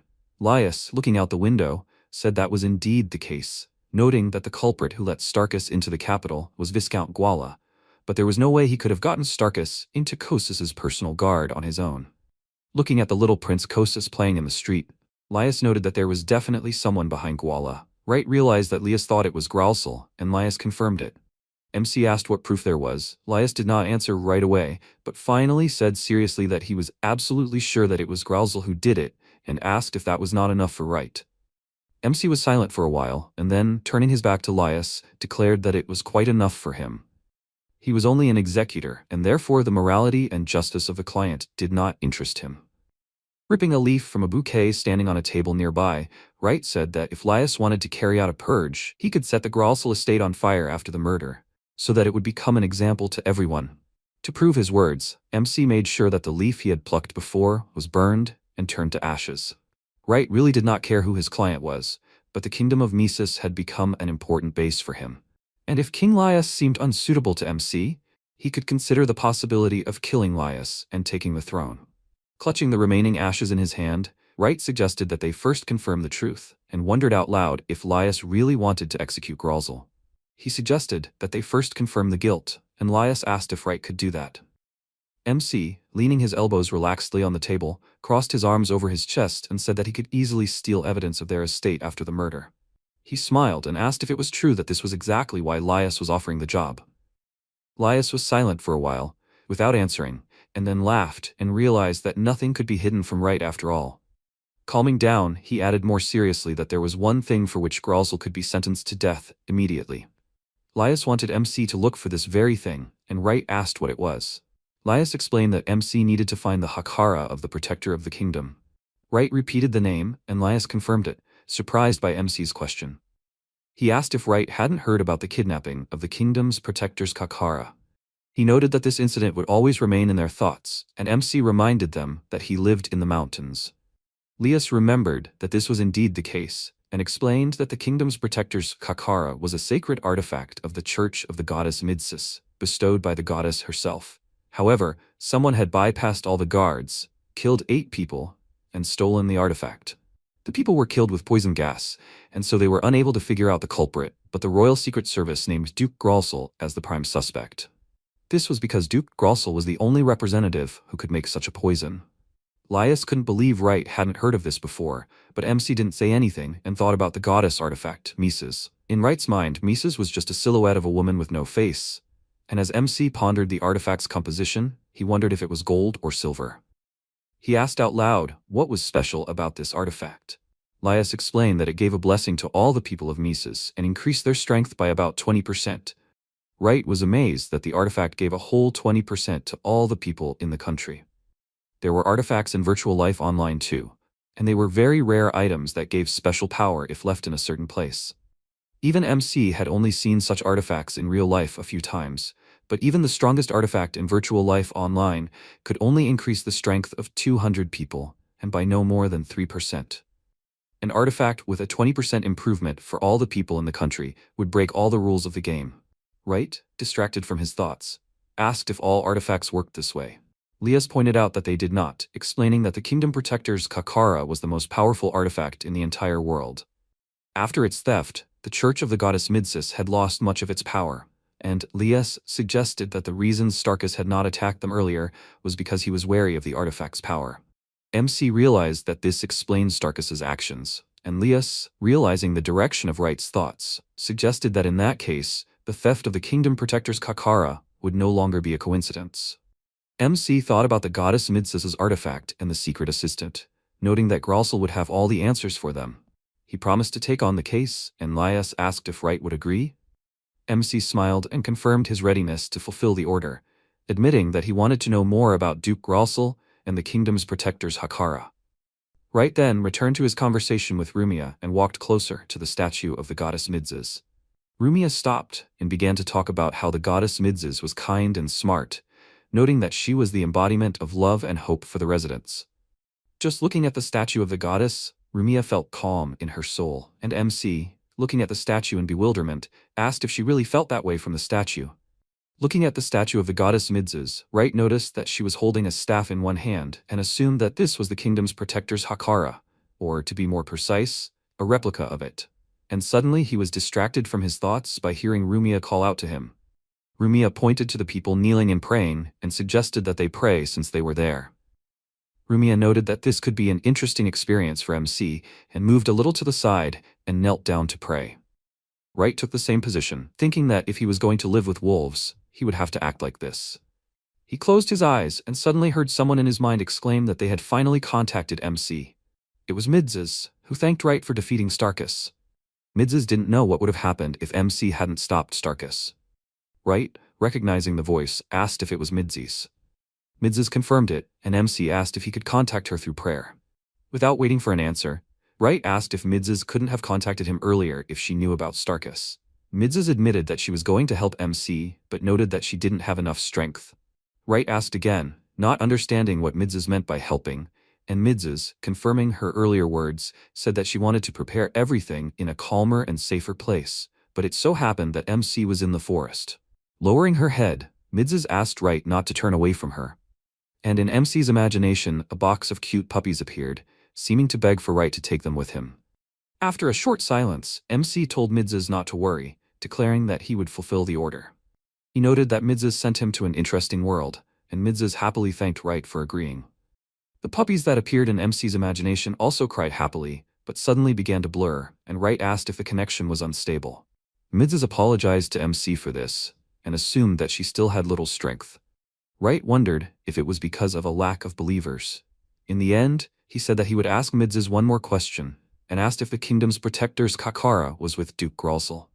Midz's confirmed this as well, noting that her faith in her had weakened after Gralsel stole that staff. She was outraged that Gralsel would dare to do this, but forced herself to calm down, taking a deep breath. She noted that MC might not believe it, but she said that she was once the most famous goddess in this world. She had been accumulating divine power for a long time, and then made a Kakara out of it. When Mizura started to get rid of other bugs, Midz's, judging by her assumptions, survived only thanks to the Kakara. Right realized that this meant that Mizura took over the entire world while Midz's was making herself a staff. These words for Midz's were like a blow to the chest, and she asked MC not to say that, since she herself understood everything. Right thought about the fact that Midz's could definitely fight back against Mizura if she was such a strong goddess. But instead she was doing the Kakara. But now MC did not think much about it, since it was necessary to return the staff and restore faith. Midz's exclaimed that it must be done, and wanted to say something about the staff, but the connection was suddenly cut off, and Right, getting up, asked himself, "Is this all?" However, he learned everything he needed, and was sure that it was enough. He soon headed back with Rumia, and after walking some distance in silence, he noticed that Rumia was smiling strangely. MC asked if something was wrong. Rumia admitted that Right had been praying for a long time, noting that she thought he was talking to the goddess Midz's about something. MC explained that they were discussing ways to solve a problem, and Rumia asked again, confused, not knowing what that meant. Right confirmed this, explaining that they were talking about how to return a lost item. Rumia didn't understand again, and then suddenly assumed that MC was making fun of her. She nudged him lightly with her hip, but Right said that he wouldn't dare make fun of Rumia. Rumia got a little angry about this and then smiled, realizing that MC was trying to help them. She was sure that he was doing this because he was a kind person, but Right, remembering how he destroyed the torn leaf, told Rumia that assassins were never kind people, and he himself was just carrying out his mission. MC continued walking, but Rumia did not immediately follow him and stood for a while, looking after Right. Finally, she called out to him, and MC stopped, turning around. Rumia handed him a fruit and, smiling, thanked Wright for allowing her to leave the castle. Thanks to MC, she was able to rest for a while, and after waiting for him to take the fruit, Rumia took the same fruit for herself, and, moving a little to the side, looked down on the city and admitted that she had never thought that one day the city or her usual way of life could disappear. She took everything for granted and thought that nothing would change, but now she realized what kind of strong enemies she would have to face in order to protect her homeland. That's why Rumia thought that it didn't matter what kind of person would protect them, good or evil, but she noted that in order to protect the people, they needed a hero. Smiling, Rumia looked at Wright and said that they needed him. MC didn't know what to say to that and stood there silently for a while. Rumia became nervous because of that and asked herself excitedly, what did she just say? She guessed that it was too much, and because of that she felt very ashamed, because Rumia didn't know what Wright would think of her now. And then, MC just bit off a piece of the fruit that Rumia handed him and admitted that it was sweeter than he thought.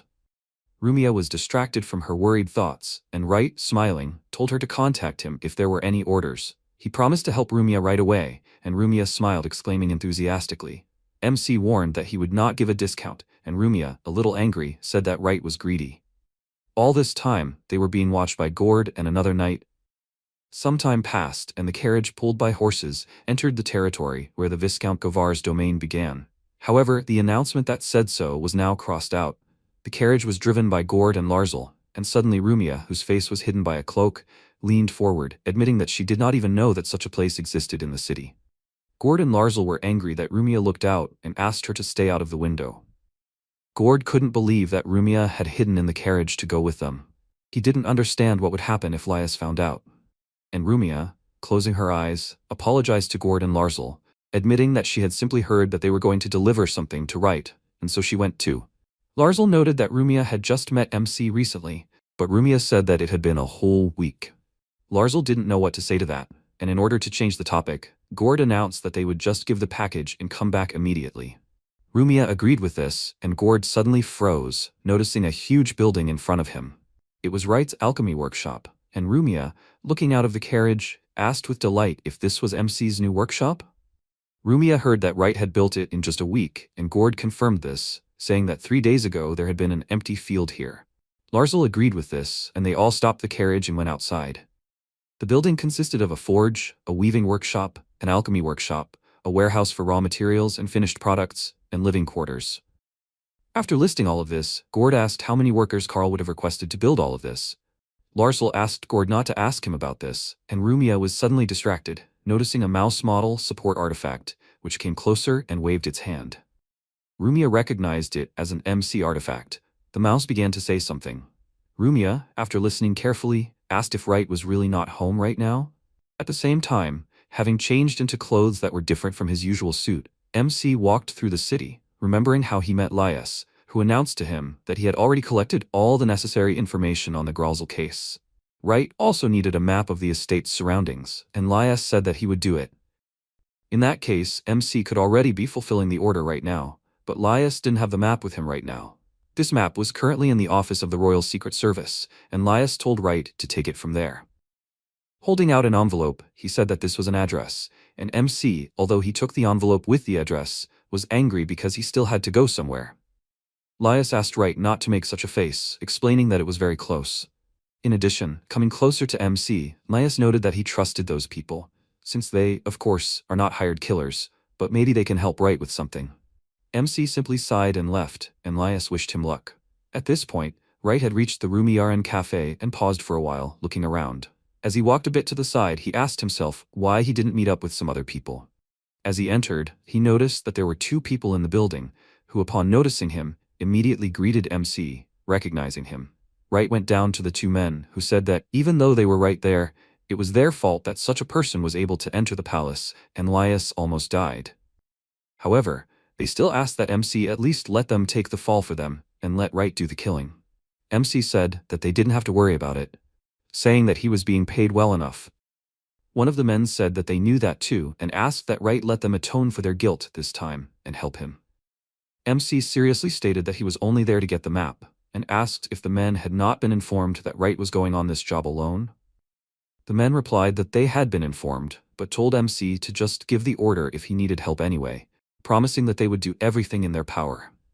Wright, walking a little to the side, sat down on the table, realizing how things really were, although he thought that it was no wonder the men were so worried. After all, MC was attempting to kill a member of the upper class, and after asking the men's forgiveness, Wright noted that all he needed for this job was the map, convincing them that he was going on the job alone. One of the men, after asking for forgiveness, asked if they could find out the reason. MC said that this was a kill that only a professional could get, explaining that it was necessary not only to get rid of the target, but also to obtain information. The men announced that the special forces of the court had assigned the best agents to Wright, and if you count MC, there were 3 of them. The man asked, "Aren't they worthy of being called the best of the best?" Wright asked, "Are they really saying that there are 3 of them?" The man looked closely at MC and asked what he would say to that. Wright, rising from his chair, took off the cap he had been wearing and, apologizing to the man, closed his eyes, saying that he was not going to risk their lives. The men looked at each other and suggested that MC at least make a contract with magic if he didn't trust them that much. Wright said that the problem wasn't in trust, but in execution. As he said this, he tore down a part of the wall, and it revealed a man who was afraid of being discovered. The other 2 men were also shocked that MC had revealed the technique of the hidden spirit. The man hiding behind the wall asked, how long had Wright noticed this?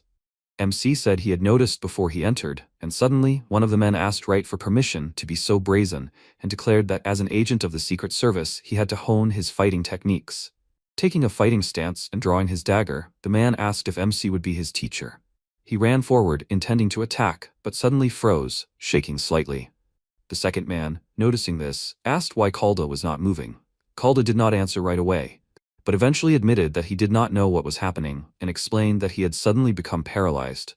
He dropped the dagger from his hands and Wright, sighing, asked everyone to look at the ceiling. All 3 men froze and one of them asked if there was a trap up there. MC, closing his eyes in irritation, said that it was not and pointing his finger upward asked the men to look. All 3 men looked up and noticed a mechanical device on the ceiling, asking what it was. Calda suddenly felt like he could move at that moment, and Wright explained that it was a magical killing device that he had attached to the ceiling when he entered the room.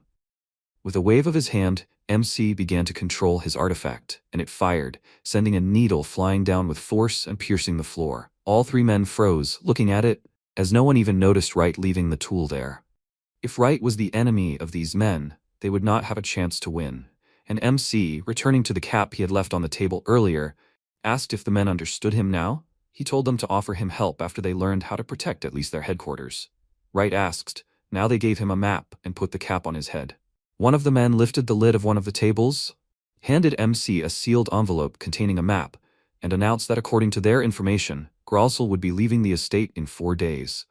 Officially, it was a business trip, but in reality, Gralsel was planning to leave the country forever and flee to the Rondal Archbishopric. The men suspected that Gralsel was planning to take the kingdom's protector's Hakahara with him, and this was the last chance to ruin Gralsel's plans. Taking the map, Wright promised to take care of it, and suddenly one of the men shouted that he wanted to ask something. He announced that he was undercover and even stopped his breathing with the artifact, and noting that no one else noticed except MC, asked how he knew where the man was. Wright pointed towards the jar standing above, and admitting that he wanted to ask about it, asked if this was some kind of joke. One of the men asked in bewilderment, what did MC mean? He explained that it was a sign with an explosive substance, necessary for neutralizing uninvited guests. Wright understood what it was, and advised to hide not only the appearance of the artifacts, but also the magical energy of it. He didn't understand what difference it made how well the trap was hidden if magical energy could be felt even outside the building. The same applied to the mantle behind which the man was hiding. The essence of the trap was to find the perfect cover, as well as to deliver an unexpected fatal blow. This is how hired killers worked, and having said this, MC raised his hand and his artifact descended down onto Wright's palm. The man hiding in the robe asked if MC could feel the energy even from the outside. He assumed that Wright had some special detectors, but MC explained that one glance at this place was enough for him. He assumed that in this world, people do not know how to determine the location of artifacts using their own magical power. As a parting gift, he gave these men homework and threw them his artifact, saying that they could disassemble it however they wanted. Wright explains that inside it were artifacts for movement, combat, and measuring magic. In his opinion, the men would definitely be interested in this, and the men, looking at the artifact, asked if MC was sure about this. They suggested that there would come a day when they would no longer be allies, but Wright admitted that he doubted that the men would change much. One of the men frowned and said that they would see if MC could tell the next time they met. Wright smiled and admitted that he would wait for the day when the men were stronger. He left the mission and, closing his eyes, smiled and expressed his hope that they would hide better traps for his next visit. When MC left, the men began to examine the artifact almost immediately, and Calda noted that it was now clear why the king liked Wright so much. Another man decided that they should not be left behind by MC, and a third added that they must live up to Lias's expectations. As the men continued to examine the artifact, they noted that it was still very unusual, and Calda admitted that he had a sense of déjà vu when Wright controlled it with the artifact's threads, as it reminded him of Starkus's magic. The other man asked if Calda was suggesting that MC and Starkus were on the same level of mastery. Calda thoughtfully placed his hand on his chin, admitting that he did not know the answer to that question, and suggested that he had only imagined it. Around the same time, a lit candle in Wright's house almost burned out, and Gord, pointing this out, told a frustrated Rumia that if MC did not return before the candle burned out, they would go home. Larsel, looking around, asked why there were so many candles here. He noted that there were quite a few candles both in the room and outside, and added that it was also dark in here. He assumed that these were not candles at all, and leaned closer to one of the candles, examining it more closely. Rumia, also leaning closer to the candle, noted that if you look closely, it looked more like some kind of fabric than wax. However, she almost immediately corrected her words, saying that it looked more like some kind of thread. Gord asked if this was really true. He admitted that he did not see it, and asked if it was possible to make candles out of thread. Larsel was irritated by their discussion, and suggested that they simply touch the candles since in that case everything would be clear. But at the moment when Larsel began to bring his hand to the candle, Wright appeared next to him, who seriously ordered Larsel to remove his hands from the MC samples. Larsel was scared, not expecting Wright's sudden appearance, and Rumia smiled, glad that he had returned. She also admitted that it was very unusual to see him in new clothes, and MC greeted everyone calmly. Larsel, pointing a finger at Wright, asked if he really said anything about samples. He assumed that MC was studying something else, and asked if it would be better for Wright to improve his fighting skills. MC, who immediately had one of his artifacts land on his shoulder, assumed that it would suit someone, but explained that the artifacts and the development of new materials are most important to him.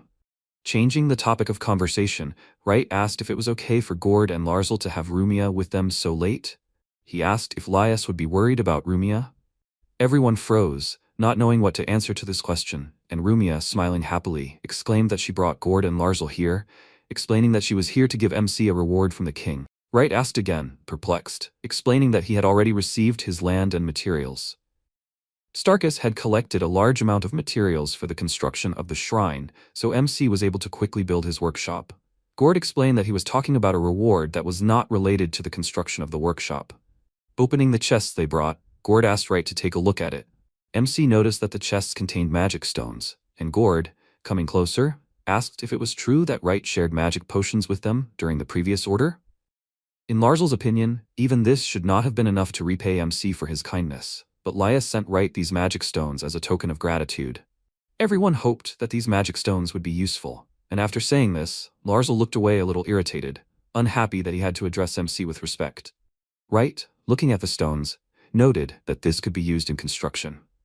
Standing up, he admitted that he was grateful for the stones in exchange for those potions, explaining that he needed a lot of tools right now.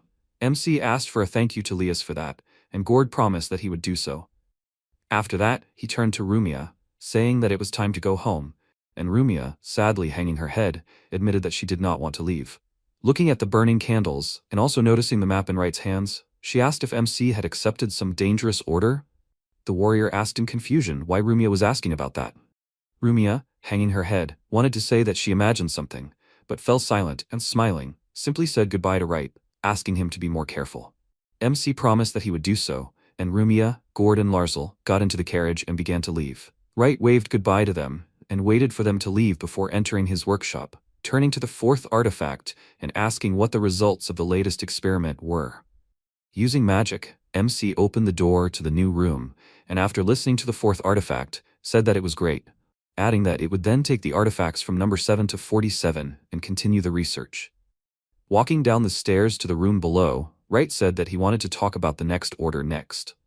He paused, looking at the huge number of new artifacts being prepared in the room, and noted that everything was already ready for the next artifact.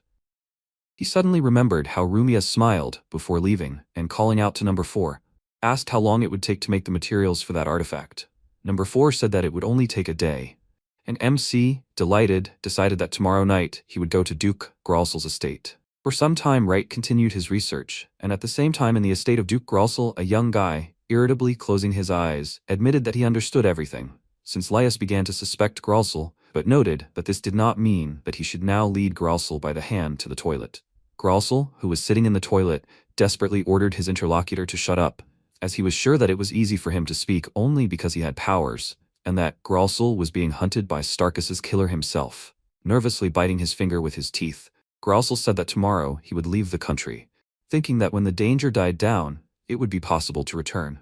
In this case, he was sure that he would still have a chance to seize the throne, and the guy, if he intended to fulfill his duty as an apostle, had to listen to what Gralsel said and protect Gralsel's life.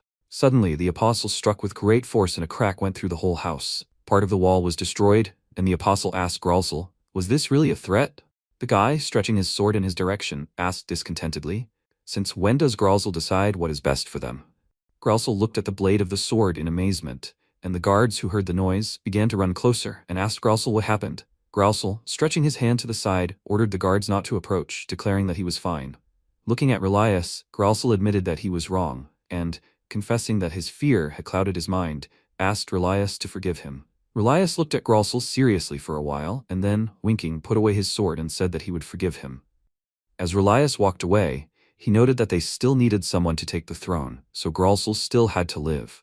However, Relias advised that Gralsel watch his language, and Gralsel said he would do so, thanking Relias for forgiving him. Relias looked at Gralsel and said that he could guarantee Gralsel's safety, and explained that he knew how assassins worked, so as long as Relias was here, Gralsel was safe. Gralsel smiled happily, and Relias added that if Gralsel was so afraid of MC, he could have hired more guards.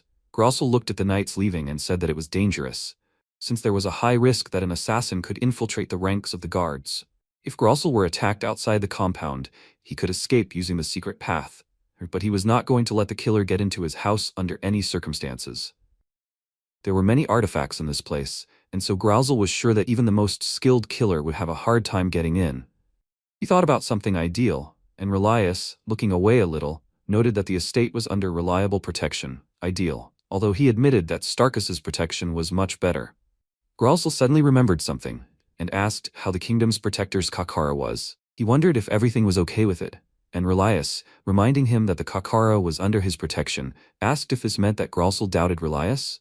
Gralsel nervously exclaimed that this was not the case, explaining that the Rondel diocese would agree to accept him after escaping from Mises, so long as he brought the Kakara with him. Relias thought for a while, and then told that the strongest magical seal of Starkus was placed on the vault. And if there was magic in the world that could destroy it, then Relias admitted that he would like to take a look at it. Shortly before, in the rocks within 10 kilometers of the estate, Wright, who had protected his face with a special mask, emerged from the water and, hiding behind a rock, adjusted his hair, removing wet strands from his face, and noted that he was being greeted quite warmly. In the coastal waters near the estate, protective mines were installed, and in addition, the rocks were hung with magical bombs. No one warned MC about this, and upon his return, he was going to tell the Royal Secret Service everything he thought about it. Taking off his special swimsuit, MC extended his hand, telling the fourth artifact to give new clothes here. The assistant took out dry clothes, and Wright changed into them. While MC opened the map, performing the last check before entering the estate, the assistant climbed on his head and began to dry his hair with a towel.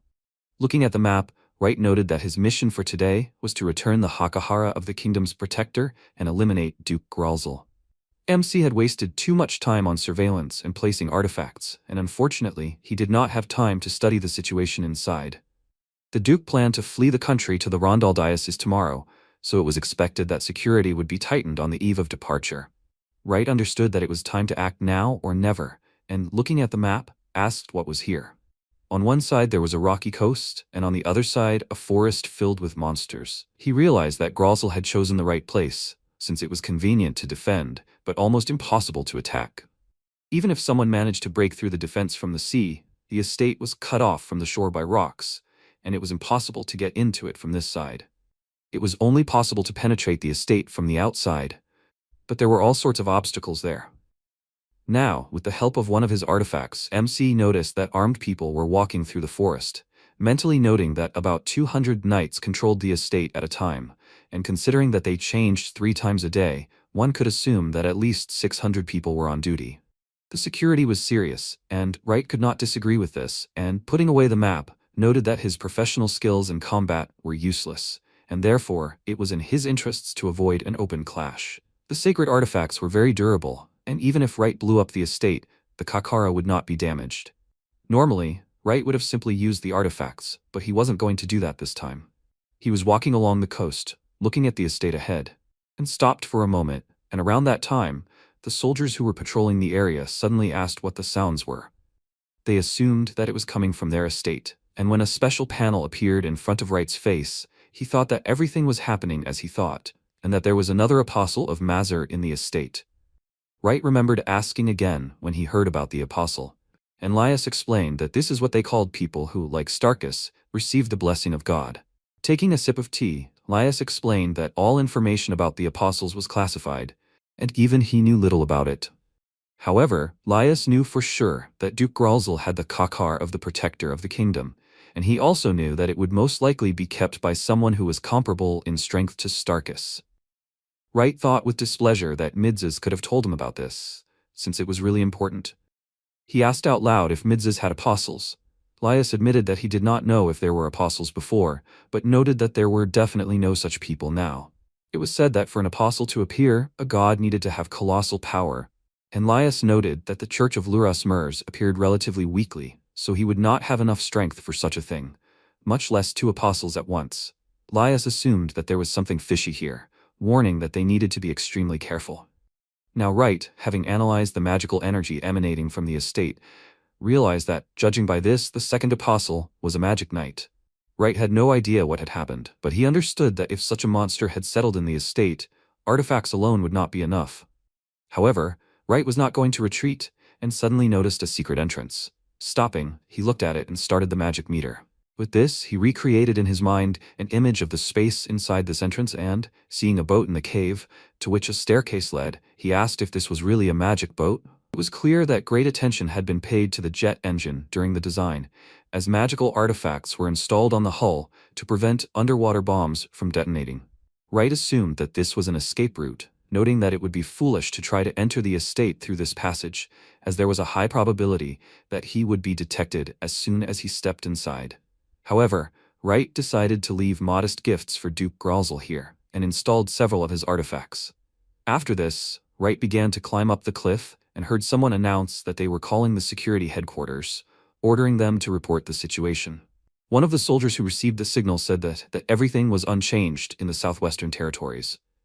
And at that very moment, Wright, having reached the top, hid behind the warrior, listening to everything that was happening around him. In response, the voice on the phone said that all soldiers needed to return to their starting points. It turned out that the sudden explosion that had sounded earlier did not currently pose a threat. An order was received to continue patrolling along the established routes. But the knights, as if bewitched, repeated that there was no change in the southwest. MC thought that everything was going exactly according to plan. Number 747 successfully copes with its task. It sprays a special poison in the wind, an experimental sample of the magical artifact number 747, which includes poisonous fibers. It will not be possible to kill or put a person to sleep with this poison even with direct exposure, but with its help it is possible to effectively influence consciousness. It moves according to his instructions, poisoning the air with poisonous vapors. This sample is perfect for secret penetration into foreign territory, since the poisonous pores cannot be recognized. For the actual effect on the body, since the poison does not block thought processes, people are conscious. The guards report the situation on schedule and therefore do not arouse suspicion. After that, the protagonist pressed start. Of course, some under the influence of the poison are unable to detect his presence, but it seems that today he is very lucky, and there are no such people here. MC thought, the estate is a stone's throw from here, the last line of defense. The Duke's estate consists of 15 knights. It's obvious that these soldiers are far from ordinary security guards. In addition, the protagonist is sure that these guys know each other by sight. Pretending to be one of them is the same as signing your own death warrant. Suddenly, some of the guards fell. One of them exclaimed, "What's going on?" Why are they all falling suddenly? One of the guards noted, everything was fine. He cannot understand what happened. Suddenly he felt bad. But suddenly one of the guards was found with an arrow. The man immediately reported on the radio that they were under attack. He ordered everyone to their places. A barrage of enemy arrows fell on the estate. All soldiers come in, the estate is under attack from the air. An enemy arrow flew at them. All posts need to figure out the enemy's location. MC thought the invasion was a success. He moved into the body of the guard. The magical energy of the kingdom's protectors Kakara comes from there, so they need to run there. Further on, there were 2 guards on the protagonist's path. One of them immediately sounded the alarm, but before he could finish speaking, MC took them both out. He finally came to where the stolen kingdom's protector's Kakara was hidden. MC noted for himself, it was protected by a level 4 magic seal. Like an ordinary physical lock, a master key would be enough for him. But with a high-level magic seal, everything is not so simple. At least it doesn't give any signals about the break-in to the apostle in the manor. Apparently, this idiot believes that no one can break his seal. The protagonist thought, he has some time. The safe is made of magical metal, the walls are 1 meter thick. He could deform it with magic and transformation. The main problem is the seal. Hakara is hidden behind a physical lock and a magical seal. Weaving a key to a physical lock is a piece of cake. But what to do with the seal is a good question. You need to determine the type of magical seal and the material from which the connecting part is made. It is difficult, of course, but not impossible. The entire locking mechanism is thickly covered with orichalcum. This is a magical ore resistant to any kind of impact, both magical and physical. By hiding the connecting part behind orichalcum, you can eliminate the only vulnerable spot of the protective mechanism. This metal is not affected by even the strongest transformation magic, so any jewelry can be safely stored under an orichalcum lock. MC guessed that Starkus came up with this. He was the only one who could think of this. But transformation is far from the limit of the protagonist's capabilities. Blacksmithing and alchemy plus 5 basic creation skills, those who have mastered all these skills have access to special magic, true transformation. After some time, the protagonist destroyed the seal and noticed, this is the Kakara of the kingdom's protector. MC thought one look is enough to understand that it was really touched by the hand of the goddess. The Kakara emanates such a powerful energy that even the mana balance in his body is thrown out of balance. He needs to concentrate, he can lose consciousness if he is careless with it. When the protagonist took the staff in his hand, he thought, has the mana stabilized? Is the balance not disturbed? It seems that he even feels better. Is the Kakara adjusting to him? Is this the help promised by the goddess? MC noticed, in that case, he is done here. After that, he used the skill Manometer. He noticed, a similar count is still somewhere nearby. It's time to move on to Plan B. At this time the knights were still looking for the enemy. One of the knights exclaimed, have they really searched all the rocks? That rat must have been hiding somewhere around here. Relias turned to the Duke and asked if he had heard what was going on. It was time for him to meet the intruder. Let him let go of his leg already. But the Duke wouldn't let go at all. He was sure it was a trap. The murderous protagonist clearly wanted to lure him out so that the Duke would be left alone. If the apostle wasn't around, who would be left to protect him? Relias noted that he should check the safe and asked him to let go anyway. The Duke said that the safe was well protected. After all, it had the Starkus spell on it. Nothing would happen to it. Their enemy was a cowardly rat relying on magic tools. He would never be able to pick the lock. The apostle noted that it wasn't about the magic tools. Suddenly the guards shouted, they had found the enemy. He had taken the Kakara. Relias noted, now was his chance. The guards around the protagonist shouted, how did he open the safe?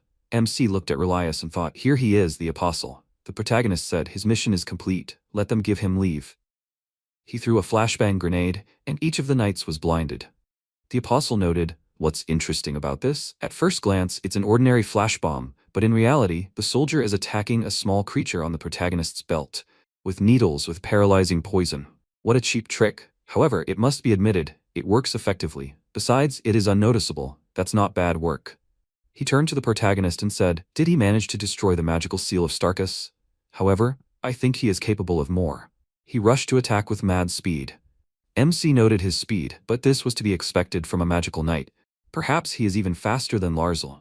Only now the Count was left without protection. With one swing of his blade, the protagonist launched his birds, but suddenly the apostle shot down one of them in an instant.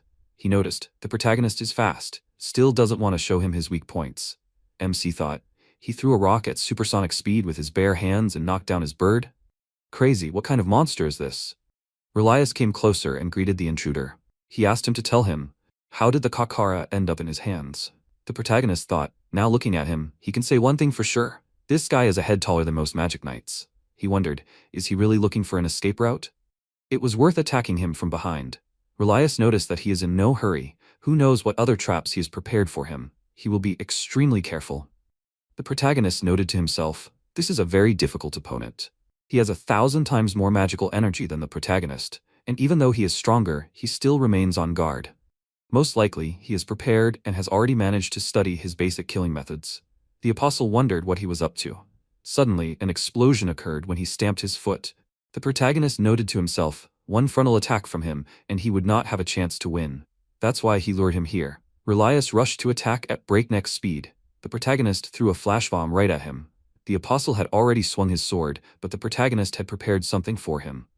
This attack is called Soul Split, but the apostle was able to dodge it. He noticed that the protagonist had set traps at every turn. By the way, what did he do with their guards? Khans asked himself, did he really dodge the Soul Split? Soul Split was the most reliable trap of all that he set. It was the best he could construct from the available materials. It takes a split second to activate the mechanism, and yet he managed to dodge it. Did he have some kind of special ability? Advanced intuition? Relias wondered, what was that even? Could it be spiritual magic? There were so many rumors about it. Who would have thought that such amazing magic could be hidden in a trap? What else could he have hidden here? Suddenly, the apostle threw his weapon on the ground and laughed. He offered a truce. MC wondered, why did he throw his weapon? Was he trying to stall for time? He asked. Is he crazy? They are in the middle of a battle here. What kind of truce can there be? The apostle replied that he remembered. Actually, at first he intended to finish him off quickly, but now he changed his mind. How could he deprive humanity of such a skilled killer with his own hands? The protagonist wondered. Does he probably want him to go over to their side? The apostle replied that he did. Why the hell fight for some worthless missus when with their support he will have unlimited opportunities? Honestly, they really lack such good hired killers lately. MC asked, doesn't he want to introduce himself first and then make such serious statements? The apostle introduced himself. His name is Larius. The protagonist also said his name. Larius asked him to tell the truth. What does he want? Maybe money, women, or fame? The protagonist thought for a second. What does he want? But suddenly there was an attack with a blade on him. He immediately noticed, so this is what he had planned. It is a hovering sword, a special skill of magic knights, allowing you to control weapons from a distance. He expected this outcome when he threw away his sword. Everything became clear. Larius noted, if the protagonist were weaker and simpler, he would accept him to their side without hesitation. But as soon as he repelled his first attack, he realized that this was impossible. He is too dangerous. There is no place for people like him in the world of Mazarzul. After that, he launched an attack. One of the knights in the castle noted, even the sea was raging. Is the enemy really that strong? The second knight laughed. Larius is on their side, so everything will be fine. Whoever is there, Larius will deal with him in no time and return the Kakara. The duke yelled at them. What are they talking about? Do they really not value their lives? Meanwhile, in the estate, Gord asked, what is this? Is it an earthquake? Maybe soldiers are advancing? What is coming from the cliffs? He turned to Larsel. Did he hear it too? Larsel noted, he is absolutely sure that Wright is involved. The city wondered, what is happening behind the cliffs? Suddenly, Princess Rumia came out. She asked everyone to calm down. She turned to Sir Gord and asked him to gather all the knights of the royal guard and follow her father's instructions. She asked the other knights to go down to the city and throw all their forces into protecting the people. There was a high probability of another earthquake. They didn't know exactly what was going on yet, but, in the current situation they were obliged to do everything in their power to protect their lands. She silently addressed Wright and asked him to be more careful. After the unsuccessful attack, Larius noted, it was not so easy to catch a hired killer by surprise. MC turned to him and noted, distracting the enemy with a serious conversation was an understatement. A clever tactic, but he had thrown away his weapon in vain. He understood everything at once. If he had discreetly thrown away some dagger and a smaller one, then perhaps his plan would have worked. Larius noted, the animal on his belt radiated magical energy and could sense danger. He would have noticed any, even the tiniest dagger, wouldn't he? How did he even think of such a thing? Is this really what they teach in the kingdom of the Missus?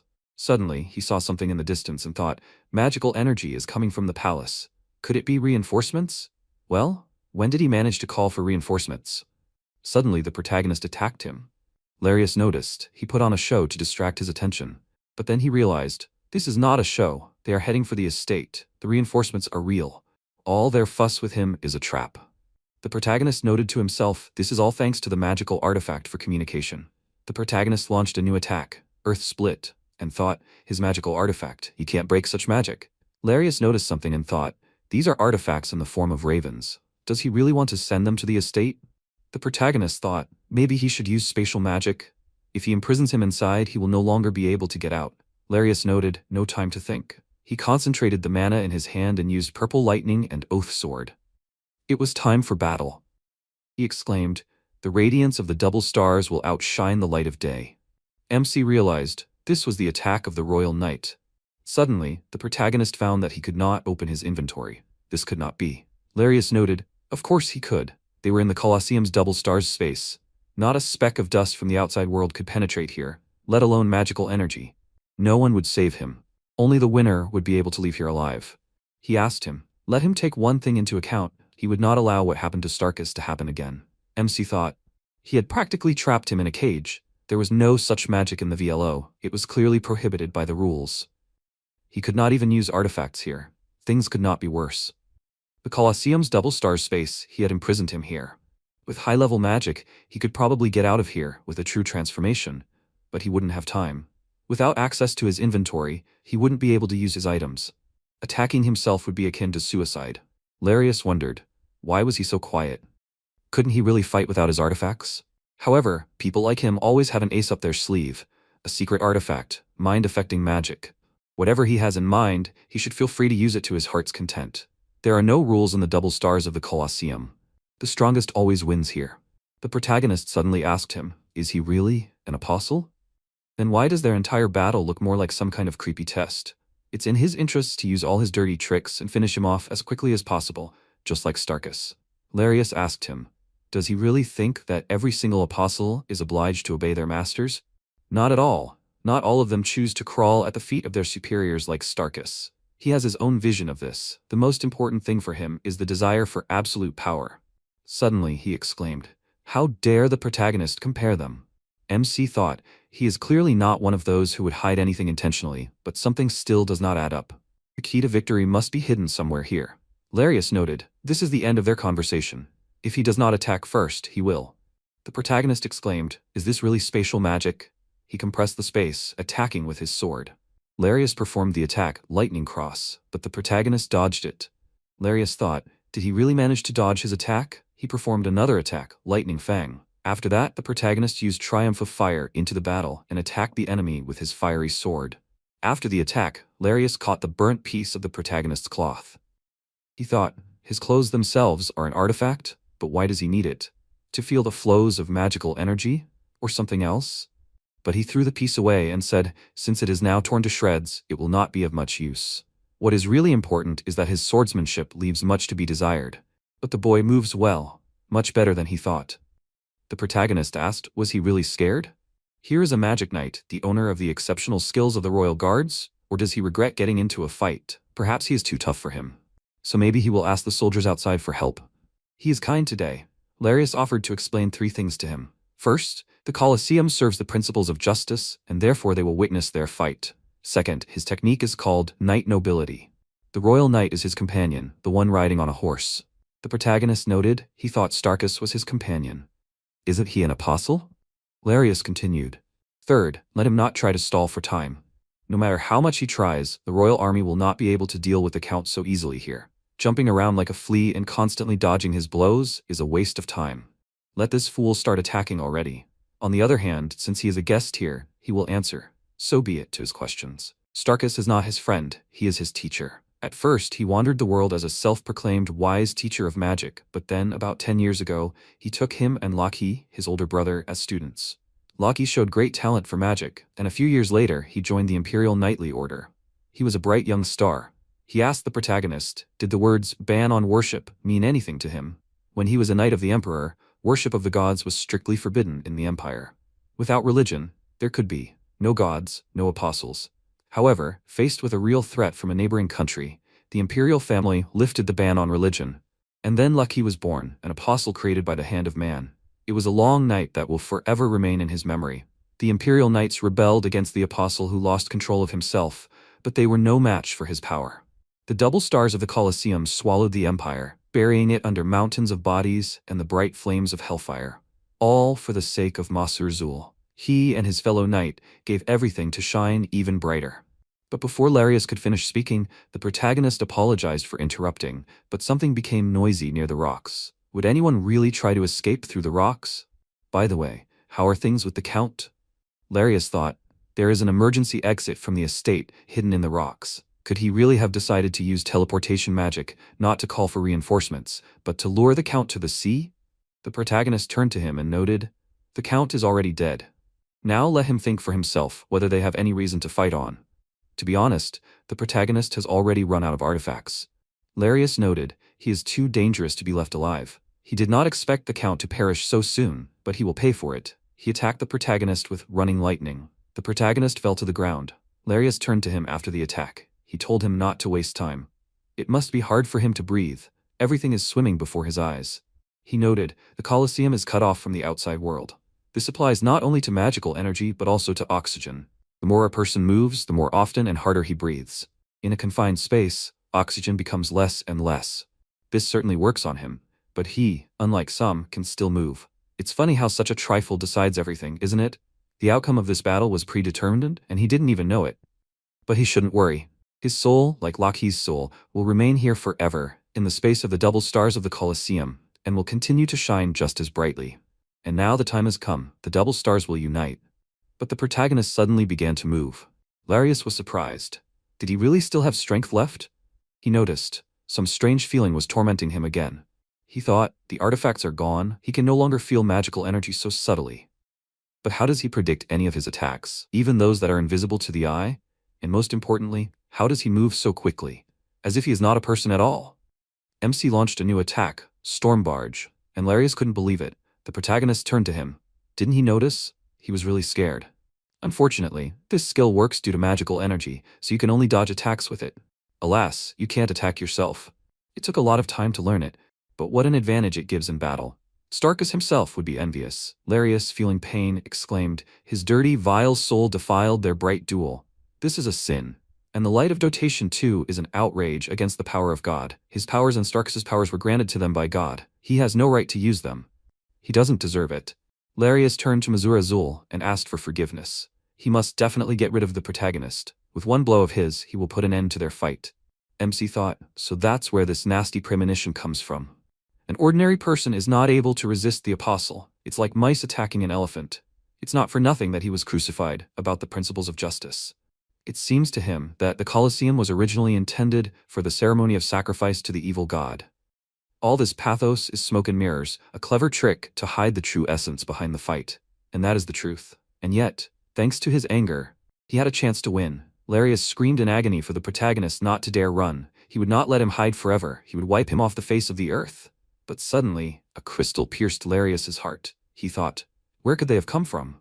What is this? Spatial magic? But Wright had not moved. Did he really have any more artifacts? Suddenly he looked at him and noticed, where did his cloak go? MC noticed. It was the phase paralytic poison that had taken effect. He thought, the phase paralytic poison is contained in crystals. Penetrating the body, the poison molecules instantly crystallize. After a sufficient number of poison crystals have accumulated in the victim's body, paralysis occurs. The lethal dose for a person is 12 milligrams. The protagonist turned to the apostle. He suspected that his resistance to poisons would be quite high, and therefore prepared an indecently large, he would say, simply horse dose. If he had used ordinary poison gas, the apostle would have probably sensed something was wrong long before the poison had time to take effect. That is why he chose the phase paralytic poison gas. And judging by the size of the crystal, he was right. The apostle asked, how is the poison gas connected to his cloak? The protagonist explained, after activating the puppet of the heavenly forces, he was left with a bunch of interesting side artifacts. Among them were materials with which he was able to spray poison into the air. The cloak was made from them. The apostle cannot believe it. If he really used poison gas, he would have died first. But the protagonist took off his oxygen mask and told him to think about it. He asked him, when did the gas get into the air? How long had he been holding his breath? The apostle thought, how many more of these dirty tricks does he have? How could such a monster have been born? After these words, the protagonist dealt the final blow and asked the apostle. He says that his little brother was a royal knight, right? So what does it feel like to have his body torn apart from the inside? It turns out that his impregnable armor is worth a penny. A real Trojan horse. He modified this poison. Even 1,000th of a gram is enough to kill a person. And in him, there are already all 50 grams, that is 50,000 times more than a lethal dose. How long does he think he will last? The apostle thought, is he really going to die? But Mazarzul's dream almost came true, and he will be struck down by some pathetic heretic? Starkus and he fell at the hands of this monster?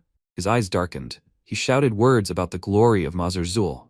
After another attack, the apostle thought, did he really stop his sword with his bare hands? The protagonist suggested that he look more closely. He would show him something.